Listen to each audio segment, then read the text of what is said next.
Period. Financing through SFS for qualified buyers. 0% for 60 months equals $16.67 per thousand borrowed. 2.9% for 72 months equals $15.15 per thousand borrowed. 4.9% for 84 months equals $14.08 per thousand borrowed. No payments for 90 days on approved credit. Interest accrues from date of purchase. Offers cannot be combined with certain other incentives. Excludes Ram, 1500 RHO, and Tungsten models. Sample VIN 342368. See dealer for details.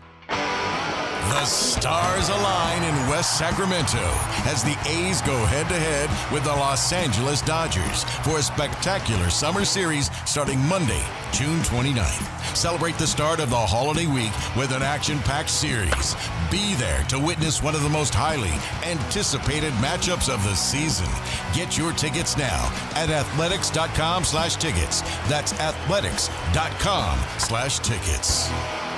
Meet Matthew Preston. Inside his apartment, everything he holds dear is protected by Progressive's Renter's Insurance, like his laptop and a surprisingly valuable collection of baseball bobbleheads. Outside his apartment, his laptop is still protected, as are his bobbleheads, which he carries around with him for reasons no one knows. Renters, the limits of protection aren't just the four walls of your home. When you're in Progressive's Protection Zone, get a quote at Progressive.com. Progressive Casualty Insurance Company, affiliates, and third-party insurers. If the world were like a Sleep Number mattress, everything would adapt for your comfort. Because as your life changes and your body changes, Sleep Number mattresses adapt and shift to give you personalized comfort night after night. And right now, new mattresses start at $1,500 during our 4th of July sale. To experience a whole new world of comfort, visit a Sleep Number store or go to sleepnumber.com. Sleep Number. To a good life sleep. KHD1 Sacramento, KYMX HD3 Sacramento. From the Power Business Technology Toshiba Studios. Sacktown Sports 1140. This is the Drive, baby! The Drive Guys, Kevin Gleason and Alan Stiles. It's drive time with the Drive Guys. I thought I brought a little bit of Jersey game to the festivities today, but woo! Birmingham Barons. That's right. 45. That's right. Wow. I'm back. That's like the nice. full 5. Uh-huh. Let's go. Yeah. On a Friday, baby. So we did Jersey boys today. Yeah. Apparently. Yeah. Well, I thought y'all had romantic joints on, matching joints, twinsies. We took it offline, Jay. I thought y'all had one pieces on today. I was going to say onesies. We took it offline. We organized it. And, we wanted to come with something. What is it? In the business world, they'll do casual Fridays, right, or Hawaiian shirt Fridays. Yeah. I don't have enough jerseys to do a jersey every Friday, but I like to keep, T-shirt on a Friday, jersey on a Friday. I like to switch it up a little bit. It's expensive. That's right. How about we start buying jerseys and put it on the company? Yes. You know what? I like that idea. Let's see how many Fridays we can go in a row starting today. Okay. Here's my problem. Oh, wait, because I didn't get the memo. So we got to start Monday. For next Friday. Excuse me, Fridays. Fridays. Okay, yeah. So I don't have a crazy jersey collection. I've told y'all this before.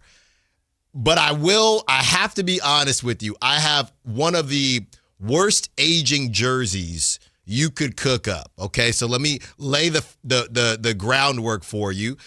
Pops from the South Side.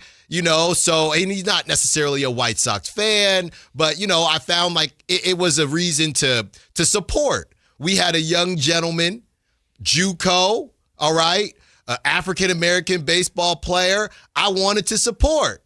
I found myself buying at the height of his career, which lasted about a year. I got about 3 jerseys in my closet. And one is a Southside Tim Anderson jersey. Hey, man, I'm right there with you. That thing is cooked. Nothing wrong with that. That thing is absolutely cooked. I don't know. To me, that says, he knows what's going on. He was good for like 4 or 5. Now. Yeah, Come on, it's just been sitting there, dude. You probably know this, but Jay, anybody who works here, sometimes it gets warm in here. Like, it's a little warm now, and sometimes you might take the jersey off. Right. Don't lay your jersey down and then leave it here, because if you do, it's gone. Matt George come in and it's gone. Any jersey you leave laying around, no, gone. Yeah, it's not Thanos Thursday, but it's gone. I don't know how that A's jersey is still up there. It won't be. That's a miracle. It will. Don't let the season end. Nice jersey. Don't leave it laying around. I won't. You think, I'll call in. Hey, did you see my jersey? I left it there. Nope, not here. We don't want that to happen. So we're doing the jersey thing. I don't have a ton to bring to the table. But I got some throwbacks that I'll be able to cook up. But that Timmy Anderson one, that thing, and it just stares at me in the closet. I'm going to have to wear it now, but it just stares at me in the closet. You're too young for this, but at first I thought you were going to say Sammy Sosa, White Sox, because you were saying it hasn't aged well. Oh, yes. Yeah, well, there are a lot out there that don't age well. I guess relatively speaking, there are much worse aging jerseys than Tim Anderson. You got to get one of those City Connect White Sox jerseys that looks like the Bulls jerseys. Those are nice. Yeah, they are. Those are nice. And I can get Munataka or somebody like that. Yeah. That's what we'll go with. They're back, time. right? The Pale Hose are flying high. They're hot. I mean, they're hot this season, and everybody, when they got Murakami, nobody understood why they would do that. They got him at a bit of a discount because people were worried, a bit older. The dude hits tanks. Right. The dude hits tanks. And the rest of the team kind of fed off that. I feel like you don't see it that much in baseball, definitely not with the Giants, but one player kind of propelling a lineup to hit well, and it's a good season to just be decent. Really, Whitey, we were talking about the AL. It's a good season to be 500 in either the NL or the AL. Yeah. That's all you have to do when you're in the mix. Yeah, NL, it's starting to separate a little bit, but yeah, I'm with you. By the way, we were in Japan in 22, end of 22, 23. Anyway, I bought some Japanese baseball cards. I was like, oh, these are kind of cool. And I happened to get a Munetaka. And it was just And then when he got hot this year, I started looking at the values. Like, I think I have one of those. I sold it for like $30 or $40. No, you got to hold on to that. Get going. You got to hold on to that. There you go. Jay will tell you. Jay's a quick sell. Yes. Jay sells them quick. You got to hold on to that. Let it marinate. I did let it marinate for a couple years. All right. It's some zesty teriyaki sauce. Well, I'll tell you this much, and I know we're going to get in so much Kings to talk about today, but that Bo Davidson card that you gifted me for my birthday, the dude, he's not in Sacramento yet, but when he gets pulled up to Sacramento, I think we got to go to the game. Okay. I think I might be working it, but I think we got to go to the game. He's been on fire, Whitey. He's got this crazy stat where however many games where he's robbed a home run and hit a home run in the same game, dude's been out of control. So I got to check mine. I'm probably not going to do anything until he gets to the big leagues, but, it's hot right now, Whitey. Before we get to the Kings, and we've been kind of putting this off. Normally, we're already into the Kings by this point of the show, but I got some here, and Alan's like, no, I don't want to do it. It's the weirdest thing, because this is typically right up his alley. But real quick, before we get to it, Jay probably has some good ideas on this. Tomorrow is Halloweeny summer or something? Summerween. Summerweeny. No. What is it?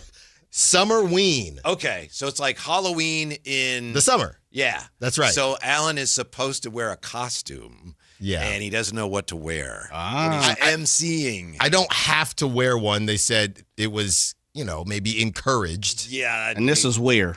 This is at River Cats tomorrow. Yeah.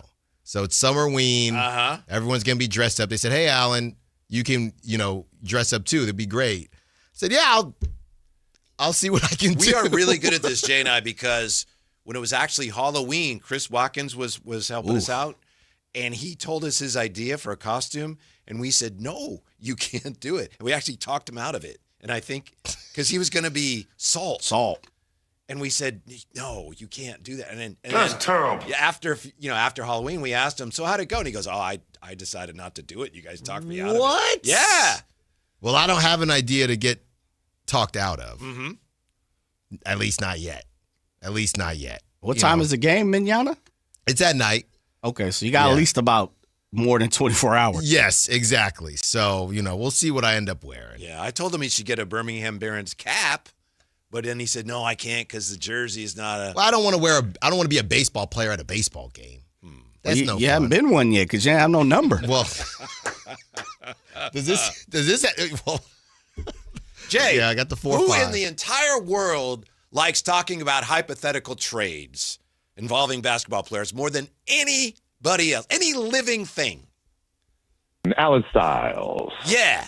So I saw something today about a player who his team says they might let him go. Then there's some people in that player's market saying, ooh, I would watch Sacramento here. So, we're going over stuff we're going to talk about on the show. And Al's like, no, we can't do that. I don't understand what's going on. We just went through, and I get it, they're rookies, but we just went through a draft where I think the Kings might have worked out 2 centers in total, maybe 3. No talk of any centers. They still have Domantas Sabonis on the roster. They still have Dylan Cardwell. You're wearing his dang jersey right now. Maxime Reynaud. Nobody wants to move Maxime. He's untouchable. Neither do I, but a lot of people are high on him. You got to bring back, everybody wants to bring back Precious Achiuwa. Where exactly is Mitchell Robinson fitting in this conversation? Robinson. Yes, from ESPN, there's a real possibility they won't keep Mitchell Robinson. Then you have Ian Begley, friend of the show, saying, I don't have specific info. I have heard the same whispers about the Lakers, but just based on their needed center and their situation, Sacramento, if they didn't have a player at the position that they loved, I think they'd be all over Mitchell Robinson. They're always a team that I link to Robinson. So there's actually a little bit here that would lead you to believe there may be a connection there, as opposed to some of the garbage that we talk about when it comes to trade. So why? So it's not that you don't think there's anything here. You just think it's a bad idea. But what's there besides Scott Perry likes his guys? Well, it was also reported when in May there was a report that, the Kings are believed to be a team that would be interested in Mitchell Robinson. That was in May, remember? But are we just doing the thing where now it's anybody that Scott Perry has liked and is available, he might go back after again? Maybe to a degree, but also he really likes Mitchell Robinson. And by the way, Mitchell Robinson is really good. He's a great rim protector and he's a great rebounder. Okay, so I'll play the game. Because I'm a team player. No. You can play the game by pushing back on it. That's I am pushing back. I'm just asking you what world, anybody, because I see everyone, go get him, Scott, go get him. Anybody, call in, you know the number, 916-339-1140. Explain to me where Mitchell Robinson fits into this. Who's gone? We running 4 centers? Domas is gone, perhaps. Keith Smith projected. He's still on the team. I know, but you have to, there's moves you can make. And I'm not arguing they should do it or shouldn't. I'm just saying, wow, there's something to keep an eye on here. Keith Smith projected Mitchell Robinson would command at least $15 million per year on his next deal. So obviously if the Kings had any interest right now, it'd be, well, we're out. We can't do it. So they would need to move some things around. Jay, we're both wearing jerseys. Yeah. We've been doing the show for about, 6 months now, almost 7. There you go. I have completely infected Whitey Gleason with Alan hating on Luigi again from Logical Raptors Fanatics. I have completely infected Whitey Gleason. Because what is this, Whitey? This is not purely hypothetical. That's the difference between this and you going, let's see what I can make up today, which is great. That's valid. But this is not that. But no. I'm not saying it's that. What I'm saying is Domas is still on the roster. Right. And we are fairly sure that it's not going to be easy to move him. So I don't understand how we can talk about Sacramento being interested. I'm sure a lot of teams are interested in Mitchell Robinson, but there are so many steps that the Kings would have to go through.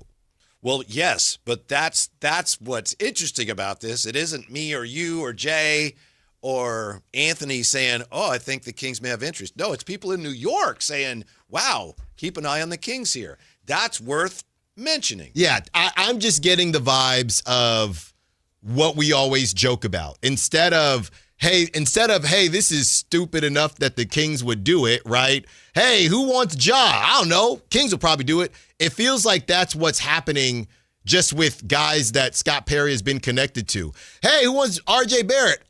Scott Perry, probably. Hey, who wants Emmanuel Quickley? Probably Scott Perry. Hey, who wants Mitchell Robinson? I'm going to guess Scott Perry. That's what it feels like to me. Because I know I can't say that that's wrong. I mean, people are saying they think the Kings would be interested, but it may be based on nothing more than that. Maybe. Right. But it's people in New York. So, it's not me. No, I hear you. And we can get EIB on anytime we want. I know Jay got the number. We can hook that up. But I'm asking you trying to get Domas, you would get Domas out of town. We just had a Robinson, I sure would. For Mitchell Robinson, you sure would. Yes. Rim protection, So you're running Maxime, Mitchell Robinson. So what's up with Dylan Cardwell then? He just more defense? Mitch can play a little 4. Yeah, we've been doing the show too long together. Mitchell Robinson and Dylan Cardwell on the court together. No, that's probably not a good idea, Alan. You don't have much offense there. I wouldn't say so, Whitey. I wouldn't say so. So you would not want Mitchell Robinson, even if the Kings had an avenue. I'm out on Mitchell Robinson. I'm gonna be honest with you guys. If the Kings, I'm saying if they had an avenue. Look, I'm gonna be honest with you guys. As you know, I'm right in the middle of, millennial. I guess slightly older, but slightly younger millennial at the same time. When it comes to how I like my basketball being played, you know me, Whitey. I am addicted to some form of shooting. I know you got to be able to defend. I get all that, but I'm just not a huge fan of the offense allergic players in the NBA, even if you're crazy on defense. You're right. Mitchell Robinson's teamed into anything this year. He killed him. Oh, wait. They won a championship. They had That's Cat. right. Okay, so who's Cat? Maxime? Now Maxime's Karl Anthony Towns? Yes, that's exactly what you've been saying for 3 months. 9-1 Knicks. Now you're backing off the 9-1 Knicks. Look, listen to this, please. Okay. Will you? Thank you. I'm listening. I appreciate that. Okay. Sources around the league have pegged the Sacramento Kings as a threat to pry away Robinson in free agency. Scott Perry has long been a fan of Robinson after drafting him in 2018. It was probably Perry's best move in a tenure of blunders before Leon Rose arrived. Perry's Kings have no cap space but could maneuver the roster to open a competitive offer for Robinson, who has mostly been underpaid throughout his career. That was written by Stephen Bondy from the New York Post in mid-May. We talked about it in mid-May. Yeah, and in mid-May you didn't go, I don't want to talk about this. I didn't want to because I didn't want to talk about it then.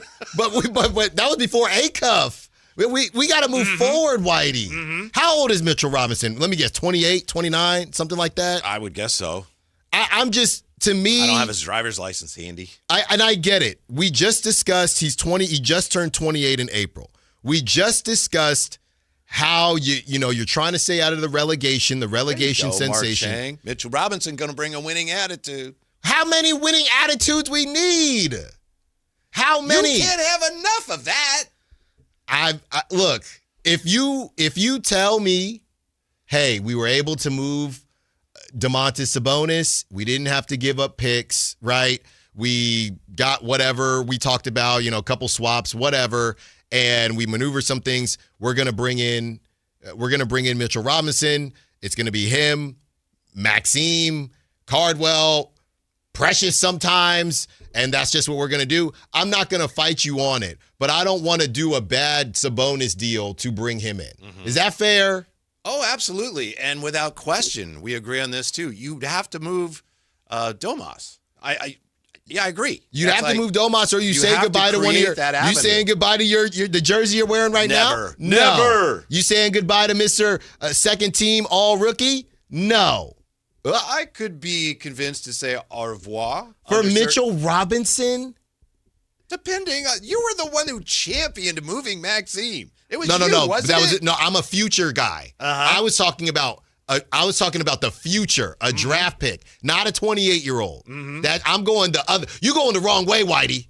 Hey, Whitey. Hey, no. This way. You ever trailing somebody or somebody's following you, and you look in the rear view and they miss a turn? That's you, Whitey. We're going in different directions. I made a right. You kept straight. You got to make a If the Yui. French had defended in World War II as well as Dylan Cardwell does, they would not have needed our help. I'll tell you that right now. Defense. You might be on to something. Defense. But enough is enough. They got Cardwell. You saw the tape, what Cardwell's doing. And this is what they said, because, the chat, that's mostly you two. My beloved text line, where we get down, they tend to agree with me. They tend to agree That's with they do. you. And 916 says they should focus on Cardwell's development, a center who can guard on the perimeter and block shots. He's a perfect kind of player to put next to Sabonis if he can improve. Thank you, 916. You're going to manipulate. Hey, Jay, what they say? You got to rob Peter to pay Paul, and you're looking under the couch. Oh, here, Mitchell. Here, I found a quarter. You don't got to do that. You got Dylan Cardwell right here. That's all you find. You ain't going to get him because there's other teams that want him. And why do other teams want him? Because he's good. Because they're in a different phase of the. Now, I'll give you this, Whitey. Mm-hmm. I'll give you this. Because I saw the Nets might be interested in Mitchell Robinson, too. So here is where I'll meet you in the middle. And we talked about this with Domantas Sabonis. It's clear that teams, the tanking thing is done, right? The Nets, they're trying to raise their floor. This is the summer of raising the floor. So that is clear. With that being said, the Kings don't have to engage in those type of activities because they already have a bunch of dudes that can raise the floor that simply didn't play last season. We don't got to do all that. I got to admit, I wasn't paying full attention to everything. That was really good too, Whitey. Those were bars you just missed. Doesn't matter. 339-1140, 1-800-920-1140. TC's weighing in already. Come on, TC. Hey, TC. Rock with me, TC. How you doing? Man, Mike check, Whitey, Allen, Jay. What's up with my guys? What's up, TC? We're going at it already today, TC.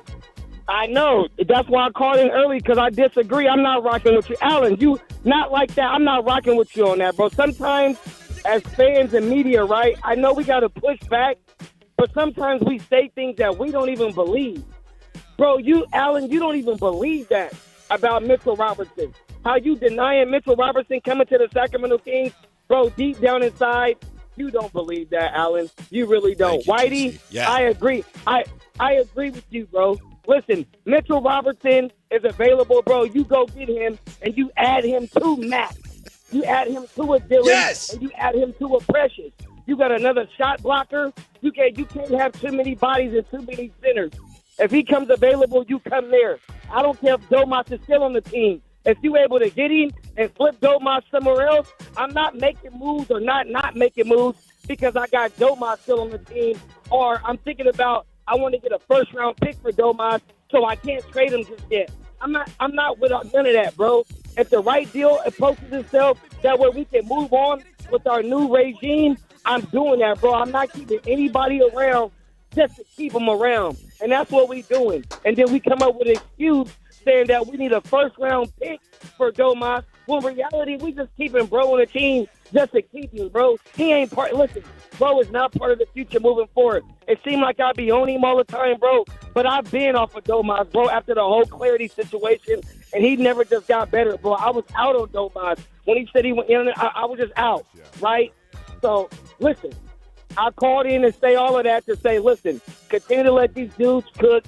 Allen, I have to disagree with you, Allen, because I know deep down, bro, if it was me and you standing face-to-face, Allen, I know, bro, you'd be like, you know what, TC, you was, I was joking. You didn't believe that, bro, because if Mitchell Robinson was signed today, bro, you'd be, you're just excited as me. Thank you, TC. That's all I got. Allen, I love you, bro.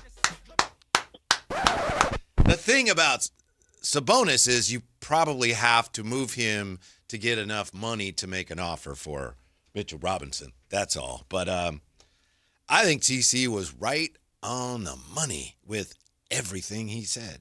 Allen, your thoughts? So Mitchell Robinson is better than Sabonis? He's a better defender. Is he better? Overall, he's never been all-league, but he's a way better defender. Is he a better player? Overall, he's not, but he would help the Kings more than Domas will because he's a better defender and a better fit for where they are. How is he a better fit? Because he's a better rim protector and defender, and he does not take a backseat to Domas when it comes to rebounding. He's not a good passer. He is not a good foul shooter. Come here, I'll fix that. No, you won't fix it. That's not a problem. No, it's going to be beef. Then they're going to be doing Hacker Robinson. Bend your knees, either rim. They're going to be doing Hacker Robinson, through. And you're going to say, oh, man, I hate when they do that. I hate when they do that, even though you wanted them to do it when it was the Spurs and the Knicks. I would do it if I was opposing Mitchell Robinson, no matter what team he's on, I would do it. You know what? But he would help this team. You can do it. You know what? Sure, he can help. It just doesn't get me out of bed. It doesn't get me out of bed. And if I'm sorry, we did the same thing, and you know this. We did the same thing with Time Lord. We do the same thing with all these players. We are currently doing it with Dylan Cardwell, but he's actually on the Kings. If you can move him, if you can move Domas, and that's your guy, Mitchell Robinson, so you're going to run him and Precious. I know Precious shot the three ball a little bit more, but, we don't know if that was due to just kind of a random season. I understand where you're coming from, Whitey. I'm just not sure I'm with the three-headed monster of Mitchell Robinson,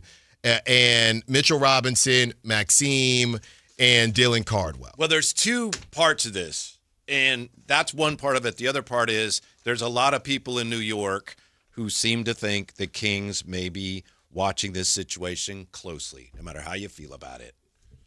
Ian Begley. Ian Begley's brilliant. Well, maybe and he knows the team. You know where I'll take this? So I'll get out of trouble. You know where I'll take this? Maybe these conversations are coming up because things may be further along in a possible Domas deal than we think. Maybe that's what it is. Maybe.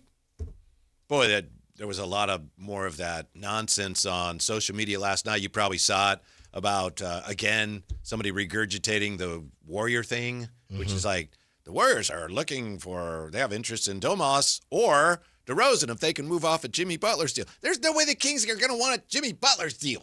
It didn't help them. Well, it shortens. Expiring. Yeah, it shortens the timeline because you don't have to wait 2 years for Domas, who apparently is the worst center in the league. So you got to get him off the team. That? No, well, that's kind of how you sound right now. Didn't I tell you he's better than Mitchell Robinson? I literally had to. Literally, I felt like we were at the dentist's office pulling teeth for you to do that. Yeah, for you to say you were obfuscating the more cogent point. But I gave you that. I conceded that point to you. I got to see it. I just don't understand why the king of hypotheticals is like recoiling. I don't like one-dimensional players. You know that. I'm a well-rounded individual. I like my players. What do you think Sabonis is? He's well-rounded. What do you think Maxime is? He's young. Domas is well-rounded. Mm-hmm. Just because you can be well-rounded, I know a little bit of Spanish, right? That's his defense. I know a little bit of Spanish. And in the words of Dwayne Kuiper, that's how this one gets started. When we come back, Aaron Torres is going to join us. He's a big Acuff fan, right, Jay?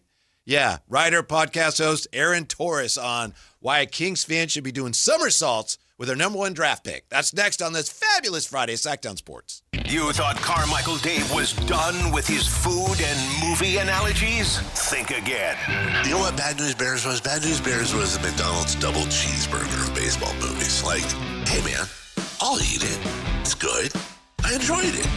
Not my top 10 of fast food burgers, but I got nothing bad to say about the McDonald's double cheeseburger. It's come through the clutch. Your local sports leader, Sacktown Sports 1140. Hi, I'm Justin Gingery. One of the most common questions I receive is, what makes us different from other law firms? At Gingery, Hammer & Associates, we handle your case from beginning to the end. Whether your case reaches a settlement, whether it must go into litigation, or whether it has to go all the way to trial, we will be with you along the entire way. And because we are committed to your case, we are as invested as you are in making sure you get the outcome you deserve. When you get an injury, just call Gingery. That's the sound of savings happening right now at Elk Grove Honda. You remember, right? Elk Grove Hondas are still cheap. And right now you'll find a good deal more on new Honda gas and hybrid Accords, Civics, CRVs, and more fuel-efficient Elk Grove Hondas. Every sale is done right here, under the flag in the Elk Grove Auto Mall. Come see why generations of families return again and again to Elk Grove Honda in the Elk Grove Auto Mall, because Elk Grove Hondas are cheap. If the world were like a Sleep Number mattress, everything would adapt for your comfort. Because as your life changes and your body changes, Sleep Number mattresses adapt and shift to give you personalized comfort night after night. And right now, new mattresses start at $1,500 during our 4th of July sale. To experience a whole new world of comfort, visit a Sleep Number store or go to sleepnumber.com. Sleep Number. To a good life sleep. Liberty Mutual customize this song for you. Like your car insurance, it's custom too, yeah. Liberty Mutual's got the coverage that could save you money. Thanks to Doug and Limu, well now you can go and take that cruise.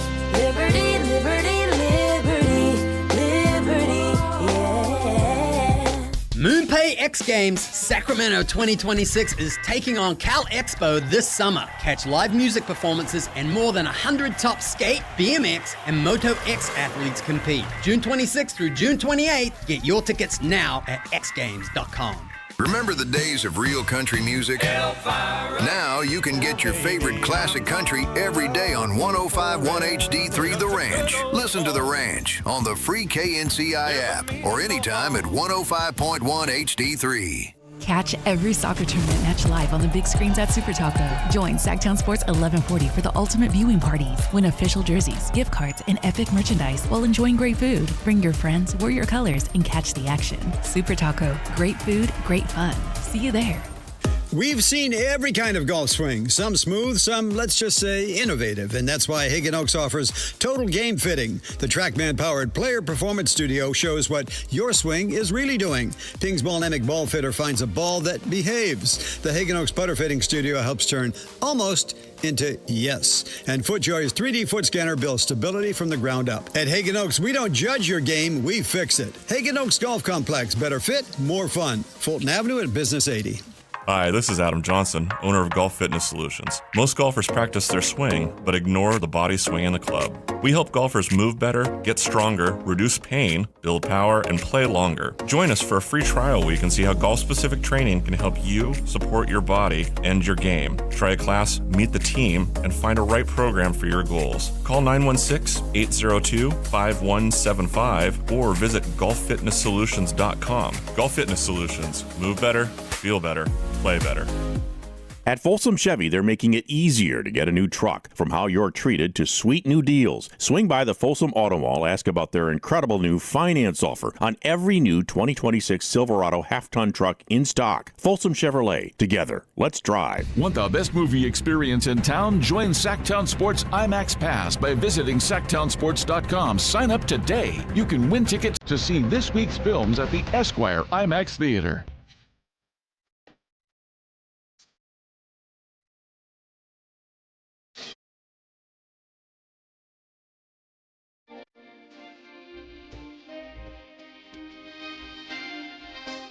Download the app and listen to The Drive Guys. The Drive Guys with Kevin Gleason and Alan Stiles. On Sacktown Sports 1140. Darius Acuff's going to be wearing number 5, Alan. What are your sources telling you? I did confirm. Okay. Yeah. Good job. I did confirm. He That's will be nice. wearing number 5. Good job right there. That's a good number, right? Solid number. Do you have a favorite number? Actually, yes, 5. That was your number? Uh-huh. Okay. Well, 25 in basketball because, it's like I don't think you could wear a single digit in high school. Mm-hmm. Maybe. Did you know that originally in basketball, nobody could have a numeral higher than 5?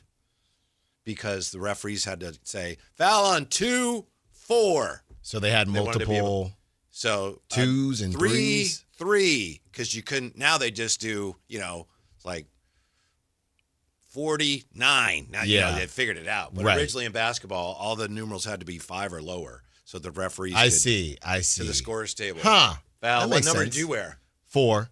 Foul on 4. 0, 4. Yeah. Always. And the ref shake his head because it's a terrible foul. Yeah. 0, 4 with the reach again. That is his 6th foul. He has been disqualified. But Darius Acuff is already number 1 in the hearts of many fans, right? He ranks very highly in the eyes of our next guest.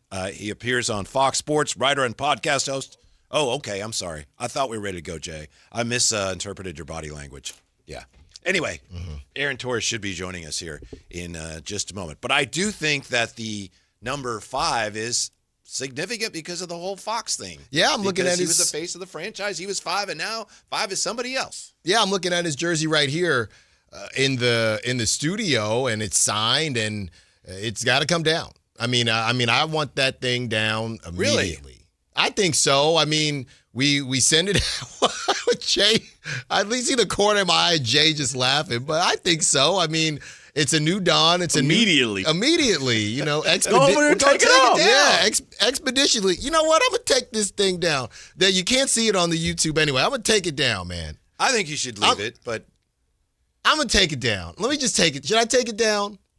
it's up to you. I wouldn't, but I got what you going to replace it with? Yeah. Acuff. We got to get it. And I want Acuff on the camera. Wait till Acuff's you get gotta the be on the Acuff camera. jersey, and then we can do a whole thing. Okay. We can Well, do a you whole said ceremony. to go do it. Well, if you want to, go ahead. No, I don't need to do it. I'm just always looking at it. You know, it makes my eyes hurt. I mean, he was here. Everything that he did when he was here, and everything that happened when No, he was I here. know, but the pick is the pick. The pick was the pick, and the pick will be the pick. Yeah, and there were some happy times here. No, there were. We left him up while, you know, he was a placeholder. We left him up. Now you got Acuff. Even if he wasn't number 5, De'Aaron, he's not on the team anymore. What are we talking about? Who has come down? Bagley has come down. What jerseys have come down since you've been in? We had 2 De'Aaron jerseys. One is in Narnia. One is in Narnia with Matt George. So that one's ghost. That one is gone with the quickness. Boy, he gets defensive, too. He's like, well, no one else wanted it. I'm the only person that would appreciate it. Yeah, he texted you last time.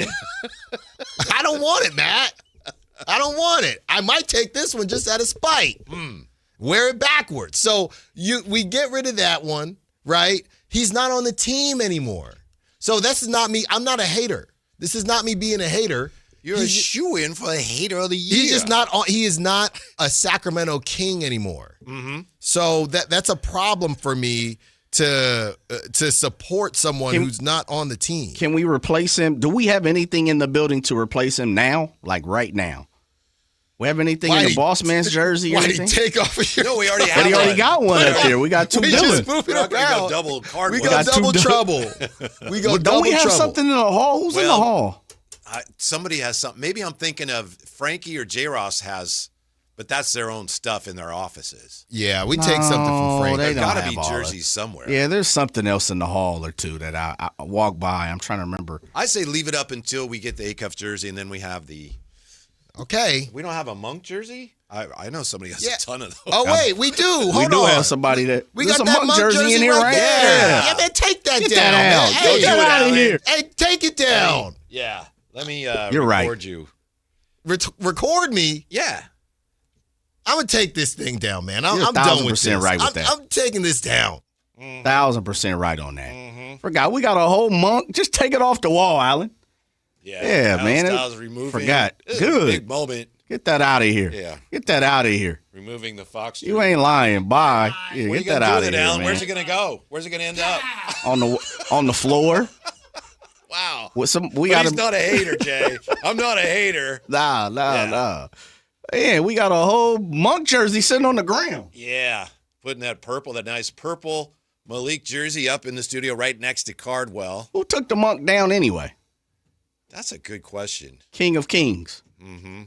King of the Kings. That's bad business. Good job, Alan Styles. I'm with you on that, Al. Yeah. We did it. Uh-huh. Bye-bye. Mm-hmm. Bye-bye. All right. We just got a message here in regards to a jersey here from, I believe it was the one and only Imran Pilati. We got it. Yeah.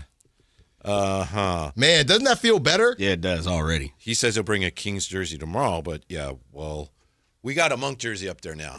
So hopefully we'll get an Acuff jersey before you. Yeah. Mm-hmm. Goodbye. You feel better now? Much better.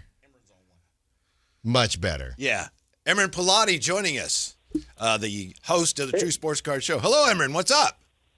What's up? Obviously, I'm in studio tomorrow, so we might as well switch up that jersey, take that Fox Force, and get that thing out of there. Yep. It sounds like Alan already put up what did you put up, Alan? A Monk jersey. I put up a Monk jersey. I have several of those in case anybody wants them. How much you letting them go for? Did I say several thousand by accident? That's what I meant. But they're signed, right? Those are autographed. Yes, they were autographed. They're beauties. In fact, Yeah. caller 9. Caller 9. Can you have them all? Hey, caller 9, 10, 11, 12. Here's our options. Dwayne Coswell, Travis Mays, Lionel Simmons, or, well, I was going to say Cardwell, but Whitey, you're the one that took the Cardwell jersey from me. Right. It's up here now already. Yeah, thanks. Yeah, thank you. Uh-huh.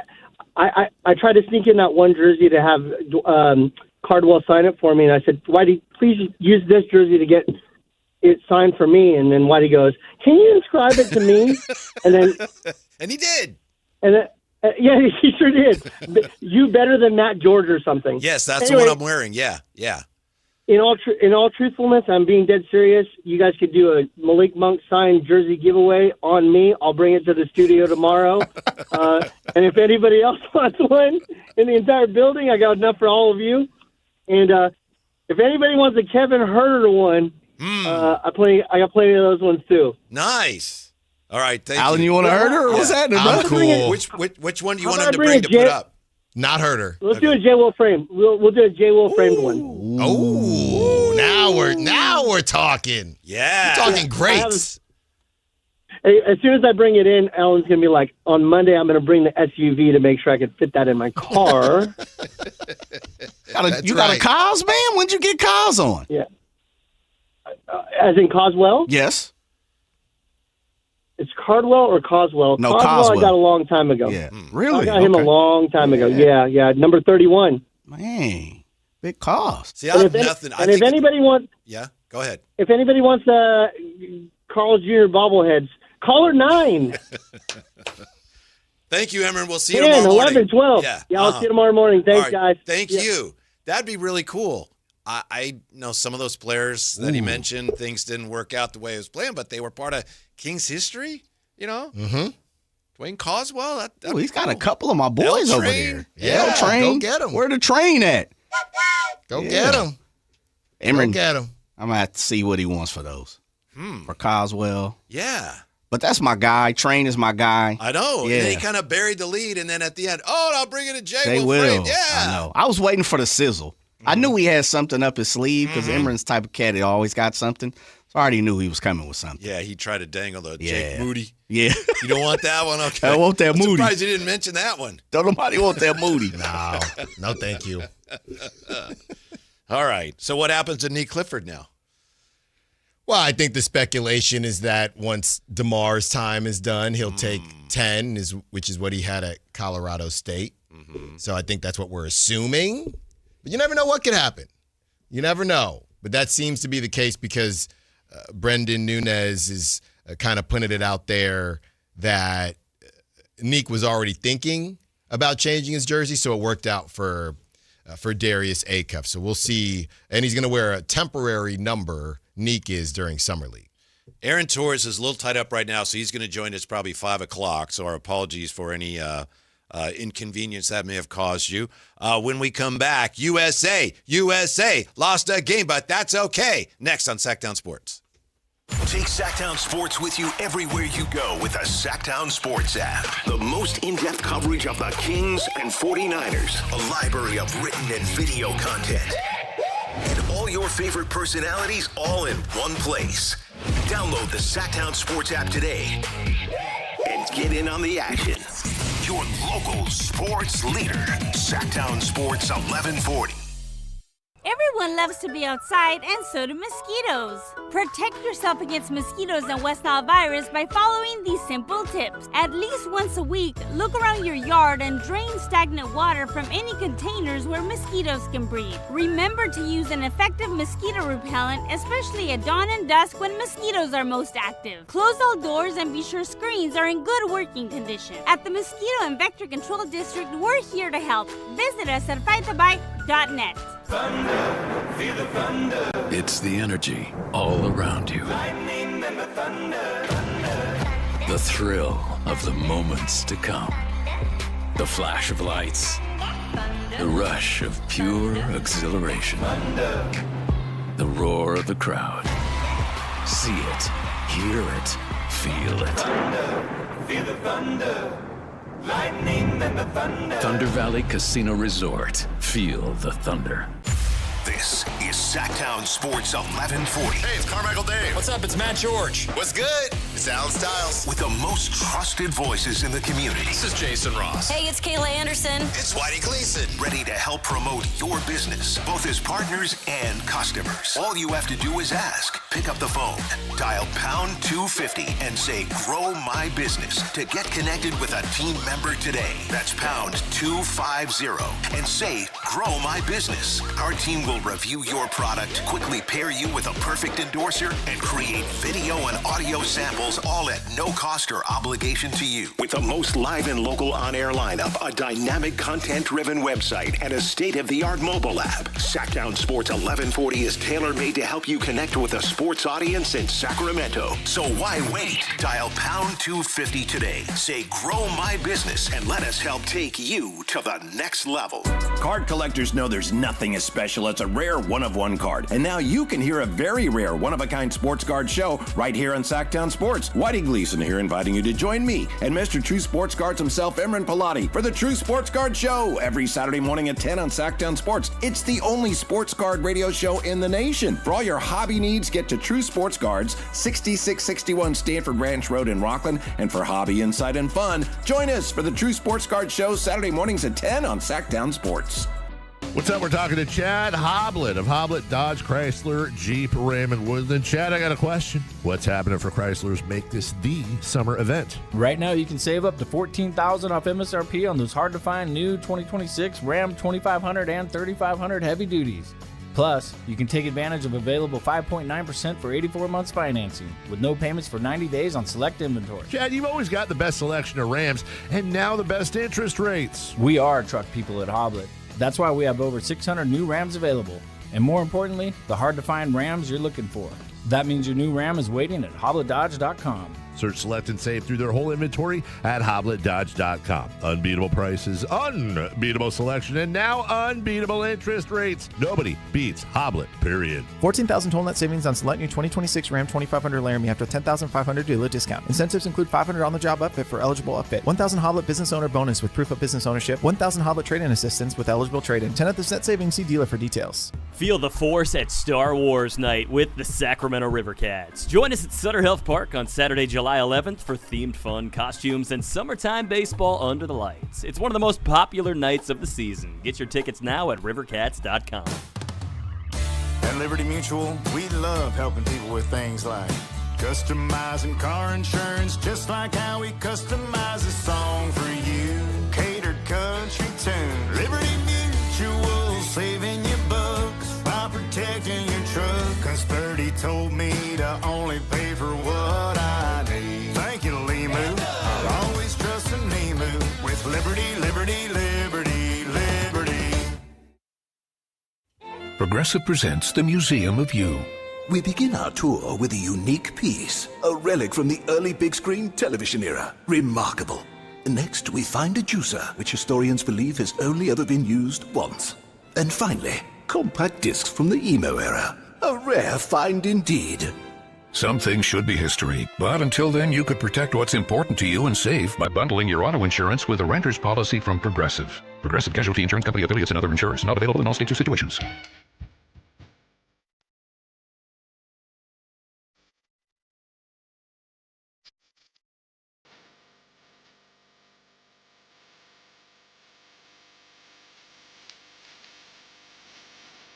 Download the app and listen to The Drive Guys. The Drive Guys with Kevin Gleason and Alan Stiles. On Sacktown Sports 1140. Jay, is this the great Sheila E? It is, my man. Sheila E. Yeah. Mm-hmm. You know that? Did you guys hear this? So, with the announcer for the Mets, is it Michael Kay? He was, and I guess this was last night, maybe against the Cubs. He was making a joke about DMX. Maybe DMX will be out here. And then apparently it seemed like a producer, somebody like tells him he's not around anymore. And then he goes, unfortunately, he's not available. Really? Yeah. Michael Kay's a Yankee guy, isn't he? Did he jump over to the Mets and I missed it? Maybe it was the Yankee game. I believe it was Michael Kay, and he was talking about, Michael Kay something about, is definitely Yankees. Yeah, you're right, Jay. But, because I heard it. Yeah. Michael Kay invites DMX to perform on Yes Network. Come on, man. That's terrible. Yeah.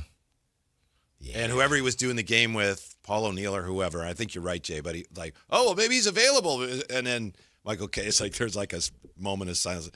Oh, he's not available. So Michael K was not aware of this. Is man, Uh-huh. It happens. It happens. It happens, yes. I watched soccer last night. Did you watch soccer? I've been watching soccer. I did not watch last night. I'm not very good at it. I'm learning, and I just don't know much about it. Typically watching with Sheena, she'll ask me a lot of questions because when it comes to, baseball, basketball, football, I literally know everything, whatever there is to know. Oh, yeah. So, whatever question she has, I have the answer. And I know a little bit about soccer, but when she starts with, like the goalie, they can either throw it or kick it. And I think I know that, but I realize I'm getting into deep water fast. I just said, I really don't know that much about it. Mm-hmm. She just had question after question. I don't really offsides. Yeah. And Yeah. So, learning about it, but I have to admit, it took me a while to realize that game last night didn't really matter. That's why I didn't watch. Mm-hmm. Yeah, that's why I didn't watch. And I know it's the World Cup and every game is important simply because it's the World Cup. But, yeah, it wasn't on top of my mind because I'm just waiting for the knockout rounds. Mm-hmm. And apparently, so is Team USA. Yeah. Well, apparently the coach, Mauricio Pochettino, was upset last night because after the match last night, they lose just about as late as you can lose, right, in extra time. They lose to Turkey 3-2. And so the media was asking about the game and the match and the loss. And he was mad because he said, the mood is like we're going home tonight and Turkey's staying. I need to remind you and everyone that we won the group. Sorry, guys, we won. Yeah. He was a little miffed at the questions about the loss. Yeah, I agree with him. I mean, look, I love my sports psychology. And you go into a game where you already know everything is set up. It is virtually impossible to motivate yourself in the same way. It just is. And I know you're supposed to say, no, you got to get ready for knockouts. You got to have that same intensity. It's dang near impossible. But Alan, isn't there a way to do that and make that point without lecturing the media? Making history is winning the World Cup. It's not winning 3 matches only within the World Cup. I don't really understand. It's a little petty, if you will. You're thinking a little too small. You're telling me you can make history. What does it mean to win 3 matches if you lose the next one? I mean, couldn't he just say, hey, guys, we're good? Maybe he was fed up. Maybe he was fed up. Ask questions about the next round. Mm-hmm. At another point, according to ESPN, in response to a question about any lingering impact from Thursday's defeat, that's a fair question, right? Hey, you lost. Yeah. Yes, that one is fair. What would you like me to tell you? Whatever I tell you, it's not going to convince you. A newspaper is going to write whatever they think or whatever they want. But honestly speaking, I go back to this. We qualified as number 1, and we're going to the next round. Woo. I like that. Now, don't lose. Don't lose in this round.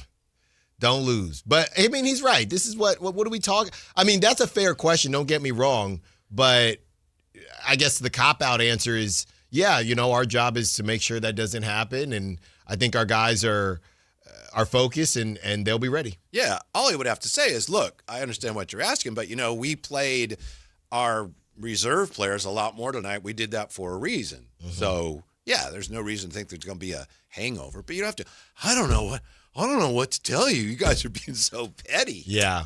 Well, it's funny because you could even argue in a way that he's the one maybe thinking too small, as if he, almost deserves flowers for getting to the knockout round, which is always nice to get to the knockout round, but it almost kind of flips on its head a little bit. But the reality is this: he ain't wrong. This is where the bread is really buttered. He's wrong. He's not wrong. He's wrong in the way he behaved towards the media. I don't point think so. is, I get what you're saying. Yeah, I mean, could he have been a little bit softer? Maybe, but he doesn't have time for that, Whitey. He's focused on bring it home. He's guilty of verbal flopping. No. Like, oh, you're so petty. What was worse, that or the UCLA? Everyone can hear you, dude. Oh, Coach Cronin? Coach Cronin. It wasn't anything like that. That was the word. That was right. the worst. You're right. That was terrible. He probably listened to that before the match. And got juiced up. If anyone ticks me off today, I could do all this and still not be as bad as Mick. Mm-hmm. Yeah, I get what you're saying. They're trying to do their job, but I think he probably went into it not thinking or maybe under the assumption, hey, everybody knows, media, they understand that a lot of our starters didn't play the same amount of minutes, so we're mostly going to be talking about our knockout round matchup. And then when that didn't happen, it probably just threw him off thinking, what are we talking about? It probably didn't even register as a real match for him. So why am I going to talk about it? I agree with him, and I agree with you on this point, which Coach made, Coach Pochettino. Winning this game or not winning this game is not going to change my mood. The objective is to finish first, and we are first. And now as the next stage, we are ready. That's Agreed. it. I wonder if part of it was, now I'm not sure who the assembled media, who all was there, and I know we have some outstanding soccer writers here in the U.S., but, I think our media is not believed to be one of the most proficient soccer media. You know what I'm saying? Yeah. Oh, the U.S., they know American football, they know basketball, they know baseball. Yeah. They don't know anything about soccer. I wonder if that perspective had anything to do with his approach. Right. Yeah, you guys are getting caught up in this match because you don't understand. Because you're stupid Americans. How much this match did not matter, pretty much. Yeah, pretty much. Mm-hmm. Yeah, who knows? But move forward. This is where it really counts. This is where legacies are born. This is where legends are made. So go out there and bring it home. Mm-hmm. It is a pretty exciting sport, isn't it? It is. Especially when there's so much at stake. But that's true of any sport. Yes, I definitely agree. Jay will get on us for watching golf. And no, I'm not normally going to fire up the Wyndham Classic, the first day of a Wyndham Classic. But yeah, you get to that Saturday and that Sunday of a major, I'm all in. And I understand that watching it, I think golf has tried to do a better job of being more fast-paced in how they shoot the rounds, but it's the same thing in soccer. I here's what I don't understand, guys. I don't understand why, and I get it, everyone can't play in the World Cup, but the idea of, there are 8,000, and I'm probably underselling it, 8,000 soccer leagues, and World Cup is going on, and we have the TV on in here, and somebody else is playing soccer, some random league they're televising. I'm thinking, why don't you just shut down all the leagues? Nobody's paying it. This is World Cup time. But maybe their argument is, well, hey, this could build some new fans. Yeah, right. This could build some new fans. Because I'm thinking, why? What is this? Yeah. I'm not trying to watch this. I think the play there is, as Sac Republic had a party last night, is to kind of, ride in the wake of it. Yes. Yeah, look, hey, you love that? We play soccer too. We got soccer. Look at this. This is cool. Doesn't have to end here. Right. Doesn't have to end here. Jay, how about this? Tony Ray Harvey says Apollonia was the initial songwriter of Glamorous Life, but Sheila E. took the credit. Yes, sir. Facts. That is actually fact. That is fact. Sheila E. did that? Yeah. Sheila Escovedo did that? Well, I think it comes down to the fact that, and I'm trying to be careful here because, I don't want to get a cease and desist from anybody. Right. Because there's a few people who's no longer with us. A la Mike K better get it. K better get it together. But I believe the fact of it was Prince and his label were trying to push away Apollonia at the time. And Sheila E. was like the next thing. So they gave it to her instead of letting Apollonia run with it. Gotcha. That's from what I've heard, read interviews, stuff Gotcha. like that. Thank you, Jay. Thank you, Tony Ray Harvey. When we come back, 3 big reasons the Kings just earned another draft grade of A+. Coming up, Sacktown Sports. Like and subscribe to the Sacktown Sports 1140 YouTube channel at Sacktown Sports 1140 to get the Carmichael Dave Show with Jason Ross, Matt and Kayla, and the Drive Guys with Kevin Gleason and Alan Stiles on demand and at your fingertips. Get your fix of the Sacramento Kings, 49ers, Giants, Athletics, NFL, NBA, and the latest in sports and entertainment all in one place at Sacktown Sports 1140 on YouTube. Your local sports leader, Sacktown Sports 1140. This is the story of the one. As a safety manager at a manufacturing plant, he does everything he can to keep his coworkers safe. From finding ways to reduce risks to keeping safety supplies in stock. And for that, he relies on Grainger. Grainger offers a broad range of quality products and next-day delivery, so he can always play it safe. Call 1-800-GRAINGER, click Grainger.com, or just stop by. Grainger, for the ones who get it done. With Progressive's Name Your Price tool, you can choose the best coverage option for you. Because you know you. Like, you know you can't cook. You're not one of those people who say that they can, but when people come over for dinner, they find out the hard way, you can't. You can't even microwave popcorn, and that's literally just one button. Plus, measuring and patience are huge parts of cooking, and that's just not you. Only you know you. So get coverage options within your budget with Progressive's Name Your Price tool. Progressive Casualty Insurance Company and Affiliates. Price and coverage match limited by state law. And Doug. There's nowhere I wouldn't go to help someone customize and save on car insurance with Liberty Mutual, even if it means sitting front row at a comedy show. Hey everyone, check out this guy and his bird. What is this, your first date? Oh, no. We help people customize and save on car insurance with Liberty Mutual together. We're married. Me to a human, him to a bird. Yeah, the bird looks out of your league anyways. Only pay for what you need at libertymutual.com. Liberty, liberty, liberty, liberty.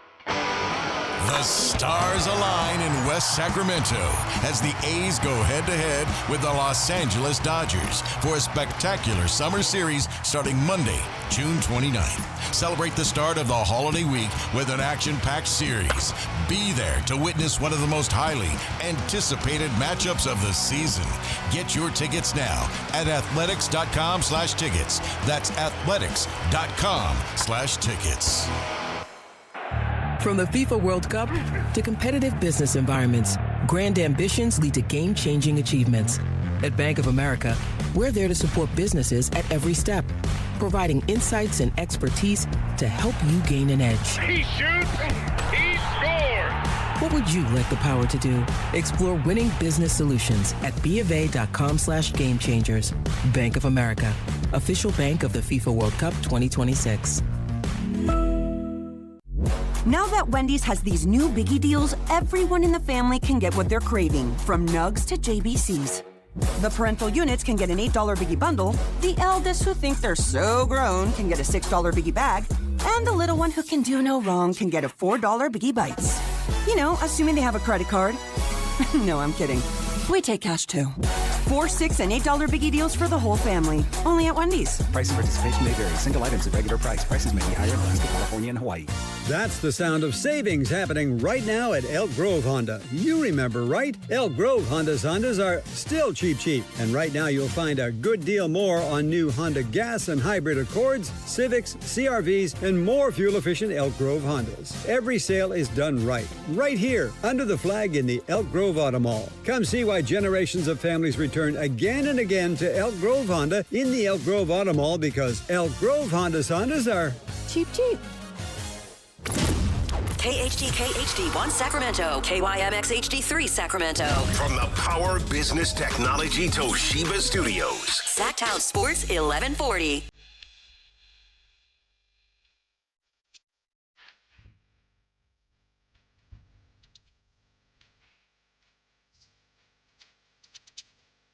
Live and local, it's the Drive Guys.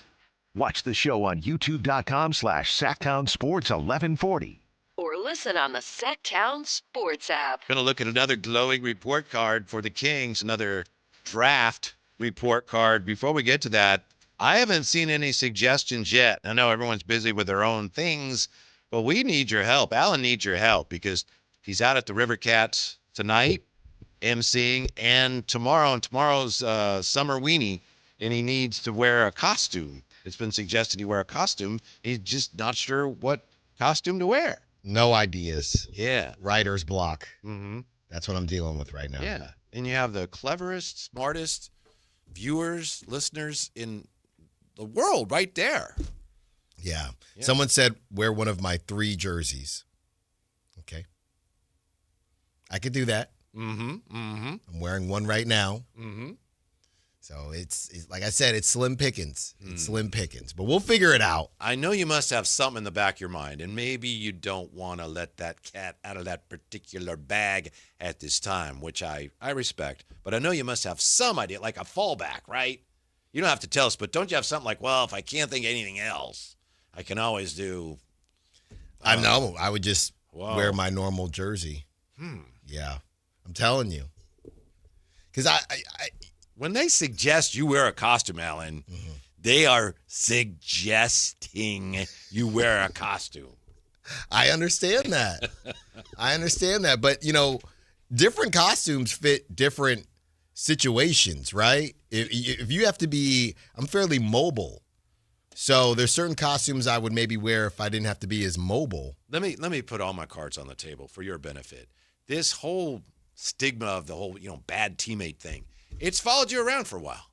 I know it's not true, but I know it still follows you. This is another example of an opportunity for you to just wipe all that away, to clean the slate. Bad teammate, not that guy. You should have seen the costume he wore on a Halloweenie or summer weenie. Maybe I'll just find some eye black. Oh, yeah, athlete. I mean, it would be something. Yeah, hey, what are you? Oh, athlete. Can you could put on a cape or something and do the, the funny teeth and I don't want to do that. That's what being a good teammate is sometimes. It's doing something you don't necessarily want to do, and you do it for what? For the good of the team. Right, but I like looking, kind of swagged out. It's a funny bit. There used to be this stupid show on in the Bay Area. It was called Saturday Night Dead. And it was, why watch Saturday Night Live when you can watch Saturday Night Dead? And they showed horror movies. And the guy who was the host, he had the stupid vampire teeth. And one time he's doing an interview with somebody, and they're going, what? I can't understand you. And he's like, yeah, I know, I'm sorry. And it wasn't a bit. He was really trying to, and you couldn't understand him because he had those stupid teeth in. Yeah, see, that I can't funny. do all that. He's doing the bat spin or whatever with the vampire teeth. Yeah, well, it's on the list. Not high, but it's on the list. I mean, it's just low maintenance. There's not a lot you have to do for it. 916 says he could dress as a fisherman and carry around a no fishing sign with his pole. Curtis. There we go. That's not bad, Curtis. I got to go buy stuff and, buy a fishing pole. Yeah, I know. We are trying to look out for you and, make sure you don't have to spend a lot of money, but you're going to have to commit to the bid, Alan. Yeah, I'll commit to something. What were you for last Halloween that you could maybe dust off and put back on? I think I got normally I just throw on I got a wig that I'll wear, like a Jerry curl wig, and I just put it on. What do you think of that, Jerry? Let's go back to the drawing board, fellas. Yeah, I didn't want to say. And then it's hot and yeah, it's rough. Or maybe you say, hey, no number, no costume. Hey, I can get a number that'll be my costume. Let me wear a jersey with the number as my costume. Well, I know you might have to leave a little early tonight, but by the time you leave, you'll have so many great ideas. And they're coming in. Yeah, I knew they would. They're coming on in. Okay. What's the leader right now in the clubhouse? Eye black. Sam Vecini is writing today about the NBA draft and his grades. I think by Monday we're starting to focus on other things, right? We're looking ahead to free agency and summer league, but we're wrapping up the draft today. And Sam Vecini has two teams at the very top of his grades. A grades, Memphis Grizzlies. He gives the Memphis Grizzlies an A+. And the Sacramento Kings also get, there it is right there, an A+ from the Athletic. The Sacramento Kings, the most put upon, woebegone franchise, star-crossed franchise in the NBA, and people around the league, not just in Sacramento, people around the league are looking at the draft going, man, that's well done. A+. Yeah. Yeah, I think I don't know. It kind of worked out for the Kings, or really a lot of teams in the second round, Whitey, the Luigi Swigos and players like that, a lot of them went back to school just because of how ridiculous this draft was. So there weren't really a lot of opportunities to take an unnecessary swing. You know, in the second round, it was just a bunch of really good, in college, we don't know about it in the NBA, but really good college players with a lot of experience and, you know, a lot of them with winning pedigree. So that's basically where the Kings went with the second round. Karaban was probably the most controversial pick, but he was supposed to go at worst at the top of the second round, so the Kings just went and got their guy. So, yeah, I think a lot of teams did well. I know we read a couple grades yesterday, and there were some Fs and Ds for teams that just didn't have picks at all. Right, like Portland F. Right. Why? They didn't pick anybody. Yeah. Right, but outside of, you know, like a Mavs team that went with somebody that nobody really expected for what they're doing, it does feel like a lot of teams, I don't want to say it was an easy draft, but a lot of teams kind of had their plan, and because each team had a separate plan, it was easier for them to execute the plan. There are 3 reasons why Sam Vecini gave the Kings an A+. This is the biggest of those 3 reasons. He writes, first and foremost, we cannot overemphasize that an awesome player preferred to go to the Kings over other landing spots and ended up there. I had Acuff as my 5th ranked player, he writes, and think he'll turn into a terrific lead guard with all-star upside. This is a home run for the Kings, end quote. We've seen that here before. De'Aaron Fox wanted to come here. Tyrese Halliburton wanted to come here. And as put upon as this fan base has been, when you have a player who brings a little bit of cachet here and he says, yes, that's where I wanted to be, we love that. Yeah. Yeah. And I guess the biggest question, going back to how much it mattered that Darius Acuff wanted to come to Sacramento and the Kings obviously wanted Darius Acuff, is, yeah, you look at Keaton Wagler and Michael Brown Jr., even though I wonder if the Clippers guys might end up one of those teams, and obviously it would be nice for the Kings to be on the right side of this for once in history, where the Clippers say, oh, man, the Clippers pass on Darius Acuff, and they're going to have to answer questions. You know, their GM 10 years from now is going to have to say, well, we had Darius Garland and we didn't want 2 small guards, and I don't even know what the Nets' excuse would be, to be honest with you. Yeah. Has that ever happened before? In the Sacramento history? Kings picked the right one? Kings pick somebody and other teams are having to explain years later why they didn't pick them? I don't recall those conversations. Because Peja should have been, but I don't remember that happening. De'Aaron, I don't know if he ever – you have to get to a certain level for the other team to have those conversations. Right. You know, and I don't think De'Aaron ever got there. I hadn't considered that. He could be the first draftee in Kings history that leaves other teams having to explain why they didn't take him. Yeah. Yeah, the Clippers. And, I mean, the Clippers, Kawhi, Darius Garland, the Nets, they're the ones because they're in Brooklyn, they're in New York. The Nets are the ones where they'd have to say, and then Whitey, and again, we hope all these guys are successful, for them to say, you took a dude that played like 15 games in Michael Brown Jr., and you said no to Darius Acuff? Why? Mm-hmm. You know, but we are a long ways away from that. Second reason Sam Vecini loves the draft so much for the Kings. He says the Kings chose to surround Acuff with winning players. Karaban is the all-time winningest player at UConn. He's a sharp team defender who passes well, makes all the unselfish plays, and knocks down 37% of his threes. Hold on, I got to check and see if he says anything about his dribbling, his handle. I'm not seeing it. Yeah, well, maybe I have to read the whole thing. Yeah, it's in the notes. It's in the notes at the end. Just not seeing that.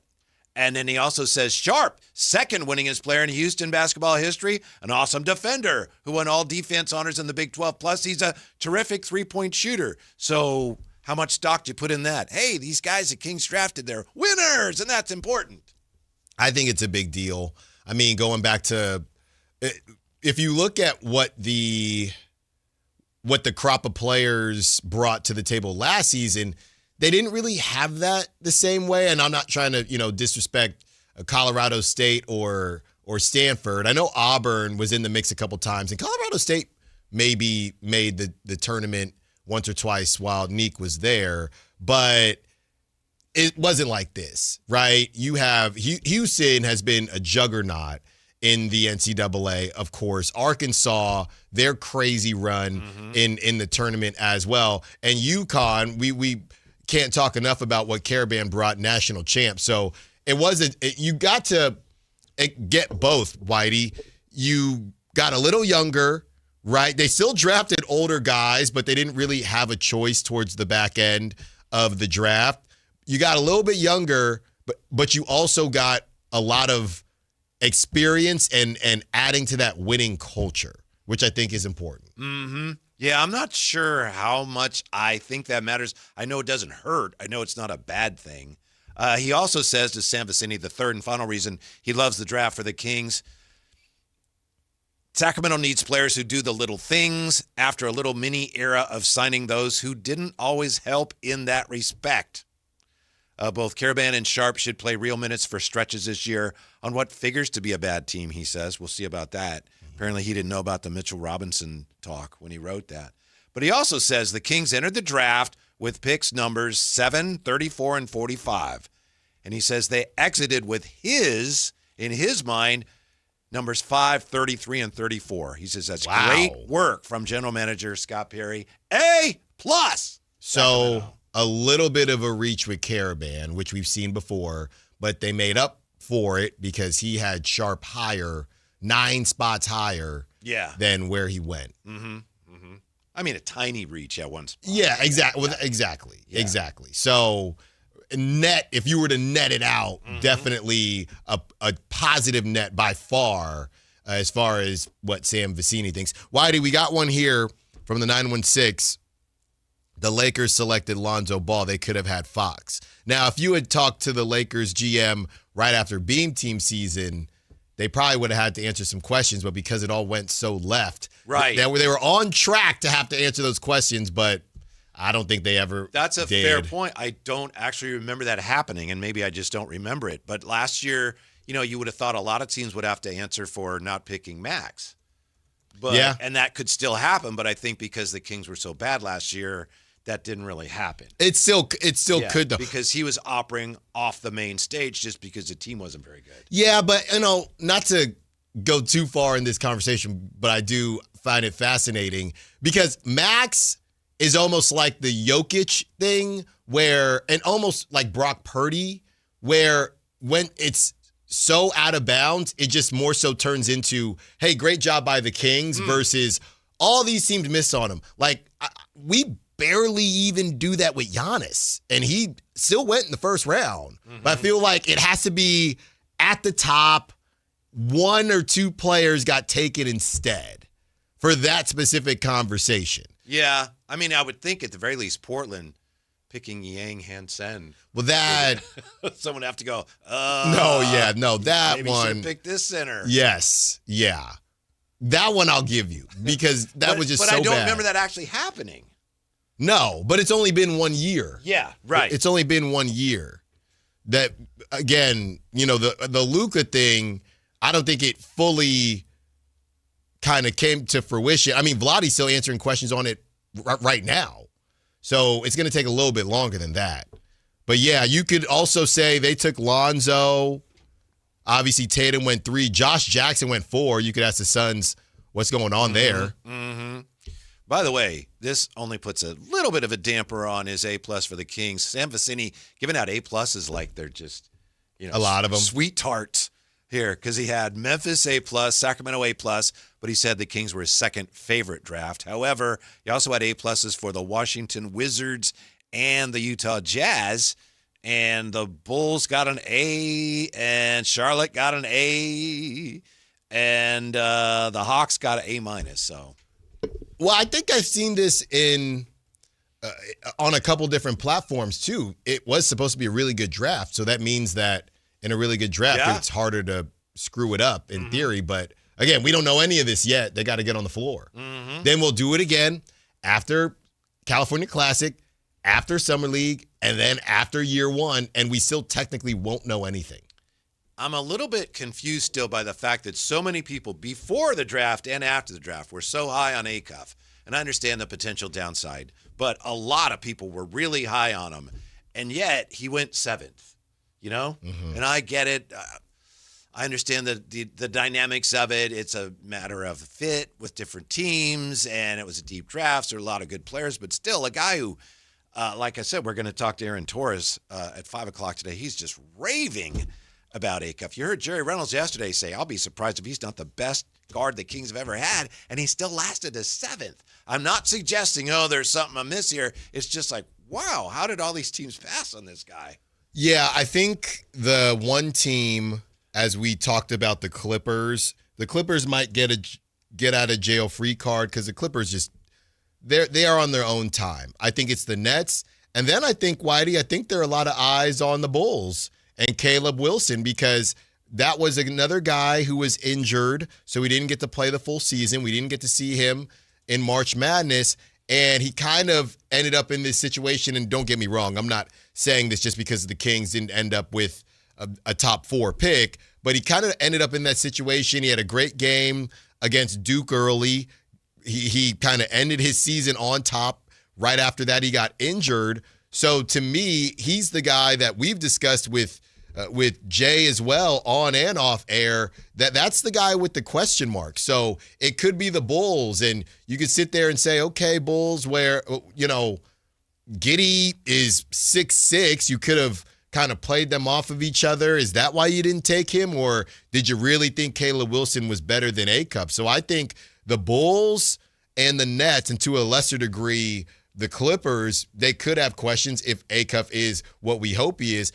He was never going to crack the top 3. And even if the top 3 probably so protected, Whitey, that maybe you could argue Darren Peterson if something goes awry there. But honestly, I think the top 3, most people, even 5-10 years from now, would say, hey, those 3 were supposed to be ridiculous. Alan, you ever watch House Hunters or any of those shows? Oh, of course. Yeah, where there's like 3 choices and they have to pick one? Yes. So what if these were your 3 choices for your costume tomorrow night? Okay. In the chat. Mark Chang, giant hot dog. No. Tia Jackson. Well, you got to pick one Well, of these. I know Hang it's on. not that one. Jackie Moon from Semi-Pro. No. And, well, we got, I'll go Tortilla again. A lot of good suggestions. Go as the Mandalorian. What if you had to do one of those? Hot dog. Mandalorian. Probably Jackie. Jackie Moon. Probably Jackie. Yeah. You're not crazy about any of those topics, are you? You just say, No. We decided we don't need a house that badly right now. Well, now you're making me say something. I don't know. I don't know. When I do a dress-up thing, Yeah. I kind of like to match the race. Oh, sure. Yeah. Because then I'm Black Jackie Moon. Like, I don't want to say that. I'd rather just, Right. obviously it's obvious. No, I think that's So very normally, legitimate. like I will make I didn't it. mean to pressure you. No. into having I it. will, I guess, okay it if people want to more so lean into ones that would make more sense for Well, me. the hot dog and the Mandalorian are still on the board then. I just don't want to do those. So, like, But your objections to Jackie Moon do not apply to the Mandalorian or the hot dog. No, they don't. You brought up the Mandalorian. What was his name? Finn from Star Wars. I was Finn, and then my wife was, what was her name? Rey. And it was one of the best costumes that we did together. It made sense. It made sense. Right. That's just how I am. It just is cleaner to me. I think that most way. people are probably. It just is cleaner to me. So if we're going to do people. And if somebody of my ancestry tries to do it the other way, you get into a lot of trouble. I wouldn't do that As either. you should. Yeah. Me personally, I like, you could just, I'm just going to go that way. I'm going to be a character. In your lane. I'm staying in my lane. I'm going to be a character that more so matches. Well, then Apollo from Rocky is a good suggestion. That would fit. Okay. I got to I got to shave and keep the mustache. And Jay, what is this from Tony Ray Harvey? Apollonia co-wrote Manic Monday, but Prince gave it to the Bengals? Ooh, I didn't know that. Oh, my goodness. That was a monstrous hit. I'm trying to tell you. We played that on the adult contemporary light rock station I used to work for. Just another Manic Monday. So now Iggsy's saying, yeah, well, Andre 3000 was in semi-pro. I got you. Coffee Black. Right. Be Coffee Black. I'm a main character. He was. He was the best on the squad. Got traded to Spurs. Yeah. But when you think of semi-pro, I think of Coffee Black. Okay. We're getting warmer. Yeah. Alan does have a lot of stipulations. Yes. There's a lot of criteria you gotta meet. A lot of boxes to check. Anytime you get Alan to agree to do anything. Yeah. Samuel L. Jackson in Pulp Fiction because I got the Jerry curl. But you go too far that way, right? I understand what you're saying because you're African American, but there's some that are like almost like, yeah, okay, I get it. You're black, so you're doing Samuel L. Jackson. Oh. But I thought but that one would actually be okay. A little, but that you can't go too niche. Can't go too niche. Mm-hmm. But I like that because I got the hair. Because one time I had the hair because one time I was Deion Sanders, so I had a tracksuit. I had the Deion shoes on.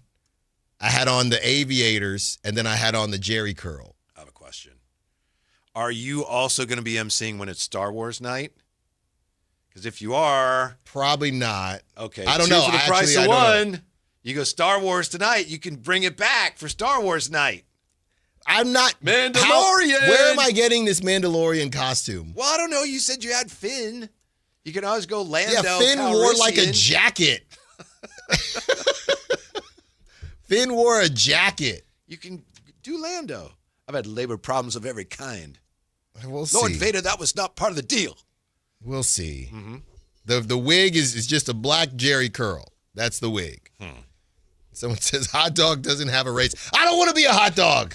That's true, though. It is. You are beef, turkey. I mean, chicken. I tried to impress it upon Alan, and he just isn't listening. But it's factual. The hot dog? Hot dog is. Yeah. I'm just not the type of guy. Gender free as well. Yeah, I just don't want to be. Hey, I'm emceeing in a hot dog on a hot dog. Don't knock it until you've tried it.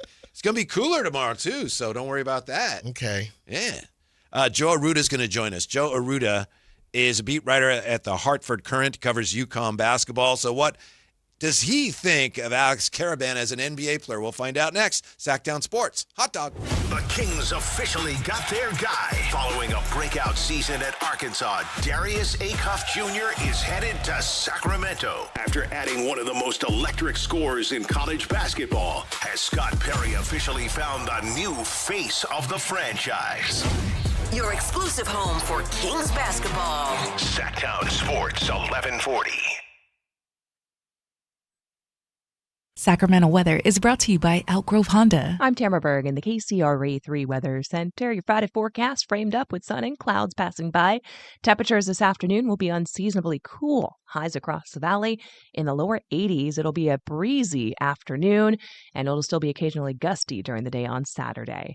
You can get the latest forecast on the KCRA 3 News and the KCRA 3 app. Cheap, cheap. That's the sound of savings happening right now at Elk Grove Honda. For more than 50 years, Elk Grove Hondas are still cheap, cheap. You'll find us under the flag in the Elk Grove Auto Mall, Highway 99 at Elk Grove Boulevard. Elk Grove Hondas are cheap, cheap. With 25 award-winning years in Northern California, Ashton & Price is your local injury law firm. Pro attorney tip: if a firm presents as local but they're in LA, red flag. If your first consultation is not with a lawyer, big red flag. At Ashton & Price, your first consult is with a local attorney, and if serious injury prevents travel, a lawyer will come to you. Still not enough? George Washington's my uncle. At Ashton & Price, no red flags, just red, white, and blue.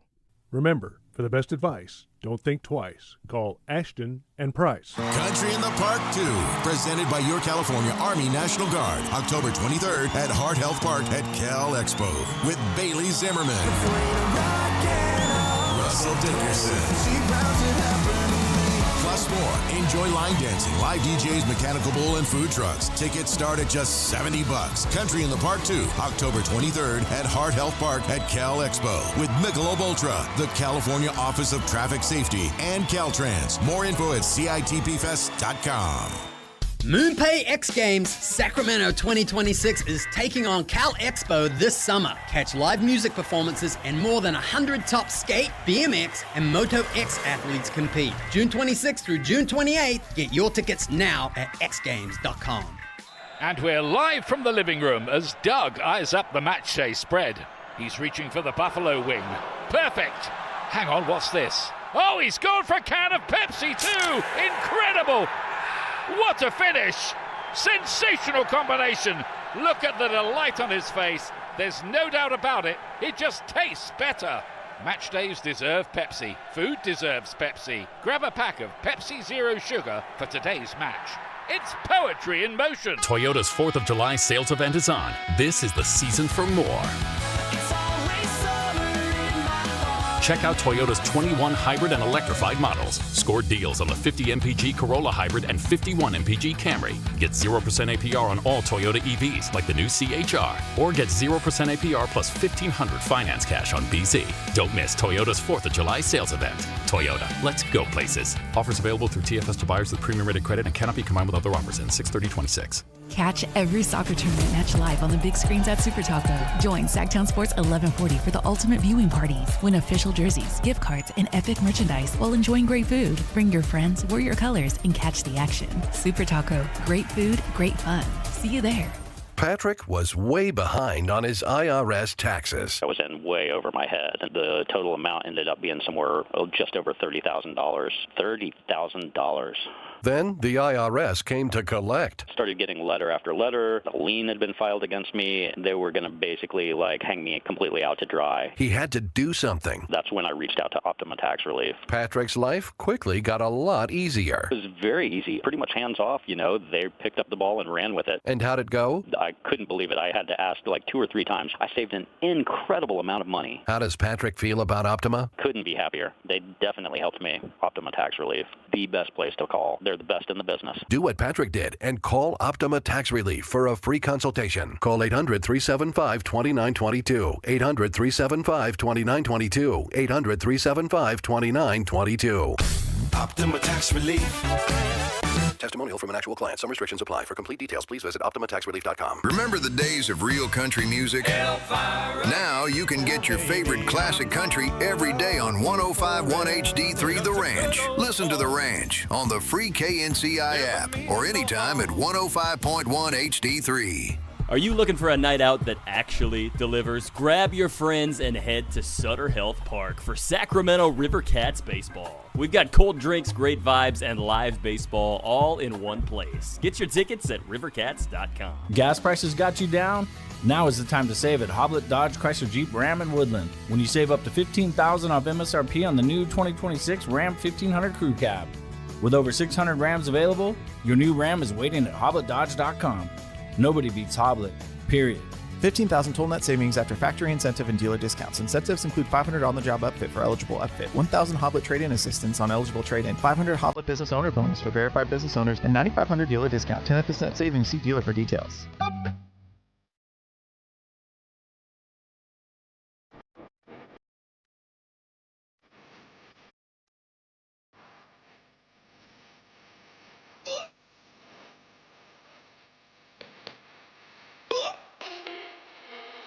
Download the app and listen to The Drive Guys. The Drive Guys with Kevin Gleason and Alan Stiles. On Sacktown Sports 1140. Jay, this is the godfather of soul, right? Yeah, so there you go, Alan. Alan's looking for a costume idea for Summerween tomorrow at the River Cats game. Uh-huh. Yeah, it's been suggested that he wear one. I guess he's clinging to the notion that I don't really have to. I don't have to. Yeah. And I have to tell you, it's interesting. once you came out and said reluctantly, I'm African American, the costume should be African American, it seems like people then like, okay, we weren't sure how we were doing that. All right. Okay. So, yeah, it looks like now we can help. Yeah. Now people didn't want to assume anything. Yes. Yeah. Hey, no, I'm very open. It just that's how I get down. What do you think of him as James Brown, Jay? Huh? What does that mean? What does it mean? Just take the guess. All right. We'll get back to that. But right now, we're trying to learn as much as we can about the newest Kings. And our next guest is a beat writer, UConn basketball beat writer for the Hartford Courant, Joe Aruda. Joe, welcome to the show. We appreciate your time very much. Fans are very excited about the draft. Want to ask you about, of course, Alex Karaban. How much toughness and what kind of toughness does he play with? Yeah, I mean, thanks for having me, of course. Yes. Happy to be here. But, yeah, I mean, I think, anybody coming out of, Dan Hurley's program is going to have a level of toughness that translates to the league. I mean, you look at guys like Steph Castle with the Spurs and Cam Spencer with the Memphis Grizzlies, Donovan Clingan in Portland. But, Alex, he's been – I wouldn't classify him as, like, the guy that's going to go bruise some people up. But he can play through the bruising up, He's the one that people want to target in that sense. But yeah, I mean, he's an all around player who's just trying to do everything best for the team. And I covered him his whole career, and he was awesome to cover. So I think Sacramento fans are really going to like him. Yeah, his basketball IQ, Joe, I know that's super important, to play college ball at the highest level the way Alex did. How much is that going to help? And I feel like we're going to see it very, very soon in Summer League, but how much is that going to help kind of accelerate his development as he gets ready for this next stage in his career?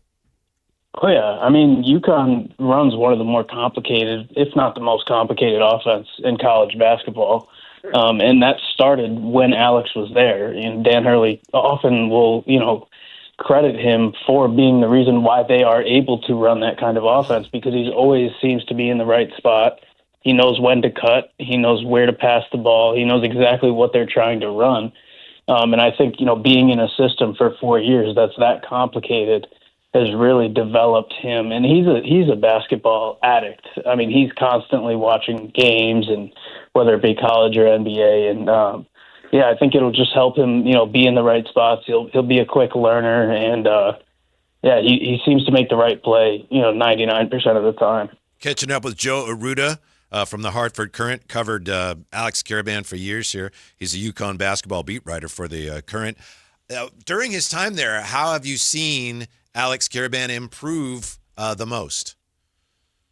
I would just say his assertiveness. When he got there, Hurley always tells the story that he thought he was going to pee down his leg when he first got on the court, because he showed up as this nerdy kid who couldn't really play. For the first, he came to UConn in January. He graduated high school early, and he's a little bit injured, but he came and he couldn't play. He just practiced with the team. And at that point, they were very nervous to play him, and he ended up starting all but one game in his career that he was healthy for. So, he's – I forget the question at this point, but, I think just the ways in which he improved the most during his years there was all. Yeah, I would definitely say his assertiveness. He's tried to show that he's more than just a three-point shooter. I think on the defensive end, I think would be, probably the real answer here. I remember, his freshman year, he was matched up with Bryce Hopkins, who was a second-round pick this year. And he was, at the time, he was the best player and one of the best players in the Big East, before he had a couple ACL injuries. But Karaban got cooked. He absolutely cooked him. If you look back at that game in 22 and 23 season at Providence. And, they matched up again this year, and Karaban got the best of him. So, defensively, I would definitely say he's added a lot of strength, and he can hold his own on that end. Were you surprised that he snuck into the first round? I know he was supposed to go at the top of the second, or he was mocked there a lot. Were you surprised that the Kings went and got him right before the first round ended? I was very surprised. I shouldn't say very, because you're right. I did kind of expect him to go first, or, one of the early picks in the second round. there were a ton of trades and things like that. But, I think he really liked his visit with the Kings, and I think it was clear to him and to the UConn coaches that I talked with that Sacramento really wanted him. So once that trade was made, you kind of felt like it was him. But, yeah, it was a little bit surprising that he snuck in there just because of the way that he was mocked and projected in the process. It's Joe Aruda, nice enough to join us here, beat writer for the Hartford Courant, covering UConn basketball. So we're talking about Alex Karaban, one of the newest Kings. You talked about this already, Joe, but what kind of passer is he? I think he's an instinctual passer. I think he knows where his guys are going to be. He can make plays. I don't think that I've ever had concerns about him as a passer. He's not throwing flashy passes. He's always just making the right read. And gotcha. Yeah, that's something that translates. Joe, we know that he can rebound the basketball. Once he gets the ball, is it one of those situations where it's, hey, outlet, get the ball out of his hands, or can he run the break a little bit, find a guy, initiate offense? What can he do once he grabs that rebound? He can. He has some highlights, some outlet passes that are insane. So he is good at that. But he has run the court. I think his junior year, after kind of that 24 super team that UConn had, which now is all 5 starters in the NBA. But after that year, when those guys left, he really had to take on kind of a lead role. They had Liam McNeely, but he was hurt for a while. So Karaban was playing every position. And, I think you saw a guy that can, be versatile like that and just do whatever he has to do. Mm-hmm. As long as we have you here, Joe, I wanted to ask you about another UConn player. How do you think Torres Reed's going to fit in with Wemby and the Spurs? I think it's a great fit. I think they can play together. I think he can, hold up some minutes where Wemby's off the court. He's just a tough guy who can grab rebounds and score down low. And, he doesn't have to do too much in that system. And, that was something that he had to learn once he got to UConn was, just slow down, simplify your game a little bit. And you saw it in the NCAA tournament. It was the best, version of him that I've ever seen. We took a quick look because, you can never start too early, especially a team like the Kings, looking at the 2027 draft. And Braylon Mullins, we saw sneaking into maybe the top 5. Seems like he made the right decision. Now, obviously, he's got to play out the season, but at this point, seems like he's probably made the right decision going back to college, huh, Joe? Yeah, I think so. And I think, talking with his parents and, about that decision, there's one where they recognized that he wasn't quite ready physically to get to the NBA, and he had a lot more to show that could increase his stock. So he's trying a lot this summer to be more of a playmaker, to not just be a sharpshooter, even though, that's probably his best skill, and that's what will help him, the most at the next level. But he's trying to prove that he can, get to the rim, he can defend at a high level, and you saw that kind of progress throughout the year. So I think it's really good for him to come back. Joe, we appreciate your time very much. We're excited about Alex Karaban. Thanks for your insight. Have a great weekend. We hope to talk to you again soon. Awesome. Thank you. So that's the name of that tune. And not a lot's coming up about his ball handling, but that's okay. No. I didn't want to. We had someone on from UConn yesterday, so I didn't want to ask the same question. So I said, once he grabs the rebound, can he run the break? And he said yes. Yeah. He said he's got highlights. Yeah. Highlight passes. He said he can run the floor, Alan. Yeah. That doesn't mean that means you can dribble and initiate the offense. No, it doesn't. Yes, it does. He said he played every position, which means point guard as well. I won this one wholeheartedly. Wholeheartedly. In a sweep. Yeah. If you won, I'm definitely appealing. Go ahead. When we come back, the Giants still don't have a handle on any number of embarrassing situations. Why that's a big problem next. Sacktown Sports. Darius Acuff Jr. is a Sacramento King. The Sacramento Kings select Darius Acuff Jr. from the University of Arkansas. After a private workout and an entire offseason of speculation, the 6'2" point guard fell to the Kings at number 7 and will be the latest young star to take the floor in Sacramento. Will the SEC's leading scorer continue the small guard resurgence in the NBA? Your exclusive home for Kings basketball. Sacktown Sports 1140. Sacramento weather is brought to you by Outgrove Honda. I'm Tamara Berg in the KCRA 3 Weather Center. Your Friday forecast framed up with sun and clouds passing by. Temperatures this afternoon will be unseasonably cool. Highs across the valley in the lower 80s. It'll be a breezy afternoon, and it'll still be occasionally gusty during the day on Saturday.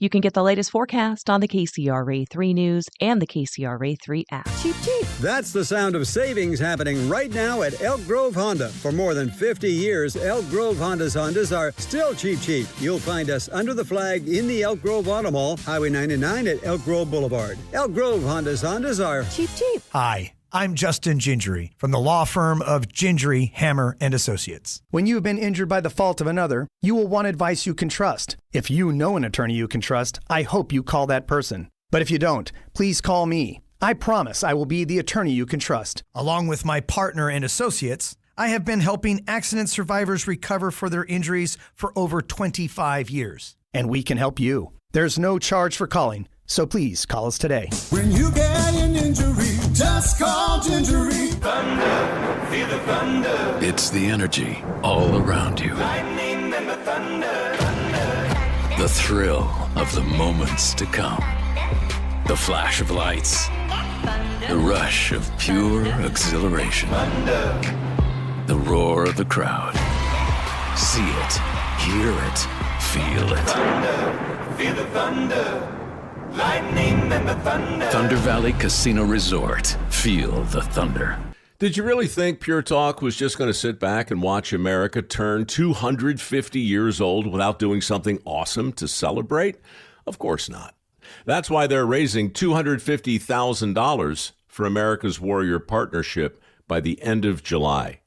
America's Warrior Partnership is on the front line of preventing veteran suicide. They've had extraordinary success, and here's how you can help.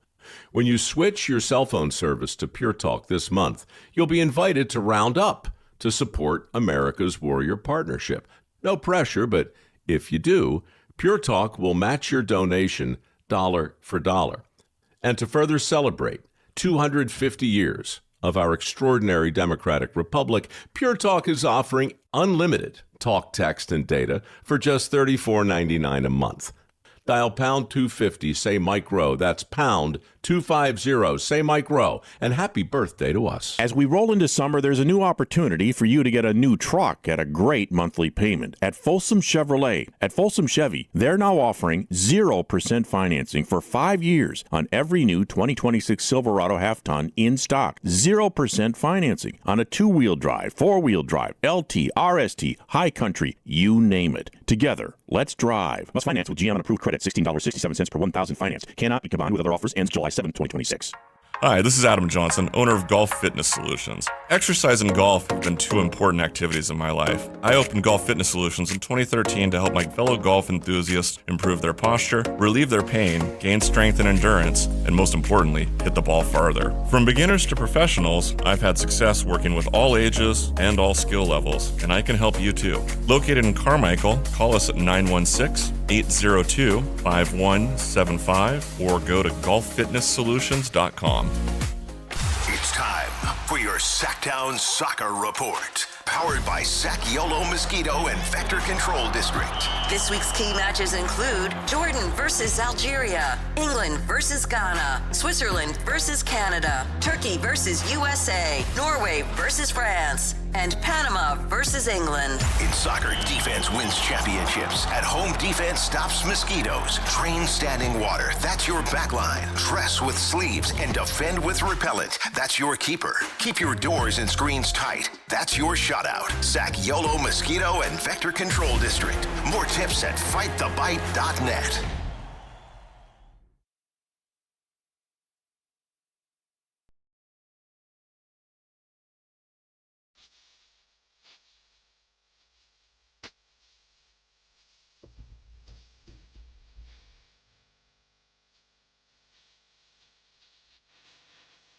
Your afternoon home for Kings talk and so much more.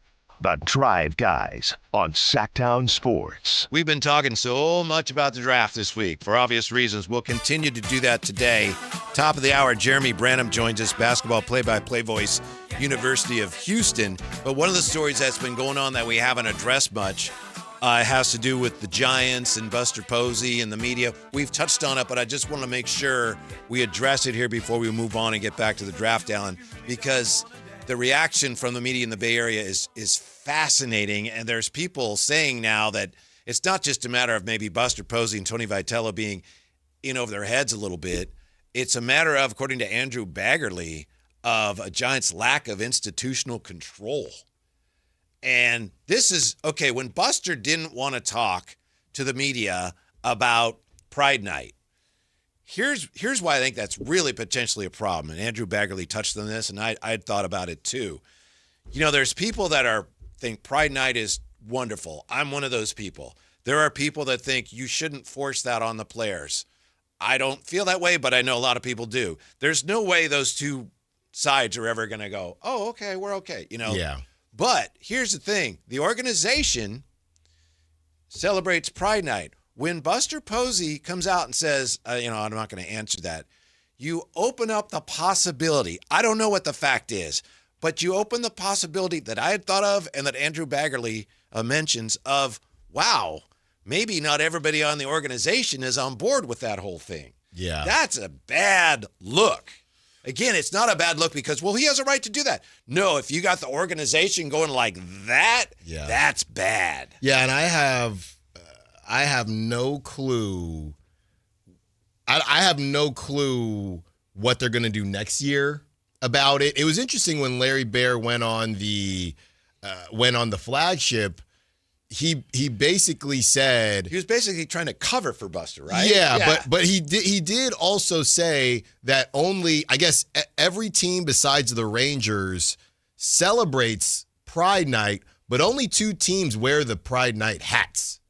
So, like this whole thing started, this wasn't about those guys being the minority, right? Jay played baseball for a long time. I played baseball for a long time. Those guys, I do not believe, are the minority. But because there's only 2 teams that do what the Giants do, I feel like you have to be even more clear with an understanding of how your players feel about it if you're going to do something about that. Because, again, you're just you're putting yourself into a situation that you don't have to. Right. Yeah. MLB came out and they threw the Giants under the bus and said, right, they didn't explain everything that was required to their players. Exactly. And that's why people said, well, this is now MLB is involved. So how can you say it's not baseball? So to your point about the Buster Posey thing, and, it's none of my business how Buster feels about anything. But now, because he didn't say anything, and that's his right, because it's not about how Buster feels. But you saw Aubrey Huff, he went out and he said what he said on social media. He said, I essentially know, I can tell you how Buster feels about it. So now everybody's saying, oh, whoa. So to your point, we don't know, Aubrey Huff I wouldn't take him as the best source of anything, but he did play with Buster. Yeah. And they were in the same clubhouse together. Yeah. So, and again, real quick, pardon me, but for those who may be saying, well, he has a right to feel that way. Yes, but that's not the point here. That's not the point. Right. That's not the point is you put yourself in a situation that I don't even know who the other team is that does the Pride Night hats. I think the Dodgers do. Oh, okay. And Triton, yeah, that's right. Yeah. That's right. So it's not about whether they should or shouldn't do it, right? Your opinion is what it is on that. But if you're going to do it, make sure you have your ducks in a row. And they didn't have their ducks in a row on that night. They didn't have their ducks in a row. I think I read this, Whitey. It was somebody that was big in, used to work in PR.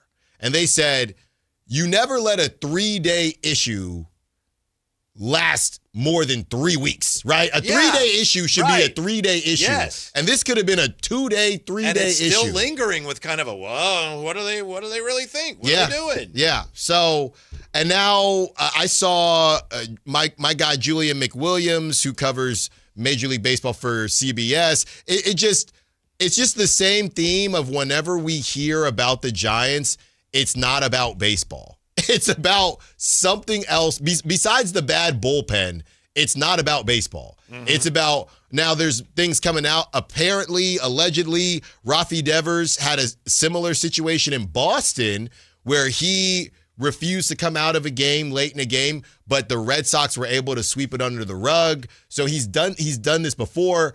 It's also coming out because Julian McWilliams, we went to Temple together, and now he covers Major League Baseball for CBS. He's saying that there was a point in time where the Red Sox wanted to bat Devers second, and he didn't want to hit second. So it's just all this stuff. I just couldn't think of a worse tasting jambalaya that they have tried to put together for the 2026 season. All of a sudden, the Kings are looking like one of the best run and solid organizations in Northern California pro sports. Oh, I was wondering where you were going with that. And then when you said Northern California. Yeah. 49ers are up there. The A's. Come on. The Giants right now. So technically, well, you got to throw Warriors in there. Yes. You got to throw the Warriors. Yeah. I don't know enough about the Valkyries to put them in there as well. But they're definitely on the top end. Yeah, they're sliding up. They're like, better than the Giants, Whitey. That's all you want to say. That's all that matters. Here comes something big and orange and black. As of right now, you kind of trust the Kings more than the Giants, which is an incredible statement. It is. It really is. I agree with you. An incredible statement. That escalated quickly. Yes, it did. Mm-hmm. Yeah, yes, it did. And like I said, Larry Baer went on. He did a good job. Like I said, he did a good job. He's a CEO. That's what he's there for. He did a solid job. And then everything after that, he said, hey, we've kind of tied a bow on that Pride Night situation. We're going to move forward. And then there was just a bunch of nothingness because he's not a baseball guy. And I want to give a shout out to those guys, our friends. They were filling in, John Dickinson and Dieter Kurtenbach. It ain't easy to have questions planned for Buster Posey, who is the baseball guy, and then for the Giants to actually say, no, it's going to be Larry Baer. Like, what the hell are you supposed to talk to Larry Baer about after he gives his statement on Pride Night? He doesn't know. He's not a baseball guy. So the whole conversation just kind of went out the window, and that's just the Giants scrambling again the whole time. Botch job. Like Frank in Always Sunny when he was cutting his toenails with a butter knife. You ever see that one? He says, botch job. Nah, I missed that one. Yeah. I missed that one. Every so often I think of that. Botch job. Jeremy Branham's going to join us at the top of the hour. Basketball play-by-play voice for the University of Houston. Are we getting a little too excited about a guy who was selected where Emanuel Sharp was selected? No, because we've been consistent that this draft was really strong, and I don't know how much longer we're going to do it, but, just for fun, we can't do it with the senior. You know how I said, Acuff maybe would have went 1 in 2027. Can't do that with Sharp, who I believe is a senior, or was a senior. So you can't do that, but we could go the other way and say, well, where would he have went in 2025? So, maybe he would have been at the top, and not even just us. Sam Vecini had him top of the second round. So I don't think so at all. Are you with me that he's the new Keon? The new Keon / I got to see him play. I got to see him play before anything else. Now, Devin, we'll see. Now, the types of players, yes, but we got to see it. Mm-hmm. We'll find out what Jeremy Branham thinks. The voice of the University of Houston basketball, voice of the Cougars, joins us next on Sacktown Sports. The Kings landed Darius Acuff Jr. at number 7. But that wasn't enough. Just before the end of the first round, Scott Perry moved back up to select UConn forward Alex Karaban as the winningest player in UConn basketball history. Will Karaban's shooting ability and championship pedigree help build a new winning culture in Sacramento? Your exclusive home for Kings basketball. Sacktown Sports 1140. This is the story of the one. As a safety manager at a manufacturing plant, he does everything he can to keep his coworkers safe. From finding ways to reduce risks to keeping safety supplies in stock.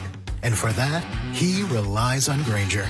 Grainger offers a broad range of quality products and next-day delivery, so he can always play it safe. Call 1-800-GRAINGER, click Grainger.com, or just stop by. Grainger, for the ones who get it done. Do Crohn's disease or ulcerative colitis symptoms keep coming back? Tremfya guselkumab may help, with rapid remission achieved at 12 weeks and lasting clinical remission at 1 year. Some even saw visible improvement of their intestinal lining at 12 weeks and 1 year. Tremfya is a prescription medicine used to treat adults with moderately to severely active Crohn's disease and adults with moderately to severely active ulcerative colitis. Serious allergic reactions and increased risk of infections and liver problems may occur. Before treatment, your doctor should check you for infections and tuberculosis. Tell your doctor if you have an infection, flu-like symptoms, or if you need a vaccine. Healing is possible with Tremfya. Approximately 3 out of 10 patients were in endoscopic remission at 1 year, based on areas visualized on colonoscopy, which may not represent the deeper bowel layer or entire GI tract. Individual results may vary. Ask your doctor about Tremfya today. Call 1-800-526-7736 to learn more or visit tremfyaradio.com. And we're live from the living room as Doug eyes up the matchday spread. He's reaching for the buffalo wing. Perfect! Hang on, what's this? Oh, he's gone for a can of Pepsi too! Incredible! What a finish! Sensational combination! Look at the delight on his face. There's no doubt about it. It just tastes better. Match days deserve Pepsi. Food deserves Pepsi. Grab a pack of Pepsi Zero Sugar for today's match. It's poetry in motion. T-Mobile has an exclusive bundle for customers 55 and up. I'm Sarah Bowl. Yeah, I'm Frank Bowl. A reliable network is key for us. And with T-Mobile, it's been wonderful. And going to the 55 plus plan saved us so much money. A lot. And that's important, trying to keep costs down. The home internet's been perfect. It's fast, it's quick. The setup was so easy, it took less than 15 minutes. It was like, ta-da! If you want simplicity, coverage, reliability, you want the whole package, T-Mobile has it. Right now, T-Mobile customers 55 and up can get 2 phone lines on America's best network, plus America's fastest 5G home internet for just $30 each. $30 per month each line with autopay plus taxes and fees. Minimum age 55. Pricing for home internet rely on 2 lines of essentials. Choice 55. $35 connection charge per line required. Best mobile network and fastest 5G home internet based on analysis by Ookla of Speed Test Intelligence data 2H 2025. All rights reserved. Capital Casino is conveniently located in downtown 411 16th Street and has been a part of the greater Sacramento area for over 20 years. They offer the best variety of games in the region in a safe and friendly environment, and there's plenty of parking, all well lit and monitored by security. Come have a great meal at the cafe and restaurant inside. Capital Casino has the best food, the best service, and the best action, but please always remember to gamble responsibly. 1-800-GAMBLER. That's the sound of savings happening right now at Elk Grove Honda. You remember, right? Elk Grove Hondas are still cheap. And right now you'll find a good deal more on new Honda gas and hybrid Accords, Civics, CRVs, and more fuel-efficient Elk Grove Hondas. Every sale is done right here, under the flag in the Elk Grove Auto Mall. Come see why generations of families return again and again to Elk Grove Honda in the Elk Grove Auto Mall, because Elk Grove Hondas are cheap. Feel the force at Star Wars Night with the Sacramento River Cats. Join us at Sutter Health Park on Saturday, July 11th for themed fun, costumes, and summertime baseball under the lights. It's one of the most popular nights of the season. Get your tickets now at rivercats.com. KHD1 Sacramento, KYMX HD3 Sacramento. From the Power Business Technology Toshiba Studios. Sacktown Sports 1140.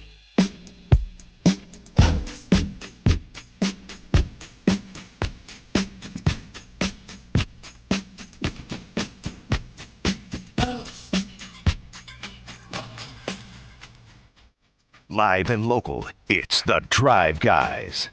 Watch the show on youtube.com/Sacktown Sports 1140.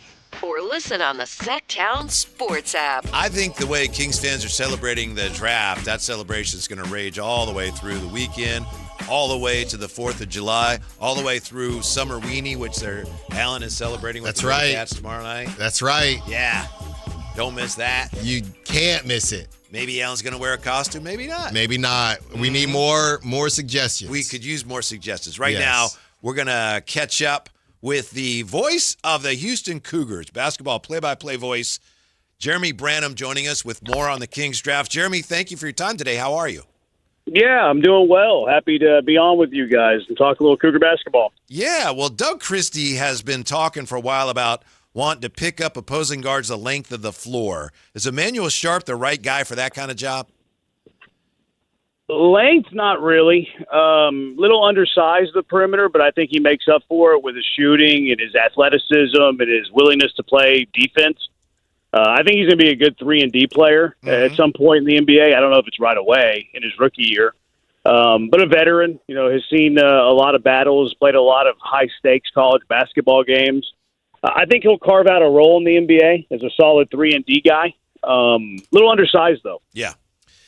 Jeremy, I was trying to watch Sharp's shooting motion because somebody said it's not a hitch, but it's not your typical shooting motion. And when I was watching it, obviously I don't care if it goes, as long as it goes in. But when you're watching it, it's almost like he comes across his body a little bit. How would you describe his shooting motion? It might not look as typical, but I don't see, the Devin Carter hitch or anything like that. But I do know some people have said that it's not your typical shooting motion. Yeah, it's not Sean Marion, right? It's not Sean Marion, but it's not like Steph Curry either. Yes. It's efficient. It does go in. He's a really good shooter. I think his 3-point shooting's going to go up at the NBA level, actually, which sounds weird because you would think, going up a level of competition, that it would go down. But I think he took a lot of shots for Houston, kind of out of necessity. Like he was their late in the shot clock kind of guy. Shot clock winding down. He's taking some step back threes. He's kind of forcing some things at times out of necessity. Not that it was like he was a bad shot selection guy, but they kind of needed him to do that because he was their best shooter. But it does look a little different. It's not like this great form that you would, if you were trying to craft somebody, it's not the shooting form that you would, have a guy shoot at. But it's kind of a flick of the wrist. It is kind of like, across the face a little bit of like a side flick of the wrist, almost like a slider, to borrow a baseball term. Yeah. It's almost like he's fading a little bit every time he shoots too. Not like a, dream shake, but a little bit of a fade. He's kind of landing a little further back than when he left his feet. But it's very efficient, and I think he's a great shooter. I think that's why he was drafted as high as he was drafted, is because I think people project him to be a really good shooter in the NBA. So, yeah, it's not picturesque or whatever, but it is highly efficient. Yeah, and the numbers say, boy, he can sure knock down free throws. Jeremy Branham, nice enough to join us, voice of the Cougars, University of Houston basketball. What are some of the things that we can assume about any player coming out of a Kelvin Sampson program?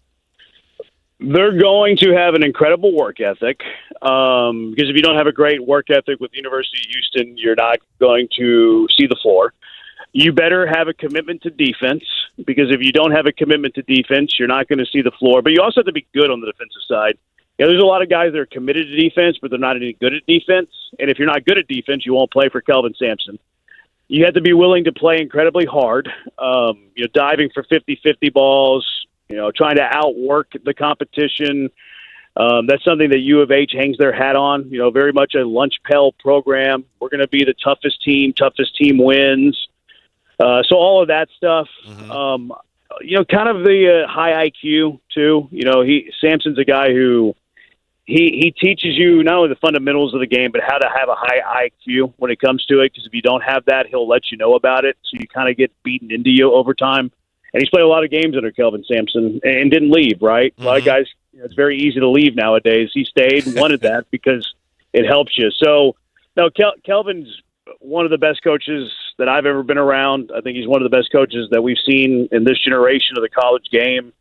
All of his players are tough. All of his players are high IQ. All of his players are going to play hard.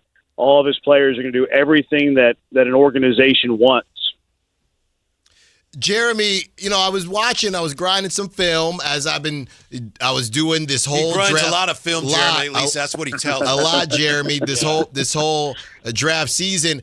I did not see Emanuel Sharp put the ball on the deck a ton as far as playmaking. Whenever I saw it, it was mostly, getting to the rack. Like you said, maybe end a shot clock. Let me just go, get to the rack and see what I can do.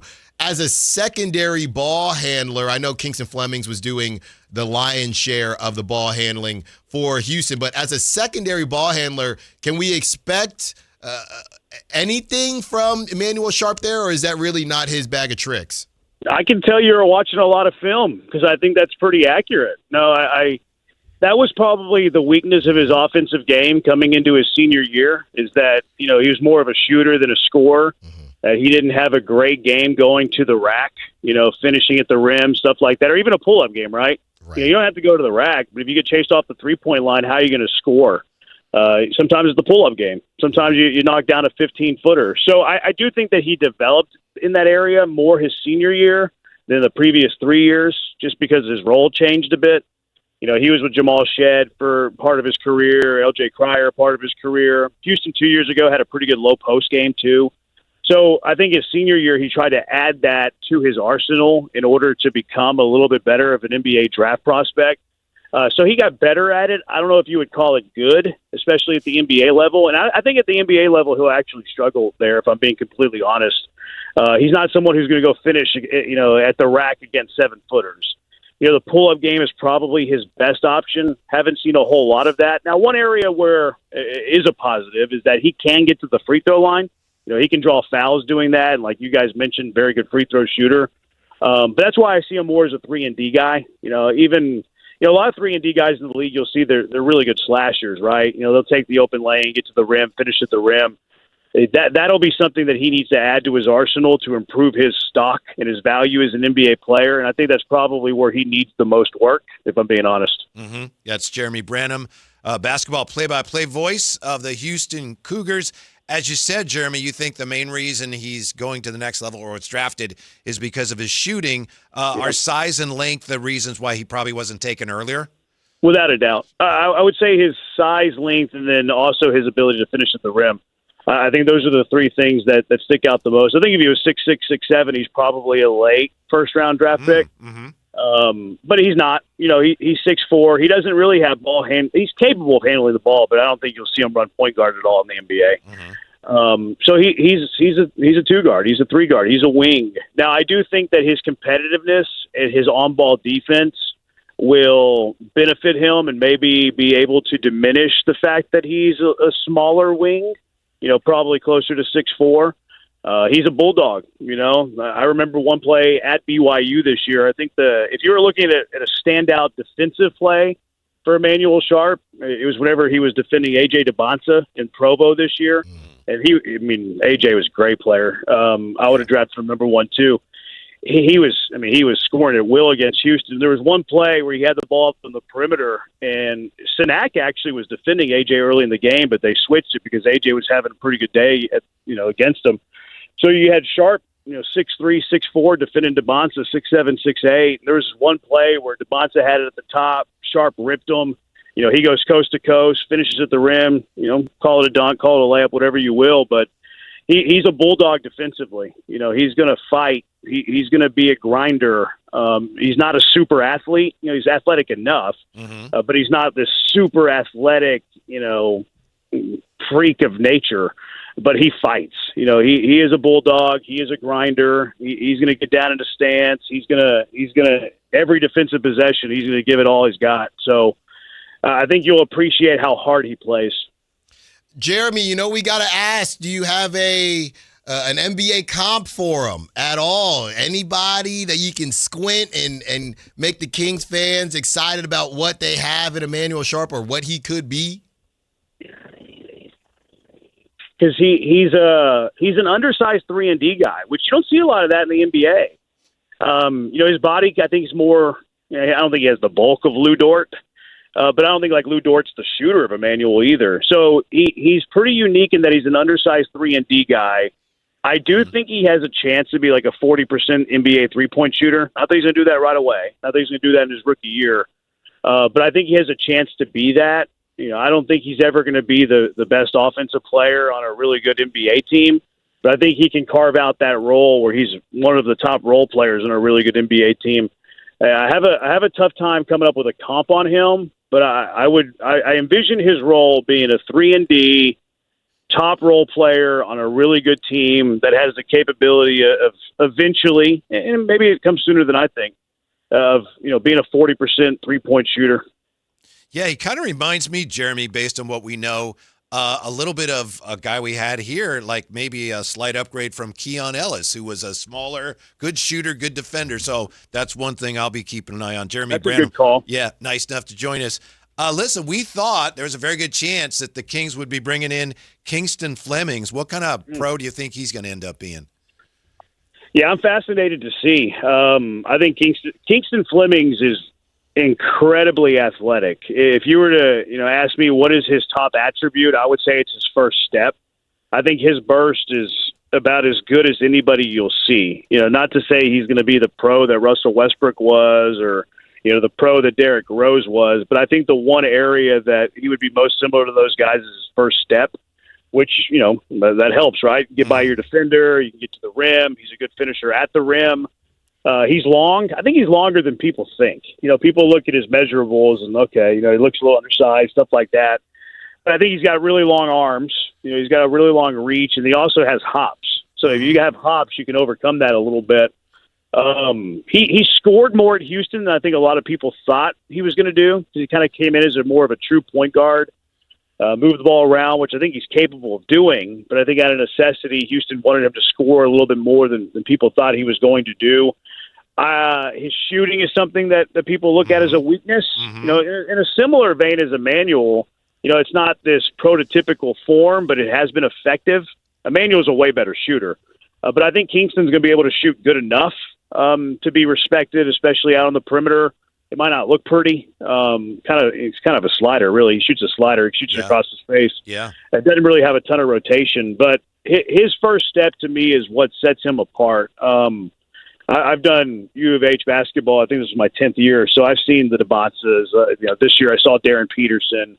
Seen a bunch of NBA guys, and where I think Kingston Flemings excels more than anybody or looks different more than anybody I've seen is that quickness, especially with that first step. Well, we appreciate your time, and since you've been Jeremy Branham with us, you've been doing this for 10 years. I'm always trying to help out Alan, my partner. He's my friend, my partner, and he's kind of a budding play-by-play guy. Why don't you show Jeremy what is your Johnny Cash line? And yeah. Well, I wasn't ready. I know you were. Okay. Yeah. All right. Here you go, Jeremy. Sharp from the corner, 3, Johnny Cash. I don't know. Yeah. What do you think of that one there, Jeremy? Yeah. I think it's good that he has a daily talk show because he shouldn't quit that. Yeah, that's what I think of it. Excellent. Come on, Jeremy. We can work. Call me after the show. We'll get together. I'll make you a little better. Okay. That's all great. Right. Thank you. Thank you. Have a great weekend. We'll talk to you. All right, you too, guys. I'm sorry, Alan. Wow. That didn't go the way I was hoping. Jeremy, I got others. I got more. Jay, that was on me. Yeah, I'm trying to help. Cold blood, brother.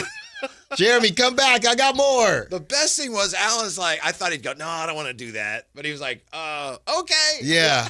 Good for you. Cash me outside. How about that? By the way, and thank you for doing that. And thank you, Jay, for lining that up. I mean, again, Emanuel Sharp, you listen to somebody like Jeremy Branham describe him. You take that description, and it's Keon Ellis. It is. It's a bulkier Keon Ellis, which honestly kind of needed, you know, because he would get kind of bodied a little bit. I like Keon Ellis, but it's just I can't help but notice all the similarities here. Yeah, he got bodied. He would get bodied a little bit. So I think we can definitely work with that. Yeah, even to the point where he shoots a little slider. Yeah, Keon had a little side spin. Yeah, I was stuck between questions. I was going to ask the comp question. I was also going to ask, how deep into the rotation do you think he could guard, right? Obviously, 1s and 2s. Do you think because of his body, he could get away with guarding 3s? But Jeremy kind of answered it when he brought up that game against DeBansa. I know DeBansa might, be a 2, but he could easily be a 3. And just the idea that he was bodying up DeBansa a little bit. So you just want guys that when you're rotating and NBA switches everything, when you're rotating, you don't miss a beat. And it feels like, if Emanuel Sharp gets stuck on, Wemby or a huge 4, it might be a tough go, but he'll be able to hold his own against, some 3s out there, maybe some slider 4s as well. Yeah, Tortilla Jackson, by the way, says Sizzle has options. Well, Not as many as I would like. Apparently not as many. Well, see, here I got you lined up for a little advice from Jeremy Branham. Yeah. He'll work with you. Splash Ketchum. I'm sorry, what? Ash Ketchum from Pikachu or from Pokemon. I honestly didn't know that. Maybe that's on me. He's the trainer or Pikachu. I didn't know that. His name is Ash Ketchum, so you make it 3. Splash Ketchum. That one, and maybe, because thank you, Whitey, for being so old, but that one went right over my head. Somebody out there, that's a good one too. Splash Ketchum? Splash Ketchum. All right. What is this from? Pikachu, apparently. Oh. Ash. No, Pikachu, or it's from Pokemon? No. Ash Ketchum was Pikachu's, trainer, owner. I don't know what it's called now, but Pikachu, hey, that's my Pokemon. Pikachu was Ash's Pokemon. Okay. Ash Ketchum. He caught Pikachu. Okay. Right? Yeah. So his name was Ash Ketchum. Uh-huh. So Splash Ketchum. Splash Ketchum. Well, it's good that you try some of these things out, workshop them a little bit. Mm-hmm. Cash money. Mm-hmm. Yeah, I got a ton. Mm-hmm. I got a ton. So we'll have Jeremy back on. Now, speaking of comps. Said what? Yeah, I'm with you, Compio. Thank you, Kimberly. Kimberly knows what I'm talking about. Yeah, I know a little bit about Pokemon. I don't know the trainers and I didn't know all that. Yeah. Didn't know. Okay. Didn't he mention, he didn't put it out there like, this is the comp, but didn't he mention Luguentz Dort? He did. Yeah. He did. Yeah, and the big difference between Luguentz Dort and, say, Keon was there was a time when I think a lot of fans around here thought Keon, I even heard it said or saw it written here in the text line or in the chat, some fans thought, oh, man, he can guard every position. Yeah. And he really couldn't. No. I'm not saying Emanuel Sharp can, but to your point, if he's a little thicker, maybe has a better chance against some small forwards. Yeah, and again, that's what's so funny, right? Because we go through these the combine and all of this, and there's these exact heights. After that happens, we don't really know what anybody is because Basketball Reference says one thing, someone says another. So Lu Dort, it says on Basketball Reference, 6'4", 220. Emanuel Sharp on Sports Reference says 6'3", 205, right? So, you can't control if you're going to grow or not, but I could easily see, if needed, maybe it's not needed, but I could see him getting to 210, 215, putting a little bit more on him. But the more important piece of this is Lu Dort. If you were to ask someone, how tall is Lu Dort? When I was searching it right now, I thought it was going to say 6'5". Easy. I thought it was going to say 6'5", because he plays bigger because he is thicker. So if Emanuel Sharp can put on a little bit, get some muscle milk, whatever it is, I think that he can at least, like I said, fend for himself against some of the bigger players, because Lu Dort, he'll essentially guard anybody. Mm-hmm. And even if he's not fully Lu Dort, and if he's a lesser Lu Dort, that's something that we'll take every day of the week. Jay, don't you think if we're just looking at this from a cold hard business perspective, the Kings have the 3 picks. They need Acuff to be really good. But of the other 2, and like I said, hopefully they'll both be really good. But if they're not, just looking at it, again, as assets, not to dehumanize them. If one of the other 2 is a good player for you, that's a win, right? If they both are, if all 3, it's like, that's a home run. And you hope that's the case, and that's why you draft them. But if only one of those guys really becomes an NBA player, Karaban or Sharp, just one of them, that's still a win for you. Of course. Yeah. That's it. On a draft for a reason is basically, lucking up almost. Yep. Right. Yep.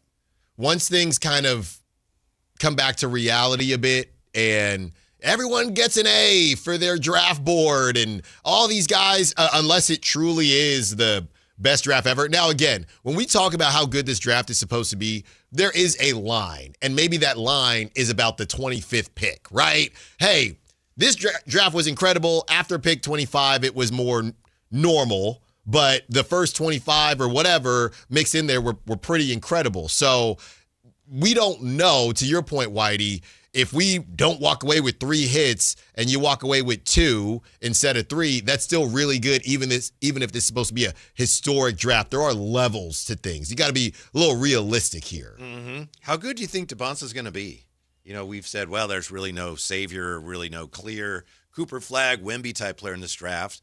But obviously the Jazz and the Wizards and the Grizzlies hope their number 1 picks end up being like, whoa, superstar. I think possible? I think the only thing Coop has on the banter right now is shooting, right?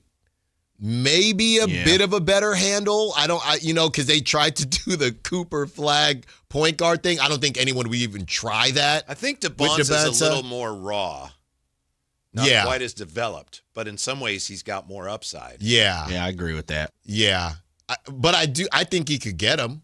I think he could be better than Cooper Flag. I think it could go either way. Yeah. And I still think Peterson, depending on what last year was it like, just weird circumstances, or was it really a window into what kind of player he's going to be? If it was just, it was a bunch of noise, I mean, I think he could be really special. Well, apparently none of these dudes were healthy. That's the other thing we don't know. Apparently Darren Peterson wasn't healthy. Apparently Acuff wasn't fully healthy. Obviously, we know, Yaxel at the end of the season. So we don't know. Caleb Wilson, obviously, Michael Brown Jr. So we don't know because none of these dudes were healthy. Mm-hmm. So that's what makes it even more fascinating. Yeah. Then you have to wonder, how are they going to stay healthy playing 82? That's a great question. It's different. I'd say this, just going back to your draft calculations of, how good can this draft be, Alan? Honestly, when we look back at the annals of history, a spectacular draft is probably 3 superstars, 3 Hall of Famers, right? Like, give or take 1 or 2, but really about 3. Mm-hmm. If you can get 2 to 3 Hall of Famers out of this class, then I think you're cooking with grease. What I think we forget is when we say good drafts, we're talking about guys that are rotational pieces in the league for 12 years. Mm-hmm. Yeah. They're sticking in the league, and I think this draft has an opportunity, like a Karaban. No matter what you think about Karaban, he looks the part of being in the league for like 8 years. Right. 8, 9, 10 years. He's a Zach Collins. He's someone that you may not never think of, but it's like, man, he's still in the league. Yeah. Man, he's put in 10, 11 years, Right. So as I like to say, are people that I've worked around in the league, they collecting pensions. Yeah. Full on cashing out 100% of their pensions. I think we're going to see a high number of these draft picks, for me, just in my opinion, and I think a lot of people's, I should say, I think we'll see like 15 to 20 guys put in 7, 8 years. Yeah, I really think, too, the more I look at it and the more I watch it year after year, it just amazes me more and more for so many of these players, how long they're going to play in the NBA. Not the guys at the very top, but for so many players, it's going to come down to, well, did they make the 3? If they can shoot the 3 and really make it consistently, they're going to play in the league a long time. Yeah. And be healthy. Yeah. Right. Yes, of course. You're right. And when you're looking at the drafts, it's like when you're scrolling down, you get to 15 and you say, oh, yeah, he was in that draft too. And guys like that. Mm-hmm. Definitely. Mm-hmm. Alex Karaban. Yeah. Oh, yeah. Karaban, he's still playing. Yeah. The one question I still have for Scott Perry is next on Sacktown Sports.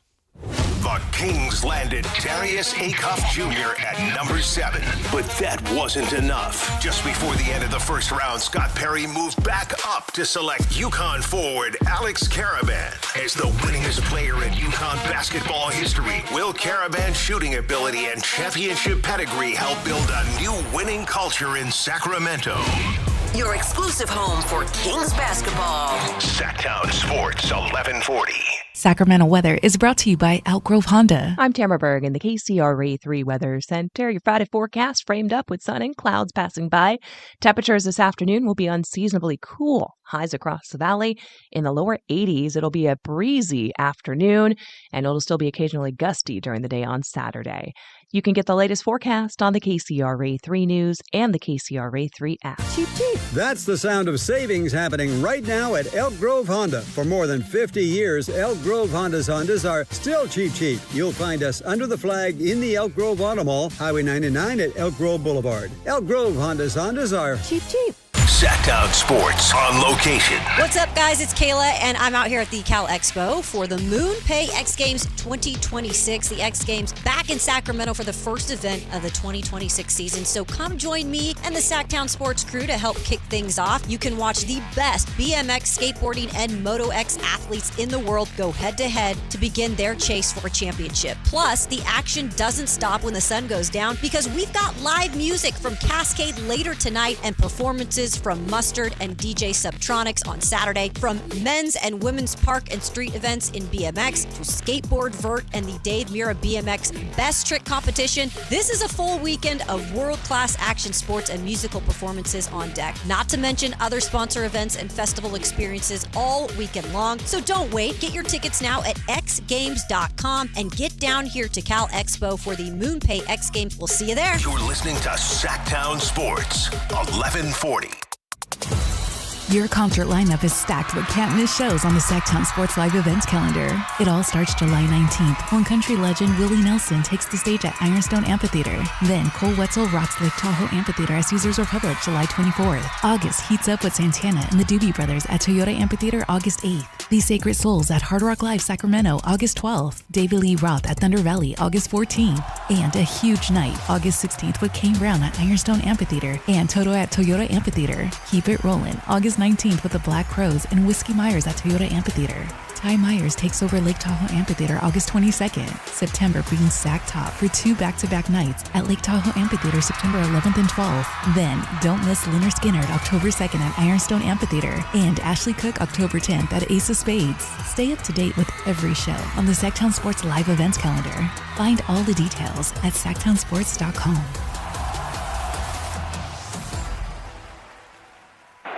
From the FIFA World Cup to competitive business environments, grand ambitions lead to game-changing achievements.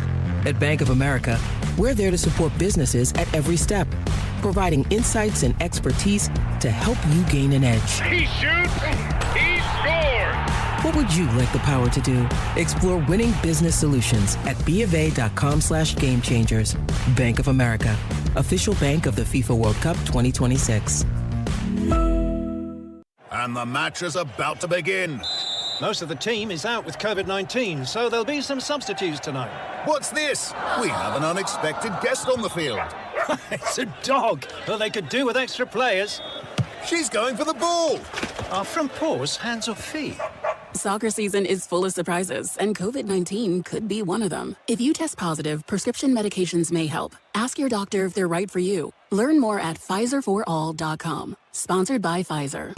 What's going on? We're talking to Chad Hoblet of Hoblet Dodge, Chrysler, Jeep, Ram, and Woodland. Chad, tell us what's happening for Chrysler's Make This the Summer event. Kick summer off right when you save up to $9,500 off MSRP on new 2026 Jeep Grand Cherokee Laredo Altitudes. You won't find a better looking, more powerful, and comfortable Jeep on the road. There's nothing like moving the family around in luxury. Yeah, those Jeeps look real nice inside and out. It's beautiful. But Hoblet is more than Jeeps. Stop by the Hoblet Certified Pre-Owned Supercenter to find whatever you need. With nearly 200 vehicles available and 115 under $30,000, Hoblet needs to be your first stop. Search, select, and save through their whole inventory at HobletDodge.com. Unbeatable prices, unbeatable selection. Nobody beats Hoblet, period. $9,500 toll net savings on select new 2026 Jeep Grand Cherokee Laredo Altitude. Up to $5,500 factory incentive and $4,000 dealer discount. Incentives include $1,000 Hoblet trade-in assistance with eligible trade-in and $2,000 Make This the Summer event retail cash. 3 of this net savings. Sample VIN 243062. See dealer for details. If your passion is bass fishing, only one radio show has the action, information, and excitement of your favorite outdoor sport. Ultimate Bass, hosted by Tournament Bass Pro and California Outdoor Hall of Famer Kent Brown, takes you live to where the fish are biting every Saturday morning. Only Ultimate Bass feeds your passion with the latest news, products, tips, and advice from the pros. Ultimate Bass with Kent Brown, Saturday mornings at 5 a.m. on Sacktown Sports 1140, part of SEP's Saturday Morning Outdoors. Celebration of 80 years of 49ers football. Sacktown Sports is counting down 80 of the most memorable moments that have shaped the team's storied legacy and winning tradition. Here's today's faithful flashback. Number 52, Hufanga's helping hand. The 49ers beat Aaron Rodgers and the Green Bay Packers 13-10 in the divisional round in January of 2022 thanks to a block punt by Jordan Willis that was returned for a touchdown by Talanoa Hufanga to tie the game at 10. Here's a very hoarse Greg Papa. They blocked the punt. They blocked the punt of Bjork as it's rolling free. Pick it on up. The goal line of 49ers. Scoop it. And Talanoa Hufanga scored. Touchdown. San Francisco. Robbie Gould would kick the game-winning field goal as time expired, and the 49ers win and advance without scoring an offensive touchdown in the game. Faithful flashbacks on Sacktown Sports 1140.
That's less money for the Knicks to use on their other potential free agents. Come on home, D. There already have been reports that didn't look like they're going to keep Mitchell Robinson. That has Alan kind of wondering about Mitchell Robinson. Oh, definitely does. You know what? And this isn't about Maxime, and I wouldn't even call it a cautionary tale because they won a championship. But I remember when, the Knicks were kind of on their way up. The big thing was Deuce McBride, right? It was Deuce McBride. And, hey, we really like Deuce, and there were some conversations when the Knicks weren't able to get it done, whether or not he would be in trade conversations. I don't know if he was ever straight up untouchable, but the word was that the Knicks didn't really want to move Deuce McBride. The dude barely played. He barely played, it felt like, in the finals. You brought in Jose Alvarado, and you had Shamet playing minutes. Mm-hmm. Now he's an expiring contract.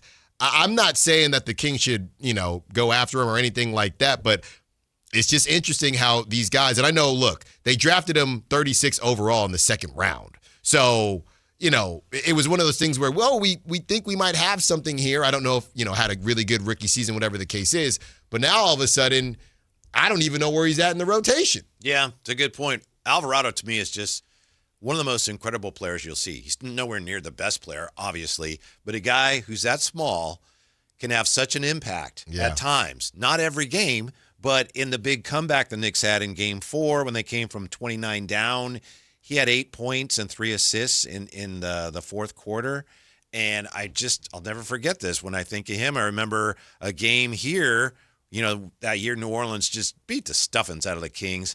And they inbounded the ball to De'Aaron after a made basket. And that's what Alvarado does. He lurks back there and he steals the inbounds or steals it from you. And he did it. And I was so mad. Like, how do you not know he does that? I know he does that. We were both there. Play. Yeah, we were both there. And it's just like, dude, how do you let that happen? I wanted that to happen, not necessarily to De'Aaron. That would have been icing on the cake. But I wanted it to happen just in general during the finals. Yeah. That would have been ridiculous. We had a really significant moment in the studio earlier in the show. Alan went over and took down the De'Aaron Fox jersey and put the Malik Monk jersey up in its place.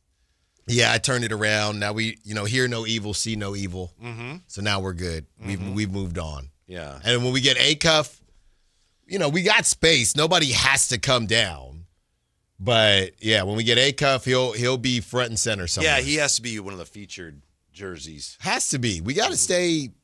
We got to stay on top of this stuff, man. That's what I try to tell people all the time. You got to stay on top of this stuff. Mm-hmm. Mm-hmm. What is it? Feng shui.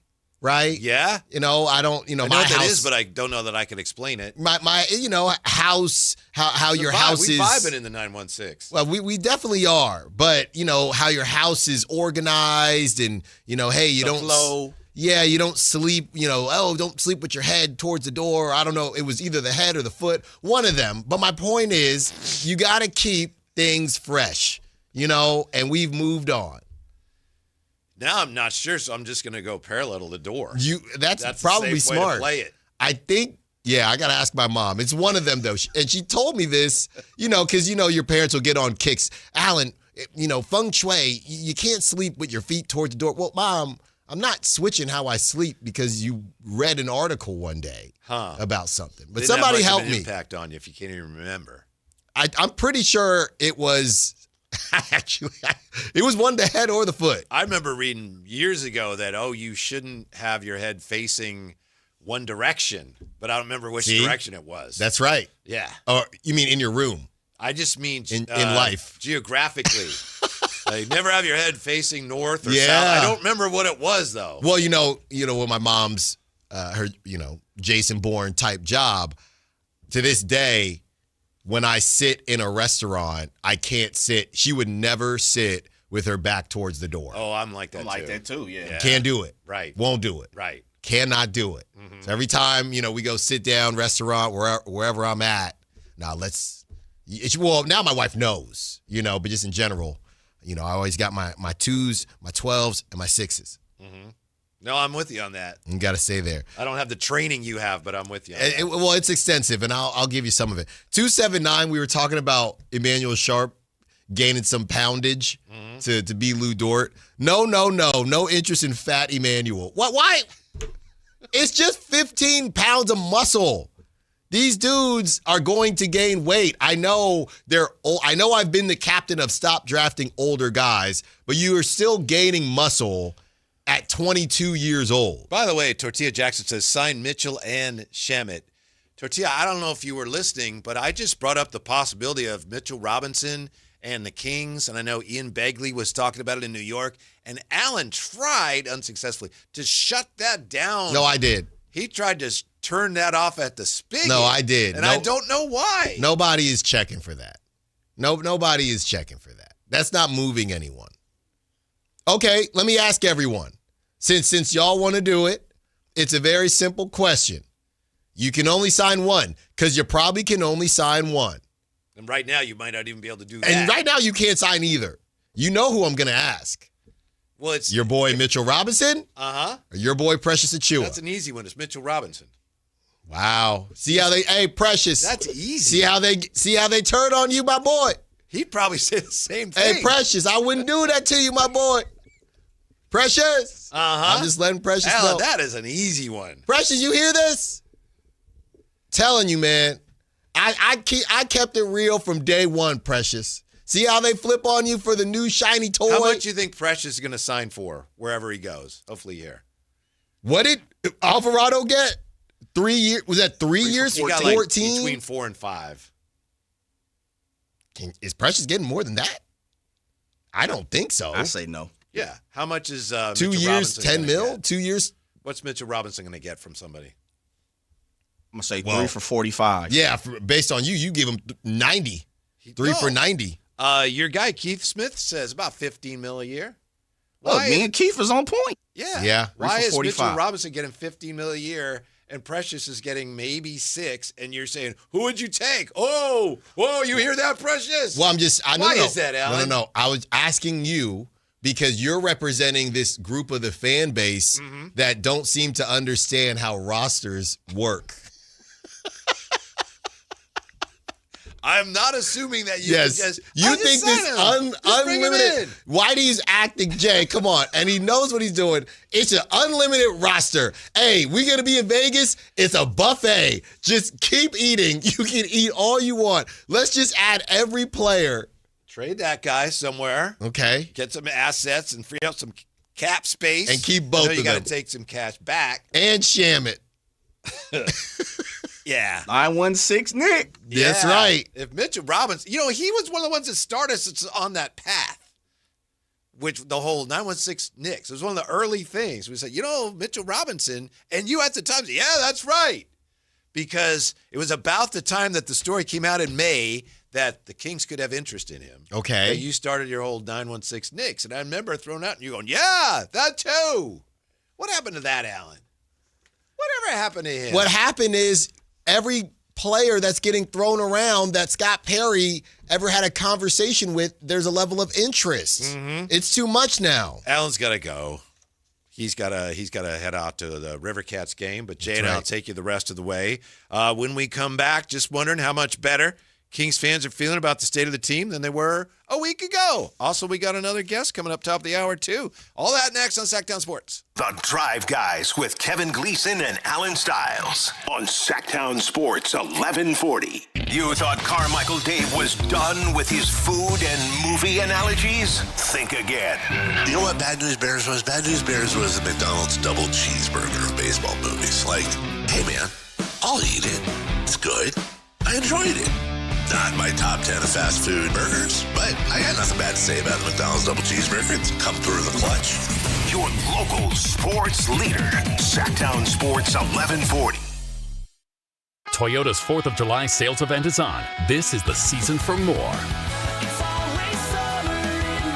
This 4th of July, get 3.99% APR plus $500 finance cash on 2026 Tacoma SR5. Or get 2.99% APR plus $1,000 finance cash on Tundra. Make the most of summer in a new Toyota truck. Don't miss the 4th of July sales event. Toyota. Let's go places. Offers available through TFS to buyers with pre-rated credit and can't be combined with other offers. Cashback offer excludes Tundra TRD Pro and 6/30/26. Country in the Park 2, presented by your California Army National Guard. October 23rd at Hart Health Park at Cal Expo with Bailey Zimmerman, Russell Dickerson, plus more. Enjoy line dancing, live DJs, mechanical bull, and food trucks. Tickets start at just $70. Country in the Park 2, October 23rd at Hart Health Park at Cal Expo with Michelob Ultra, the California Office of Traffic Safety, and Caltrans. More info at CITPFest.com. Liberty Mutual customizes your car and home insurance. And now we're customizing this rush hour ad to keep you calm, which could help your driving. And science says therapy is great for a healthy mindset. So enjoy this 14-second session on us. I think you've done everything right and absolutely nothing wrong. In fact, anything that hasn't gone your way could probably be blamed on your father not being emotionally available because his father wasn't emotionally available, and so on. And now that you're calm and healing, you're probably driving better too. Liberty, liberty, liberty, liberty. With Progressive's Name Your Price tool, you can choose the best coverage option for you. Because you know you. Like, you know that hiking isn't for you. Sure, it sounds nice to be in nature while exercising, but that's what a gym and houseplants are for. I mean, you don't even like walking upstairs. So why would you walk up a hill for miles? To what, end up high in the air? Come on, you know you're scared of heights. Only you know you. So get coverage options within your budget with Progressive's Name Your Price tool. Progressive Casualty Insurance Company and affiliates. Pricing coverage match limited by state law. Capital Casino is conveniently located in downtown 411 16th Street and has been a part of the greater Sacramento area for over 20 years. They offer the best variety of games in the region in a safe and friendly environment. And there's plenty of parking, all well lit and monitored by security. Come have a great meal at the cafe and restaurant inside. Capital Casino has the best food, the best service, and the best action. But please always remember to gamble responsibly. 1-800-GAMBLER. And Doug. There's nowhere I wouldn't go to help someone customize and save on car insurance with Liberty Mutual, even if it means sitting front row at a comedy show. Hey everyone, check out this guy and his bird. What is this, your first date? Oh, no. We help people customize and save on car insurance with Liberty Mutual together. We're married. Me to a human, him to a bird. Yeah, the bird looks out of your league anyways. Only pay for what you need at libertymutual.com. Liberty, liberty, liberty, liberty. Meet Lee Platts, a renter whose possessions fill not only her apartment, but also the darkest corners of a mini storage unit. A land of both truth and fiction. Truth, everything inside is protected by Progressive. Fiction, one day Lee will fit into her clothes from senior year of high school. Renters, discover coverage for what you love and what you can't get rid of in Progressive's Protection Zone. Get a quote at Progressive.com. Progressive Casualty Insurance Company affiliates and third-party insurers. That's the sound of savings happening right now at Elk Grove Honda. You remember, right? Elk Grove Hondas are still cheap. And right now you'll find a good deal more on new Honda gas and hybrid Accords, Civics, CRVs, and more fuel-efficient Elk Grove Hondas. Every sale is done right here, under the flag in the Elk Grove Auto Mall. Come see why generations of families return again and again to Elk Grove Honda in the Elk Grove Auto Mall, because Elk Grove Hondas are cheap. Are you looking for a night out that actually delivers? Grab your friends and head to Sutter Health Park for Sacramento River Cats baseball. We've got cold drinks, great vibes, and live baseball all in one place. Get your tickets at rivercats.com. Catch every soccer tournament match live on the big screens at Super Taco. Join Sacktown Sports 1140 for the ultimate viewing parties. Win official jerseys, gift cards, and epic merchandise while enjoying great food. Bring your friends, wear your colors, and catch the action. Super Taco. Great food, great fun. See you there.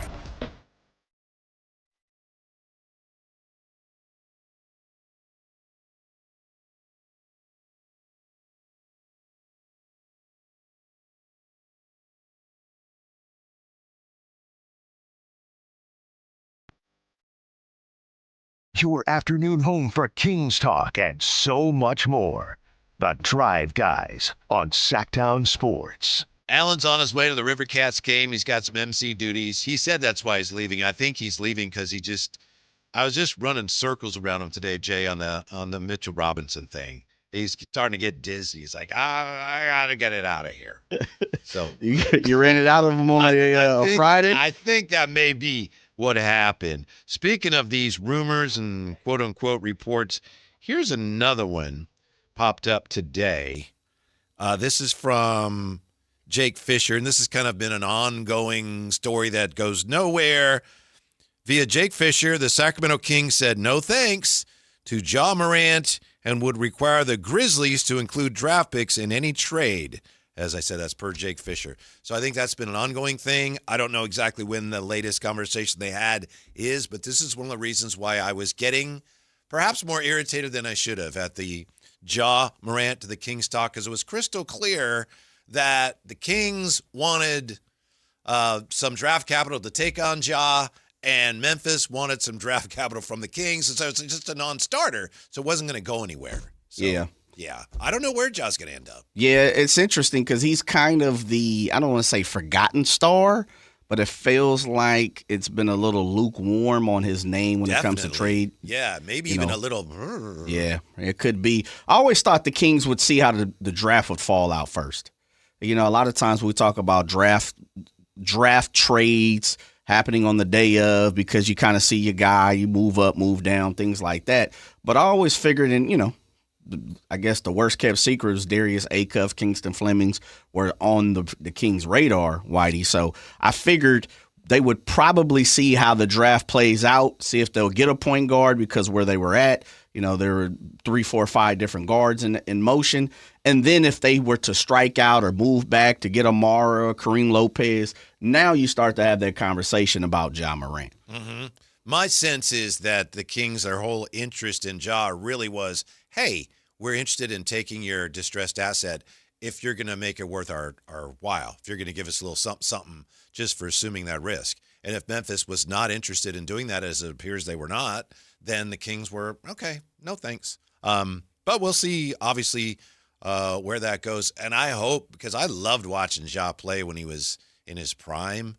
I mean, I remember I used to talk to Jerry about this. It's like he would fly through the air. Almost literally fly, and what goes up must come down. And I worried that at some point that was going to take a toll on him. And I know there's still a lot of people that say, given his, some of the things that happened to him off the court involving weapons, I don't know if you want any part of that. And my main concern with him would be health. If I were a team looking at him, I don't know that he physically can be the player that he once was. I hope he can, though, because, man, there was nobody quite like Ja. Yeah, I would say, and I've kind of stuck to my guns on this stretch, is I think he has a good 3 years of kind of keeping the same athleticism, being in that same pool when it comes to flying above the rim, doing some of the spectacular things that he does. But I'm with you. I think he then also, after 3 years, probably has to learn how to shoot it a little better. Maybe the mid-range game has to be a little bit better. And the one thing I love about Ja Morant, and I think that's part of what you're talking about, is Ja normally when he goes up, he's trying to grab the rim. I think he's going to have to learn to put it up off the fingers a little bit instead of me having to, dunk on you. Yeah, power and all come. the way to the rack. Exactly. Learn the finesse. Learn the finesse game and the mid-range game. But I think he still has a 2-3 year run. And I'll say this: I think he has something to prove. And when you have something to prove, you're dangerous. And I think we're going to see probably another quick 2-3 year run from Ja Morant because people are forgetting about him. It's kind of like, for me, I'm interested to see what LaMelo brings to the table. You're not forgotten. People know you're good. But I think now people are waiting for you, number one, to be healthy, but also, are you going to get serious about the game? That's because it. Now you got Ant. So. I'm with you 100%. That's the interesting thing about the Melo thing. In order to prove himself here, he has to show that he can do all the things that the Hornets apparently feel like you can't be. You're not really about winning. You're not really serious about defending, and that's what he's got to do here. And so it's a perfect opportunity for him. And Minnesota's running out of different things they can try. They are done to get over the hump. They don't even own their first draft pick until 2033, 4? What was it? Something like that? Crazy. So, they're at the point where they've exhausted, minus being, you get creative. They've exhausted a lot of their all their potential first round draft picks that they own.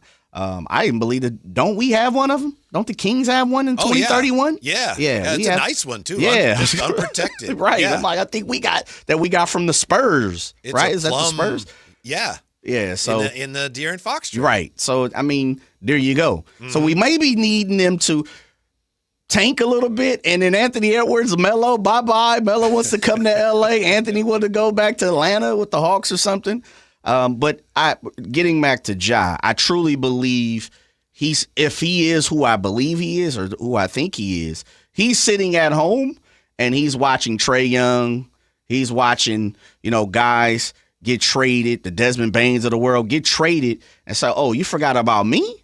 Okay, I got you. And the next 3 years, while his body hopefully stands up to, what it needs to for a whole NBA haul, I'm going to go hard. Now, after that, you turn around, he'll be 30 about that time. We'll see how it plays out. I know at some point here, somebody on the station will have Scott Perry back on.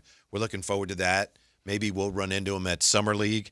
But I think my question for him right now would be just like, okay, the draft is great. Where does this leave you? Where are you going into next year? What is next year about? And that's probably a little premature because we still don't know what he's going to be able to do with Domas and some of the big contracts. But I'm just curious, Jay, because now you were just talking about tanking and the new lottery reform. He was pretty clear last year that this might take a while, and we're in an evaluation period, and then he would kind of allude to rebuilding, whatever you want to call it. But are we still there, or now are things sped up because you really don't benefit from tanking? There's a number of ways they could play it, and I'd like to know. He was very cautious. I don't think since he's been here, I don't know that he's mentioned playoffs once. I can't remember one time. Which is smart. Yep. So I'm just wondering now, okay, where are we? Does this speed things up? Obviously, that's an impatient fan talking. Right. Let's see. But I wonder where they are. Well, I think the one thing Scott Perry has definitely done is tamper expectations, especially coming off the Beam Team season, right, where our expectations are a little higher. The following seasons, like everybody's looking around. Sasha, that's it. 2 years. Okay, wait a minute. We still got big names and big guns on the roster. And even with the DeMar DeRozans, the Russ Westbrooks and guys like that, Zach LaVine's, I think expectations were at least to compete at a higher level. But you bring up an interesting point, Whitey. I'm not exactly sure. And as you said, only he or a few of the other people within the front office, the organization, they have that answer. And I'm pretty sure they probably still all have to answer to, what he believes. So interesting. I tend for me, and maybe I'm just a little more lackadaisical and relaxed on it. I'm not really fearful of the new lottery movement and all. Like, I just think it's a big fluff. I think there's going to be a couple teams like Memphis who's already kind of been caught in it, and they're just in the crosswinds. But the NBA ain't standing on a lot of different things for me, Whitey. I think it's a facade in many different ways. And once, they'll figure out how to manipulate, and I'm not saying any funny business, but I think they'll figure out how to manipulate this to not really harm too many organizations for too long. And so, we've seen guys be vetoed in trades and things like that. The NBA knows what they're doing. They'll figure it out. And maybe after the CBA is, figured out the next time, maybe they'll move off of this. But I'm not too intimidated by the lottery situation. Well, I think to your point, they know that, teams are going to figure out ways around all this. Of course. That's why they put the cap on it, 3 years or whatever, and then we'll reevaluate it because they know that unintended consequences. There's things that could happen out of this that we didn't think of. Yeah, we didn't like it. Aaron Torres from Fox Sports is a huge Darius Acuff fan. We'll find out why when he joins us next on Sacktown Sports. With Darius Acuff Jr., Alex Karaban, and Emanuel Sharp, the 2026 draft class for the Kings is officially complete. Alongside Maxime Reyno, Nick Clifford, and a promising young core of players, do Scott Perry and Doug Christie have the right foundation to bring winning basketball back to Sacramento? Your exclusive home for Kings basketball. Sacktown Sports 1140. This is the story of the one.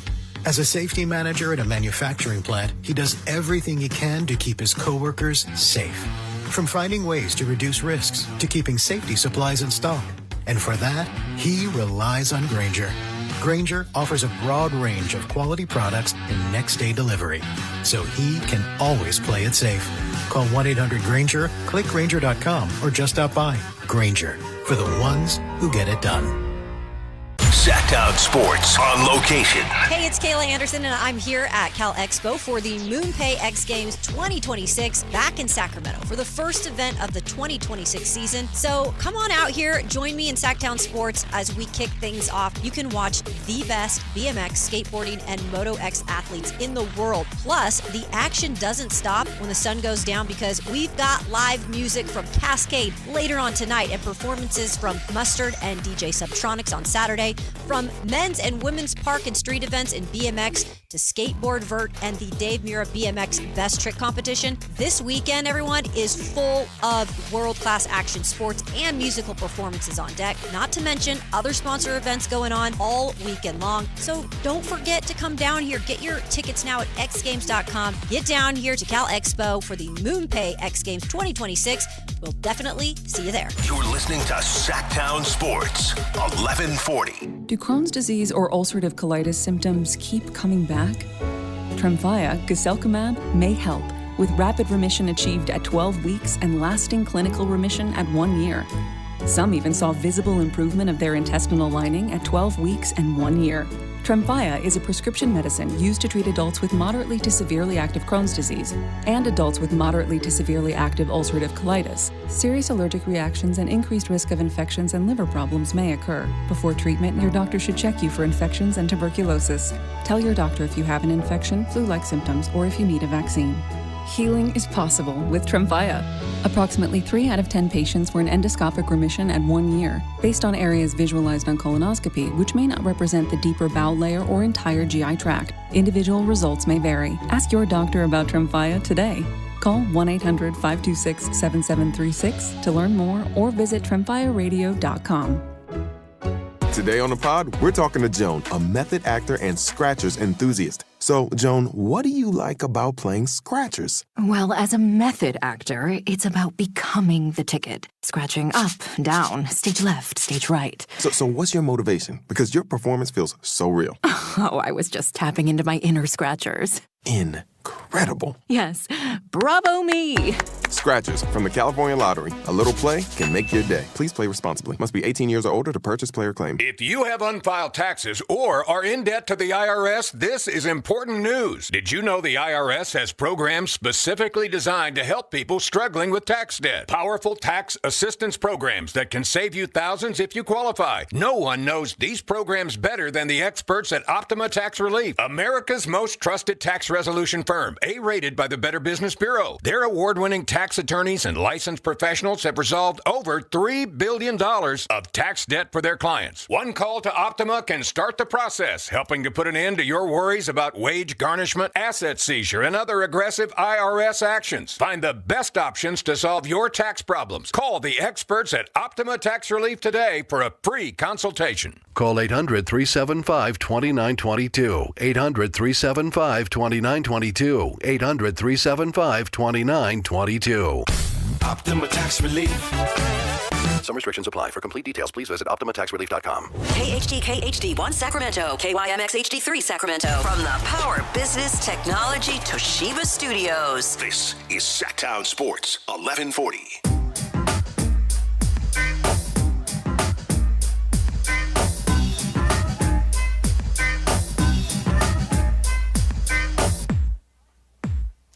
Time to get funky and radical hip as Live and local, it's the Drive Guys. Watch the show on youtube.com/Sacktown Sports 1140. Or listen on the Sacktown Sports app. Obviously, we don't know how any of these draft picks are going to turn out. But this has been one of the best weeks to be a Kings fan in a long time. Just the sense of optimism and excitement. And I think, as much as anything, just a sense of direction now with Darius Acuff has made for one of the best weeks we've had since, I don't know, maybe you go back to, right before the play-in game against Dallas when the Kings had some momentum, maybe since they won a lot of games after Doug Christie took over. Been a while, but it's just amazing to me how, based on the conversations I've had, comments we get from callers and listeners, texters, which I appreciate very much, by the way, just the sense of renewed optimism. It's striking and good because Kings fans obviously deserve all that. A lot of that stems from the fact that they were able to draft Darius Acuff, and the excitement has just gotten more intense here with so many people, pundits around the country, talking about what a great job the Kings did in getting him and what a great player he's going to be. Nice enough to join us with more on that. He appears on Fox Sports. He's a writer, podcast host, Aaron Torres. Aaron, how are you today? Fellas, I'm doing well. How are we doing today? We're doing great. We're excited in Sacramento. Kings fans haven't been this excited in a long time. How high on your draft board was Darius Acuff? I have said that independent of team need, Darius Acuff was number 3 on my draft board.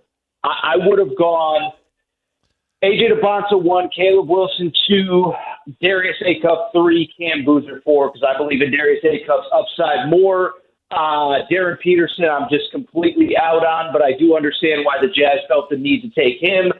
I am as big of a Darius Acuff stan as you can find, and I think the Jazz. And by the way, I went to UConn too, so I've pretty much seen every game of Alex Karaban's career as well. If you want to talk about him as well, so. Yeah. Oh yeah, we definitely gonna talk about Alex Karaban. Hey, come on now, brother. Jay, of course, Jay. I know you are. But I know you've been breaking down that film. I know you were watching that UConn Central Connecticut game until 2 a.m. last night, watching the box house and the. I got you. Okay. Jay's right. Watching tape and chart and deflection. Deflection, baby. What you need? That's what I'm saying, man. Where's Alan when you need him? Been staying with Darius Acuff Jr. The fact of, and this is why I want to have you on the show, is I had saw one of the podcasts that you came on and just talked about the tremendous upside. What compared to what you see him in Arkansas, and the program is completely different. But Aaron, what do you see his growth? Where is his growth? Where is the next step for Darius Acuff? The next step is probably on the defensive end. But John Calipari, in maybe some explicit terms that we can't say on the airwaves, kind of had his stance on Darius Acuff that I had my stance, because this is what I was asked a lot about with Darius Acuff during the NBA draft process was, well, defensively, tell me what's wrong with the defense? I'm like, dude, he's the first player since Pete Maravich to lead the SEC in scoring and assists. He's allowed to take a possession off on the defensive end every now and again. And, transparently, I'll be totally honest, I know the BYU staff really well, and to just use a non-Sacramento Kings example, they told me that about AJ DeBonsa. They said AJ DeBonsa could be the best perimeter defender in college basketball or the best wing defender in college basketball, but we need him to score 30 points every night, and it's not physically possible to do it on both ends of the floor. And I think it was much the same with Darius Acuff. Now, listen, he's 6'3". Is he going to be a switchable, Steph Castle-type defender? Probably not. But, my stance in doing this as long as I have it, if you're that dedicated and that elite on one end of the floor, you are capable of doing the same on the other end of the floor. And so because of it, I think that's where there's room to grow. But I think Darius Acuff is capable. He didn't do it because it wasn't needed or asked of him at Arkansas last year. Mm-hmm. Okay. Aaron Torres joining us, Fox Sports writer and podcast host. So, Aaron, which team that passed on Darius Acuff do you think will regret having not taken him the most? Well, so I live in L.A., and obviously I'm around more Lakers fans than Clippers fans, but I don't want to speak for everybody, but with the Clippers, I am just not of the belief that unless you could consider the argument against taking Darius Acuff if you're the Clippers is that you already have Darius Garland. And I'm sorry, but, I don't watch as much NBA as you guys, but the next team that's passing on potential all-stars because they're building around Darius Garland, that GM is going to be hosting Fox Sports Radio with me on the weekends here pretty soon because, you shouldn't be passing. And listen, maybe they just really believed in Keaton Wagler. I like Keaton Wagler, but my argument is any player that's not, one of the Wemby, Jokic, we know who you build around in the NBA and who you don't. And so I only bring it up because the Clippers, this notion that you have to draft a big guard because you have Darius Garland, I just don't believe in. And then I'll say two other teams. One, the Brooklyn Nets, I like Mikael Brown Jr. I think he's got a lot of upside. But the Nets had all those first-round picks last year and didn't draft a superstar, didn't draft a guy that the fans are excited to show up and watch. And I thought they had a chance to get kind of a headline or a guy that people would be excited to watch.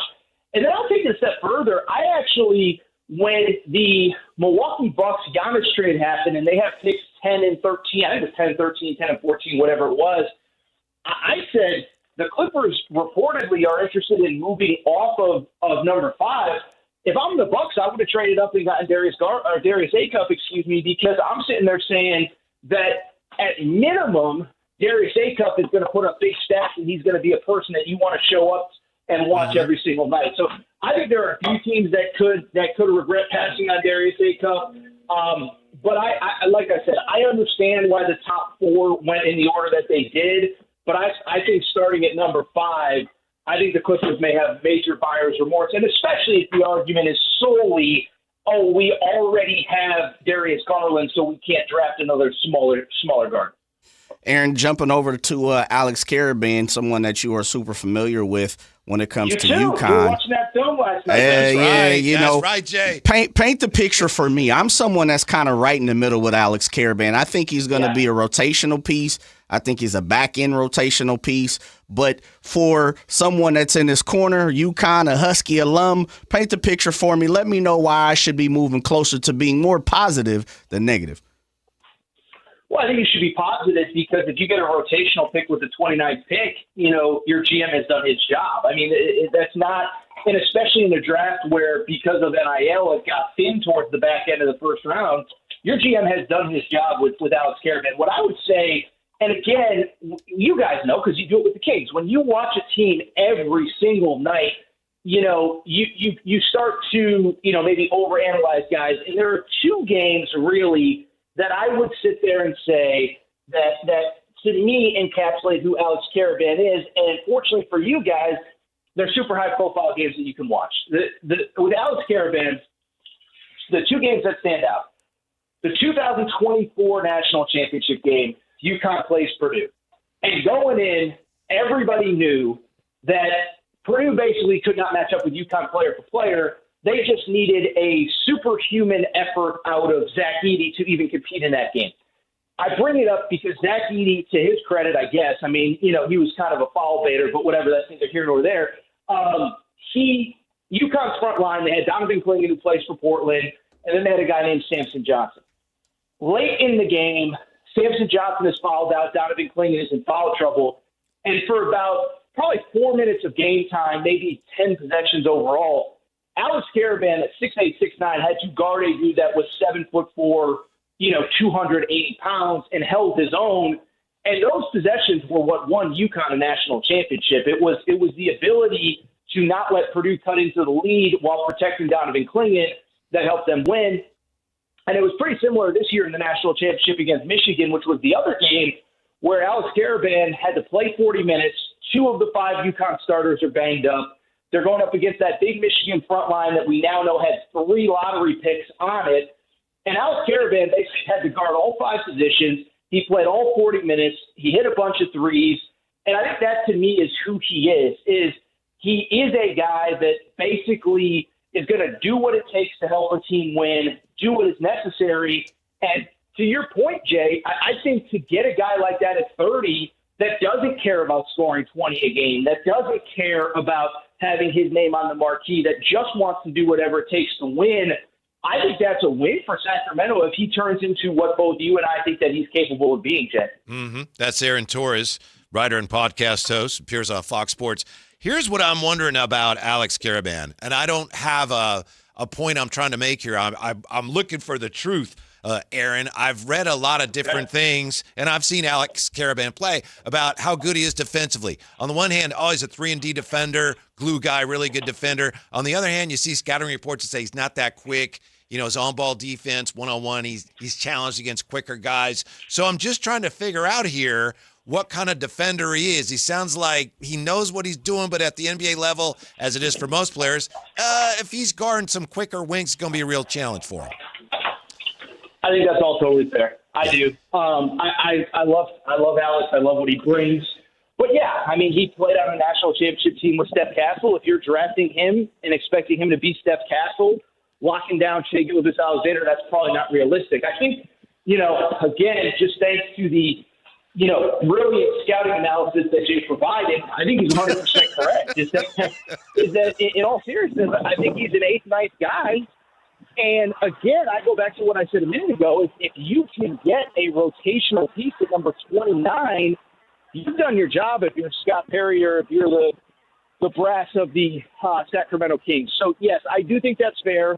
I wouldn't list him as an A++ athlete by any stretch of the imagination. I would list him very much as a player who ultimately plays a role, right in certain matchups, probably not right for others. But I just keep going back to 29 pick in the draft, and if you can get that at 29, you guys can speak for your own team. I'm not here to say you're right or wrong, but I think that's a win if you can get somebody that can contribute right away at number 29.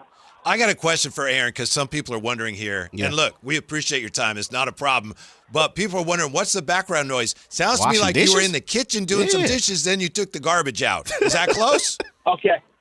So what happened was my dog, she goes over our neighbor's house sometimes. She's got a little buddy over there. So she just came home, and she started barking in my face. Now, usually we just play ball, but the last time I played ball with her during a radio interview, I got yelled at by the host and said I was making too much noise.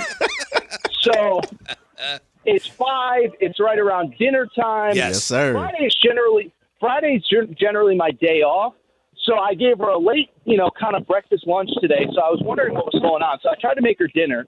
She didn't eat dinner, which, that's more shocking than Darius Acuff falling to number 7. Let me tell you that. Yes. So I immediately pivoted from she must want dinner, which is where you heard me in the kitchen, to she must want to go outside. And so we are now out on a nice Southern California afternoon, walking around, and the whole neighborhood is hearing my Sacramento Kings. That a boy. Hey, man, what part of the city you in, brother?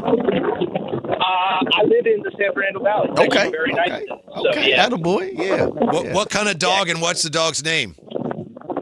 It's a female called Charlie. Her name's Charlie, and she's really good. She got the haircut. Her 4th birthday is actually on Monday. I was looking at a calendar, I was like, goodness gracious. Birthday's coming up. I haven't done my shopping yet. All I haven't that either. stuff. So Yeah. Jay, you got a card yet for the dog? Of course I got a gift for the dog, man. Baby, I keep a snack in my back pocket. Jay, I mean, that was part of the agreement, right? Yes, I said I'd come yes. on, but you guys had to send something from the milk station bone. for her for her birthday. Little pet fresh or something. Nice. That's nice. I mean, this is what we verbally agreed to. I mean, I'm a man of my word, so. Yeah. So we'll be looking for that. We'll be looking for that care package from the station in the mail here over the next couple days. Little chewy, Little Alex Karaban dog jersey. That's what I'm hoping for. That's what I'm keeping my fingers crossed for. Aaron, man, before we let you get out of here, because it is a Friday in SoCal, which means it's a beautiful day. You also rock with the college football situation. I know I'm throwing a little curveball at you, but I know who you are, and I know you can handle it. The news of Sac State being able to be bowl eligible this year is big news here in Sacramento. As Dr. Woods, the president, been betting on it. Of course, the athletic department been pushing hard to try to get into a Power 5 conference and also get to the big boy level. What does that mean to you, someone who covers college sports as big as you are? Is that something that caught you by surprise? Is that something that you like, we knew it was coming, and it was just a matter of time? What's your thoughts on that? It's a great question. No super strong opinions. First of all, I understand now why teams are in such a rush to get to the FBS. I mean, with James Madison basically making the college football playoff, 2-3 years removed from being in the FCS, I can see the excitement. You guys would know, obviously I've read a lot about Sac State's ambitions. I know that Mike Bibby's the basketball coach. I know that Brennan Marion was there for a while with the football program. So I know the ambitions. And really all I would say is, listen, I think it's a net win for Sac State. And I think the sooner that you can hit the ground running and have bowl eligibility to sell, but also, let's be honest, there is an auto bid for the Group of Five in the college football playoff. I think that's only a net positive for Sac State, as I know they're trying to build that thing out and really create excitement for that university and that part of the state in the country. So I think, if you can sell, hey, we can go to a college football playoff here. I'm not going to say it makes recruiting that much easier. It is what it is. But I think it's a great selling point for a school that obviously is trying to really elevate its status in the college sports space. Aaron, we appreciate your time. Enjoy your weekend. Thanks. Sorry about the noise in the background, guys. It's not a guys, problem. Appreciate you guys. Yeah, All more right. fun that way. We'll Thank soon. you. Yeah, I felt like we were going on a little tour of the neighborhood there. Those are always more fun. I remember one time interviewing Klay Thompson when he was a very young player, might have been a rookie, and he was in Milwaukee or somewhere in his hotel room, and he's talking to us, and you could hear something in the background.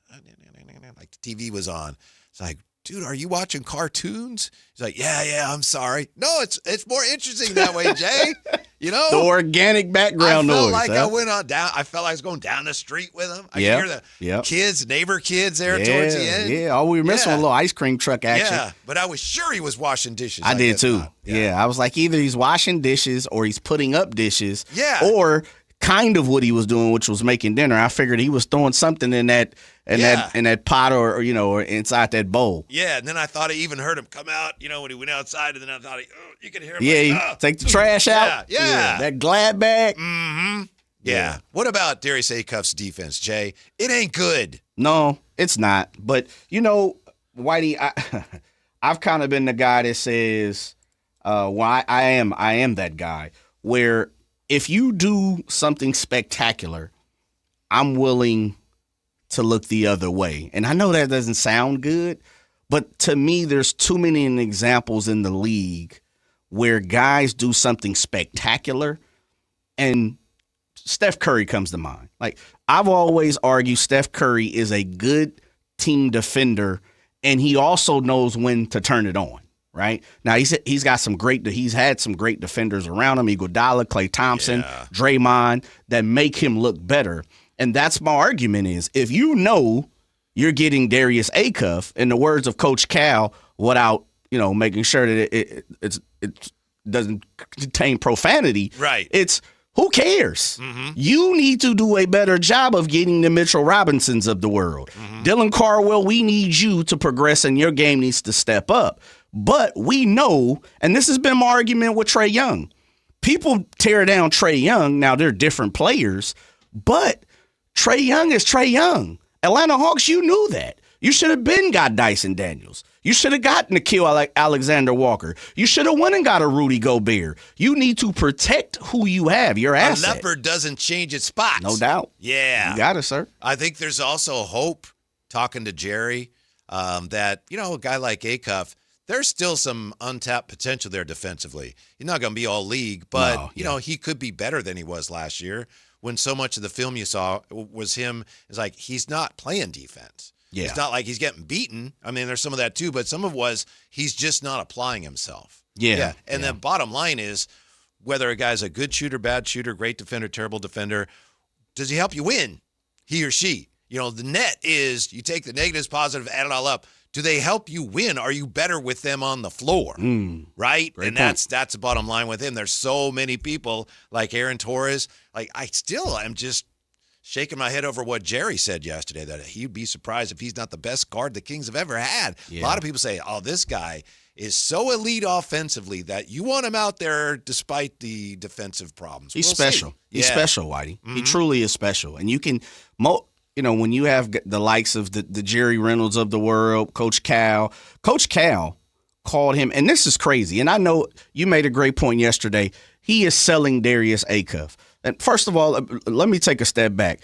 If I had a son and he was playing hoop, Coach Cal's type of coach I want my son to go play for, right? Definitely. I've seen him post about Malik Thomas and T Brazil and all these different people. But I say that in the form, he's a great salesman, and that's why he's been a great coach for a long time, right? Mm-hmm.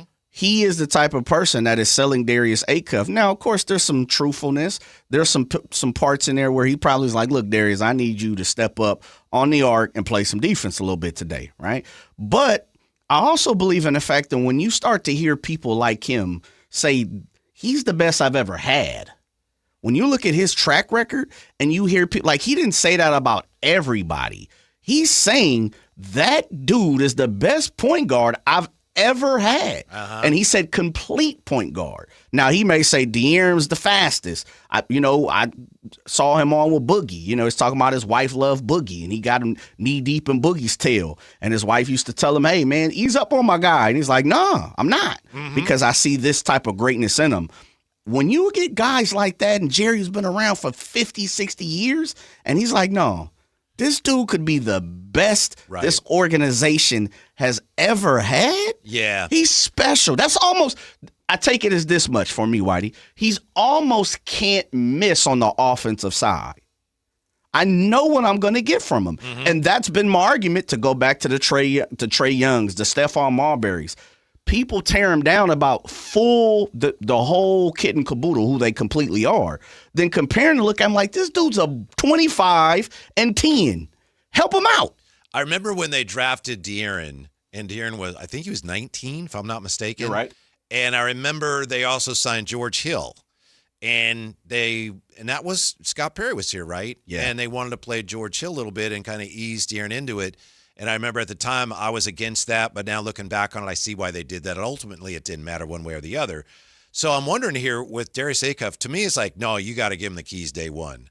I think he plays with that swagger, and I think he's more developed as a point guard. To me, De'Aaron, when they drafted him, was still learning how to play point a little bit. To me, he was more of a two that became, and I think you still see that to a degree in his game. That's not a knock. I mean, he's an excellent player. But I think Darius Acuff is a guy, Jay, in my opinion, you got to, and there's going to be ups and downs and, fits and starts and growing pains. But next year is like, here's the keys. You're our guy. Go get it. Yeah. From day one. Yeah, but I think he has an arsenal to dive into the bag, and I think that's what you're saying offensively. Yeah. If nothing else, yes. I know you can pass the ball properly. I trust your decision-making, and as far as scoring, I think you're elite enough to even walk into the NBA and at least give me 15, So yeah, I'm with you. We're all better served, and you're better served if we just allow you to figure some of that stuff out, because you have the wherewithal, experiences, figure out ways we'll teach around it. Yeah. By the way, Calipari, interesting. I don't know if you heard Sam Amick on with Carmichael, David, J. Ross, and Verlaud yesterday, the day before. He talked about how in the past, Calipari, who by the way is a wonderful guy. I have someone who is still a friend of mine. He used to do some like agent stuff for me, and he used to be Cal's agent. Oh, okay. And he speaks very highly of him. But Sam Amick was saying that Calipari would Vivek would call him sometimes over the years, and he would ask him basketball stuff, and you'd have the basketball people here going, why is he calling him? Wow. Yeah. So he's had, I think, more influence on what's been done here than perhaps we realize. And this could be his, greatest achievement as somebody who's helping the Kings out with things. Pushed Boogie here, might have pushed De'Aaron here. Now you've pushed Darius Acuff here. Yeah. And there's other guys in there too, but that's like you say, he's doing his job. That's what he's supposed to do. Sure. Yeah. Sell it, brother. Do whatever you can, man. I'm talking about water to a beach. Hey, when we come back, more on all that. Also, what's cooking is coming up, and whatever is cooking at World Cup matches in Santa Clara is going to put a dent in your wallet. When do you hear these numbers next? Sacktown Sports. The Kings landed Darius Acuff Jr. at number 7. But that wasn't enough. Just before the end of the first round, Scott Perry moved back up to select UConn forward Alex Karaban as the winningest player in UConn basketball history. Will Karaban's shooting ability and championship pedigree help build a new winning culture in Sacramento? Your exclusive home for Kings basketball. Sacktown Sports 1140. Sacktown Sports on location. What's going on? It's Kayla Anderson, and I'm out here at Cal Expo for the Moon Pay X Games 2026. The X Games is back in Sacramento for the first event of the 2026 season. So come on down and join me and the Sacktown Sports crew to help kick things off. Now, you can watch the best BMX, skateboarding, and Moto X athletes in the world. They're going head-to-head to begin their chase for a championship. Plus, the action doesn't stop there because we've got live music from Cascade later tonight, and then performances from Mustard and DJ Subtronics on Saturday. From men's and women's park and street events in BMX to skateboard vert and the Dave Mira BMX Best Trick competition. Look, it's a full weekend. Not to mention other sponsor events and festival experiences happening all weekend long. So don't wait. Come down, get your tickets at xgames.com. Get down here to Cal Expo for the Moon Pay X Games 2026. We'll see you there. You're listening to Sacktown Sports 1140. Hi, I'm Justin Gingery. One of the most common questions I receive is, what makes us different from other law firms? At Gingery, Hammer & Associates, we handle your case from beginning to the end. Whether your case reaches a settlement, whether it must go into litigation, or whether it has to go all the way to trial, we will be with you along the entire way. And because we are committed to your case, we are as invested as you are in making sure you get the outcome you deserve. When you get an injury, just call Gingery. From the FIFA World Cup to competitive business environments, grand ambitions lead to game-changing achievements. At Bank of America, we're there to support businesses at every step, providing insights and expertise to help you gain an edge. He shoots, he scores! What would you like the power to do? Explore winning business solutions at BofA.com/gamechangers. Bank of America, official bank of the FIFA World Cup 2026. Why'd I go to the doctor? Working on the farm, my heart kept skipping a beat. I didn't think much of it, but my daughters made me get checked out. Turns out I have atrial fibrillation, which increases the risk of stroke about 5 times. Symptoms like irregular heartbeat, heart racing, chest pain, shortness of breath, fatigue, or lightheadedness can come and go. But if it's AFib, the risk of stroke remains. If you have symptoms, contact a doctor. I'm so glad I did. Visit notimetowait.com. Sponsored by Bristol-Myers Squibb and Pfizer. Country in the Park 2, presented by your California Army National Guard, October 23rd at Heart Health Park at Cal Expo with Bailey Zimmerman, Russell Dickerson, plus more. Enjoy line dancing, live DJs, mechanical bull, and food trucks. Tickets start at just $70. Country in the Park 2, October 23rd at Heart Health Park at Cal Expo with Michelob Ultra, the California Office of Traffic Safety, and Caltrans. More info at CITPFest.com. Capital Casino is conveniently located in downtown, 411 16th Street, and has been a part of the greater Sacramento area for over 20 years.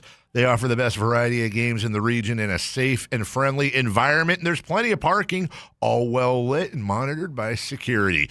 Come have a great meal at the cafe and restaurant inside. Capital Casino has the best food, the best service, and the best action. But please always remember to gamble responsibly. 1-800-GAMBLER. Dawn or dusk, I'm on the hunt. Skeeter here, Sacramento Yellow Mosquito and Vector Control District, and I'm wearing Skeeter Vision, night vision goggles that light up skeeters at dawn or dusk like the 4th of July. Mosquito, 12 o'clock.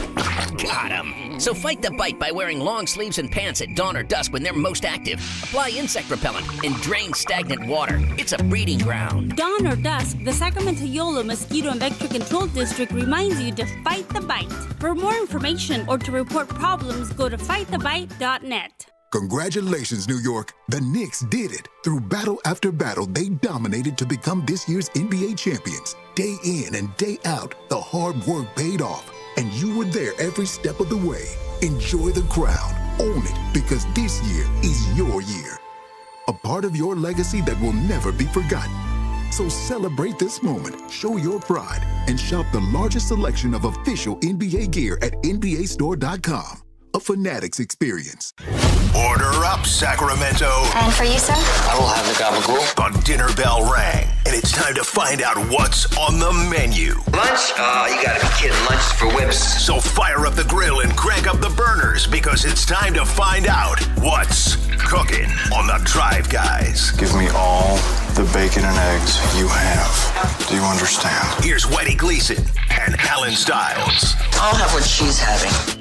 Well, we got a couple of things on the burner. First of all, we just heard Kayla talking about the MoonPay X Games. That's on ESPN2 right now. Jay, no surprise, big crowds. Of course. Yeah. What we doing, Sacramento, baby? A lot of people yeah. there. And it's not that hot. They got lucky. Also, a note here, before we get to our main course, a note on Summer League. Frankie and Brendan on Twitter pointing out the schedule for Summer League. And Brendan says every Kings game is in the big arena, the Thomas and Mack, and he says, that's Darius Acuff. I don't like that. You don't? Nah, I like the small gym. I like the baby joint. Is that Cox Arena? The Cox Arena, yes. Yeah. Cox Pavilion. Cox Pavilion. Cox Pavilion. I like the Cox, man. It feels more intimate, feels like high school. Yeah, I'm with you. It feels more like, so this is Summer League. The Summer League, yeah. Thomas more... and Mack, I'm watching a college game, Mm-hmm. A little bit above. A G League game. In a big arena. Though, when you're in the T-Mac, you can pretty much sit anywhere you want. So I always try to get way about middle of the lower bowl and, stretch out, put your feet up, have a little something to bite, and, something to sip on. How far is it from the Thomas and Mack to, say, the MGM? We're talking about like mileage, time, what you want. Yeah, because... what are you looking for? Well, one time, it was Tyreek Evans' first Summer League game. I was there.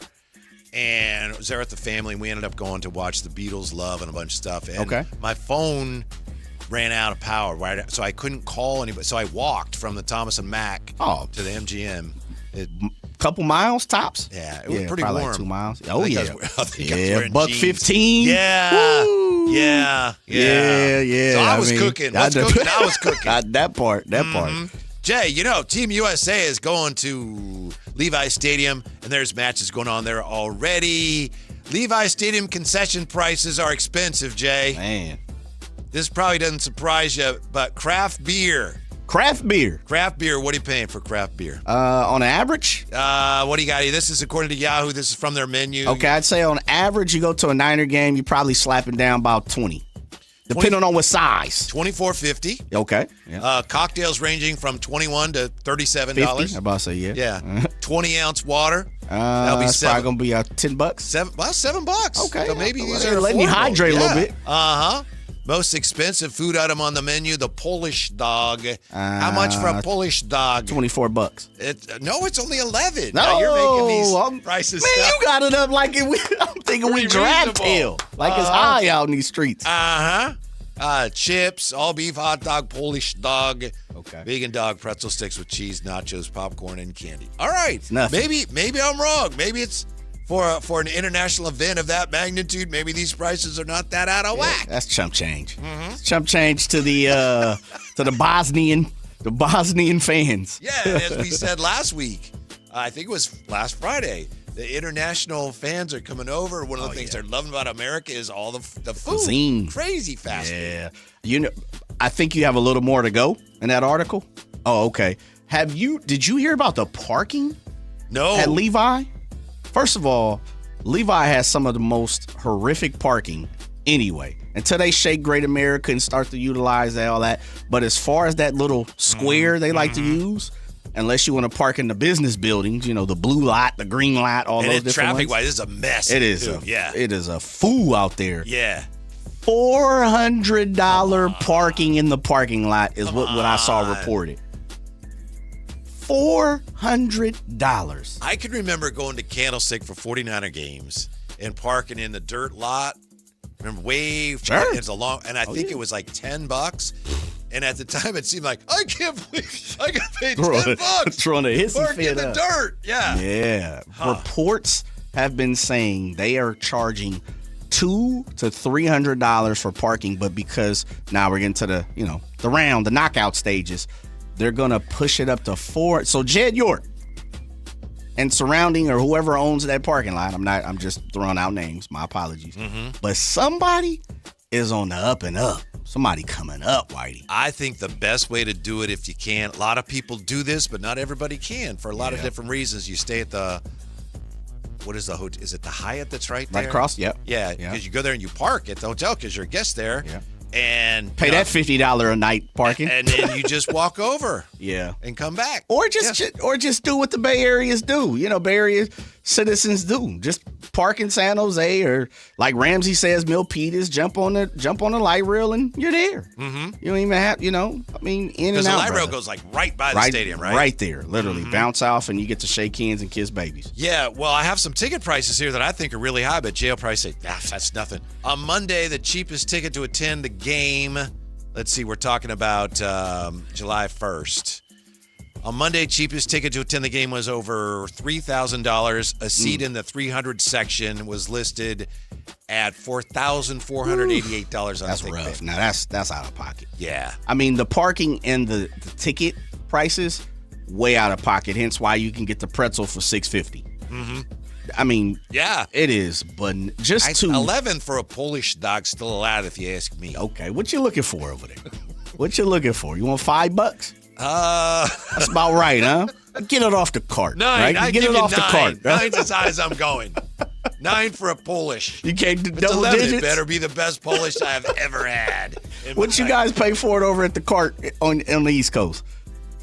What you pay for over there, East Coaster? For a Polish dog? Yeah. I tell you what, a good Polish dog shouldn't cost more than $6.50. $6.50? Yeah, maybe $7. Fully dressed? Yeah, good, delicious Chicago Polish dog. Yeah. I know Sally runs the cart and everything. I might give him his little tip because, little Timmy, he don't do so well in school, if you know what I mean. So I might give him 8. One time, Christmas time, I get, hey, there you go, it's $8.50. But that's it. 11. Yeah, you people out on the left coast, I don't know how you do it. I don't know how you live. You don't know how to eat it properly anyway. Yeah, you don't eat it right either. That's the thing. Absolutely right. Real quick, Whitey, because, for all the shark lovers, we stand in that area talking about Santa Clara. The Sharks picked number 2 today. Yeah. Ivan Stenberg. Left winger, man. What are we doing, Jay? Everybody says it's fantastic. He's a little small. They went Sacramento Kings style. He's 5'11", but I guess he's a bulldog on both sides, offense, defense. He's going to be probably, as I've read, in the top 6 rotation. He's a guy. He's one of them boys. Let me tell you something. I think it's a terrible pick for one reason. What? Because I don't know who he is, how good he is. Other than that, yeah, but that's a terrible pick. You gotta be kidding me. Shouts out to the Sharks fans, but, I still wonder how they did that. Yeah. Celebrini, man. Yeah. Mac I was man. wondering, wait, they're doing the NHL draft right after the NBA draft. I know. I'd do it before if it was me. Yeah, that's what's cooking. And I guess I stand corrected on some of the prices of these food items there. I thought you were getting ready to get through the roof, man. When we come back, Jay, could we talk about the Kings players that we shouldn't have to talk about anymore? Or do you not want to go there? Hey, listen, last segment of the week. Do you, Whitey? I'll follow the cab. All right, it's coming up on Sacktown Sports. Like and subscribe to the Sacktown Sports 1140 YouTube channel at Sacktown Sports 1140 to get the Carmichael Dave Show with Jason Ross, Matt and Kayla, and the Drive Guys with Kevin Gleason and Alan Stiles on demand and at your fingertips. Get your fix of the Sacramento Kings, 49ers, Giants, Athletics, NFL, NBA, and the latest in sports and entertainment all in one place at Sacktown Sports 1140 on YouTube. Your local sports leader, Sacktown Sports 1140. Sacramento weather is brought to you by Elk Grove Honda. I'm Tamara Berg in the KCRA 3 Weather Center. Your Friday forecast framed up with sun and clouds passing by. Temperatures this afternoon will be unseasonably cool. Highs across the valley in the lower 80s. It'll be a breezy afternoon, and it'll still be occasionally gusty during the day on Saturday.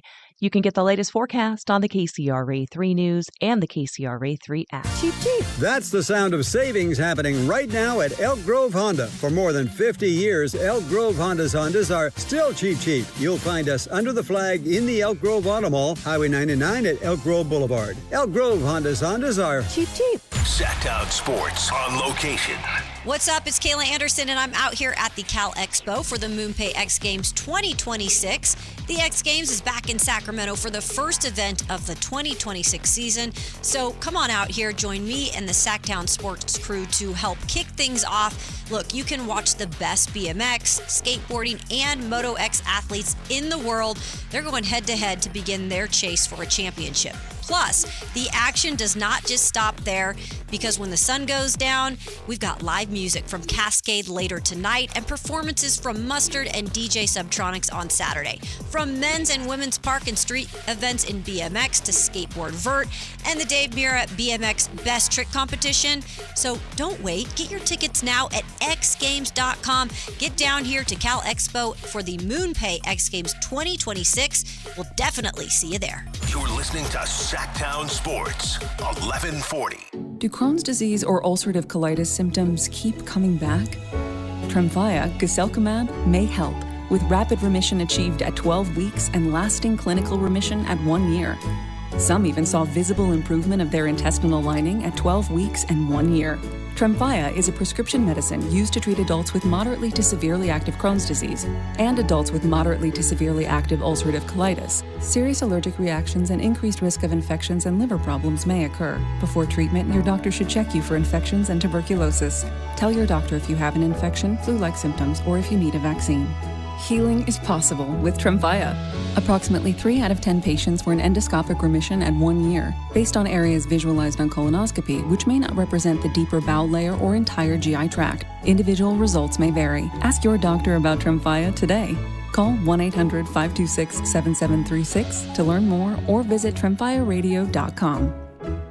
Patrick was way behind on his IRS taxes. I was in way over my head. The total amount ended up being somewhere just over $30,000.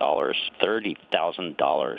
Then the IRS came to collect. Started getting letter after letter. A lien had been filed against me. They were going to basically hang me completely out to dry. He had to do something. That's when I reached out to Optima Tax Relief. Patrick's life quickly got a lot easier. It was very easy, pretty much hands off. They picked up the ball and ran with it. And how'd it go? I couldn't believe it. I had to ask 2 or 3 times. I saved an incredible amount of money. How does Patrick feel about Optima? Couldn't be happier. They definitely helped me. Optima Tax Relief, the best place to call. They're the best in the business. Do what Patrick did and call Optima Tax Relief for a free consultation. Call 800-375-2922. 800-375-2922. 800-375-2922. Optima Tax Relief. Testimonial from an actual client. Some restrictions apply. For complete details, please visit OptimaTaxRelief.com. What's up? We're talking to Chad Hoblet of Hoblet Dodge, Chrysler, Jeep, Ram in Woodland. What's happening, Chad, for Chrysler's Make This the Summer event? Right now, you can save up to $15,000 off MSRP on one of America's most popular trucks, the new 2026 Ram 1500 Crew Cab. Plus, with an EPA estimated 22 mpg, you're going to save big at the pump. That's so important, especially with the gas tax going up next month. A new Ram could be what you need to cut your fuel costs long term. Plus, you'll enjoy best-in-class luxurious cabin comfort in the most luxurious Ram 1500 ever. And with over 600 Rams available, you won't find a better selection of new Ram trucks in stock and ready for you to drive home today. Search, select, and save through their whole inventory at HobletDodge.com. Unbeatable prices, unbeatable selection. Nobody beats Hoblet, period. 15,000 total net savings after factory incentive and dealer discounts. Incentives include $500 on-the-job upfit for eligible upfit, 1,000 Hoblet trade-in assistance on eligible trade-in, 500 Hoblet business owner bonus for verified business owners, and 9,500 dealer discount. 10th is net savings. See dealer for details.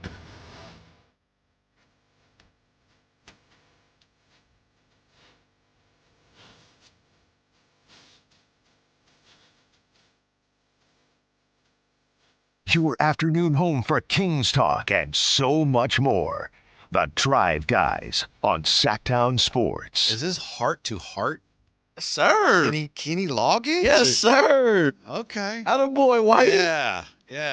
I have a question for you, Jay, before we get back to the Kings series. We're wrapping things up. Because nobody knows the city like you do, right? Fair to say? Pretty close. Yeah. We have visitors this weekend. My wife's nieces are visiting from New Orleans. Yeah. Big Easy. Yeah. And they're, high school age. And we got some stuff planned, family stuff. It doesn't look like we'll be swimming as much as we thought we might. We'll see about that. But I don't know where in town to take them. They're brilliant. They go to this school in New Orleans that's like French immersion, which apparently means like that's all they speak is French in the school. Yeah. And they're doing really well. Real big Creole. Yeah. Their dad, who's Sheena's nephew, I think he teaches microbiology at Tulane or something. So okay. Yeah. So I got to be real careful. I can't come in with it. Hey, how about those Kings? They're operating at a higher level. Well, they'd be very polite about it. They're very sweet, but they're operating on a higher plane. So I don't know if there's something that we should. Hey, how about this weekend? I don't know. So what do you have on the? Is it you're just looking for some out, evenings, some hanging out with daytimes? Kenji, and just like to have something in the back pocket in case we need it. Like, why don't we go? Yeah. Okay. Yeah. All right. Mm-hmm. I got you. Crocker Art Museum? Maybe? Are they even open on the weekends?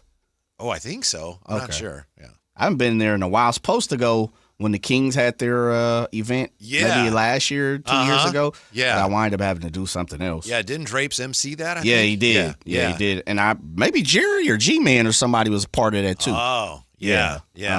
Somebody's asking here about Allen. I could always go take him out to see the River Cats. Definitely. Yeah. Who is it? Somebody's wondering about Allen. Is he going to wear the hot dog costume? Probably not. Yeah, I don't think so. It's a great idea, Mark, but I don't think he's going hot dog. We'll find out. I would say, well, first of all, we got X Games. So, I mean, that looks great. I see it on the TV. Yeah. Man, there's a lot of people there. Definitely. They got a little tower bridge set up in the middle of the motocross. I like it. It really looks nice. It looks dope. Yeah. I mean, you have the pool in the back of the house, but if you just want to get a little spicy, you take them to Wake Island. Oh, okay. Have you been to Wake Island? I have heard not. of Wake Island? I have not. It's like a water park in the river. Really? Yeah, man. Wow. Yeah. Okay. Been to the quarry? No. Out in Rockland? I know of that. That's Yep. It depends who's out there, right? Or who's playing or whatever. Well, no, they actually have zip lining and rock climbing and. Man, I asked the right person. Come on, baby. Okay. Got to get a move on here. Mm-hmm. There's a few events this weekend too. Cooking up. Like I said, I mean, X Games is huge, obviously, because we're talking about worldwide. But yeah, thanks. Come on now. That's good to just have that in case we need Absolutely. it. Yeah. I mean, there's a few, arcade type joints that we can get them to. Mm-hmm. Make a move. All right. Figure it out. Maybe we got to also kind of understand what their likes are too. Right. And I'm not, I don't know them that well. I see them at holidays and stuff, but yeah. Teens are a little different these days, right? Well, I think teens are always a little different, right? That's true, man. I mean, believe me, man. You're speaking to the crowd. Yeah, definitely. Yeah, I was talking to him today, and one of them just gave me a little bit of a look, and I just felt like, I get it. What's the eateries you're attending? What's what? What's the eateries, the restaurants that you got one or two planned? Yeah, I think we're barbecuing tomorrow, firing up the Napoleon. Okay. Other than that, it's kind of above my pay grade. I got you. You send that to Mrs. Gleason. Yeah, I actually, I think understand. we may go to Fat's Asian Bistro. Because they were Fats is here good. last year and we went out there and apparently they loved it. Yeah, Fats is good, man. A staple of Sacramento. So I think that's been around for a while. Yeah. Long time. Good eats. Good eats, big dog. Yeah. Good eats. Thank you, Jay. I appreciate that. Yeah, Now, I got you a and couple more for you. Oh, okay. Yeah, for sure. We'll drop a few of them off air. Okay. We can't keep giving all these folks pub and promotion. All right. And no love sent our way, Okay. But that was two quick ones. Yeah. Yeah. That's tremendous. Somebody's suggesting Super Taco. Super Taco. Great idea. Definitely. And I think 1 o'clock tomorrow with Christopher Live. There you go. Yeah, shots out. I might even go over. Super Taco's fantastic. As someone that's born and raised in South Sacramento, there's 2 of them. But, when they came around, I was gone by the time. I was living in L.A. But coming back, man, he'll be at the one on Franklin and Florin, right? And then there's one that's right on Mac Road as well. That's my type of eating right there, brother. Yeah. Somebody says take him to the card shop. Someone says keep him away from Allen. That's not. Yeah. Yeah. If course, they're you got the brilliant, River keep him Cats away from game. Allen. Allen's very smart. Yes. Don't tell him I said that, but Allen is really smart. Come on, man. Yeah. Jay, you and I have talked a lot over the last year and a half about Kings fans, what the organization owes to the fans, where the fans are. What do you think of the way in just a few days it seems like many of the fans are feeling a renewed sense of optimism? Doesn't it feel that way? Yes. Yeah. I think you're spot on. Mm-hmm. Yep. And I think it's just they have faith in Acuff. It's because of Acuff, right? And then everything else is like, the nuts and the fudge and the whipped cream on top. But Acuff's like, ooh, the ice cream and the banana all together. People are just excited about having a guy, especially when you feel like, man, from what people are saying, the Kings might have actually kind of pulled one on other teams. We're not used to that. I think that's a lot of it is I was just telling my daughter this. As a parent, and you can tell me better than I could tell you, Whitey, but I'm using it as an example. I was telling my daughter this. She just came back from cheer camp. Tough 3 days, according to her. And I was like, look, me and my wife, we're proud of you. Super proud of you, right? The very first thing she comes in and she got dropped off by one of her teammates' parents. Shouts out to them. Comes and we hear her at the front of the door and she's kind of shuffling and we have a keypad instead of using the key. And so I go and help her and I'm like, what's up? She's like, what's up, Dad? And you could tell she was just wore out, right? Yeah, the look, the feel, the whole thing. And so she comes, I'm like, super proud of you. Nothing but love. How did it go, right? And the first thing she says is, man, I was oblivious to the movement. I was thinking we're going out, a little bonding, whatever. Now them coaches was on that tail. And so I use that as an example of expectations. Yeah. I try not to use the word expectations in Sacramento too much because I feel like we're heliocentric. We play it out, right? Playoffs, beam team. There's just certain things that we use so long. But I use that as an example of expectations. The expectations of this draft was to come away with one of the big winners. Sacramento's a big winner because of Acuff and how people are reacting to Acuff. Yeah. And so I think if we were to walk out with, and there's no disrespect to Wagler, no disrespect to Brandon Burries, no disrespect to Morez Johnson and players like that, I think it would be, okay. Even though they're all considered good players on their teams and people say this is a fantastic draft, it's, you got Lopez. You're right. And a lot of people had given up on the chance of landing a player like that when they ended up picking 7th. They thought, great. The player that really is going to make a difference, you can't get one at 7. And now they're starting to feel like, based on everything we're saying and hearing and everything that's out there, it's like, wow, they might have actually done it. Might have got, arguably top 2, top 3. Yeah, when the expectations, as you point out, they were lowered. Yeah. It's like, oh, well. No, wait, they did what? Yay! We're 7. Yeah. Now we had, like Alan talks about, we were talking about DeBonta and Peterson and Boozer, and now we're talking about Wagler and Michael Brown and maybe Acuff if he's there. Well, he was there. So now it's like, oh, okay. So I think that's where the renewed, the fight, the Sacramento, we got a movement, light the beam, turn it up. Here we go, all of that. They may have a legitimate face of the franchise /star. They may. You might be right, brother. We'll find out more about that at Summer League. We're back with you on Monday with more and all that. Hope you have a great weekend. Thank you, Jay, for your advice. Thank you. Yeah, stick around. More outstanding sports talk coming up on Sacktown Sports.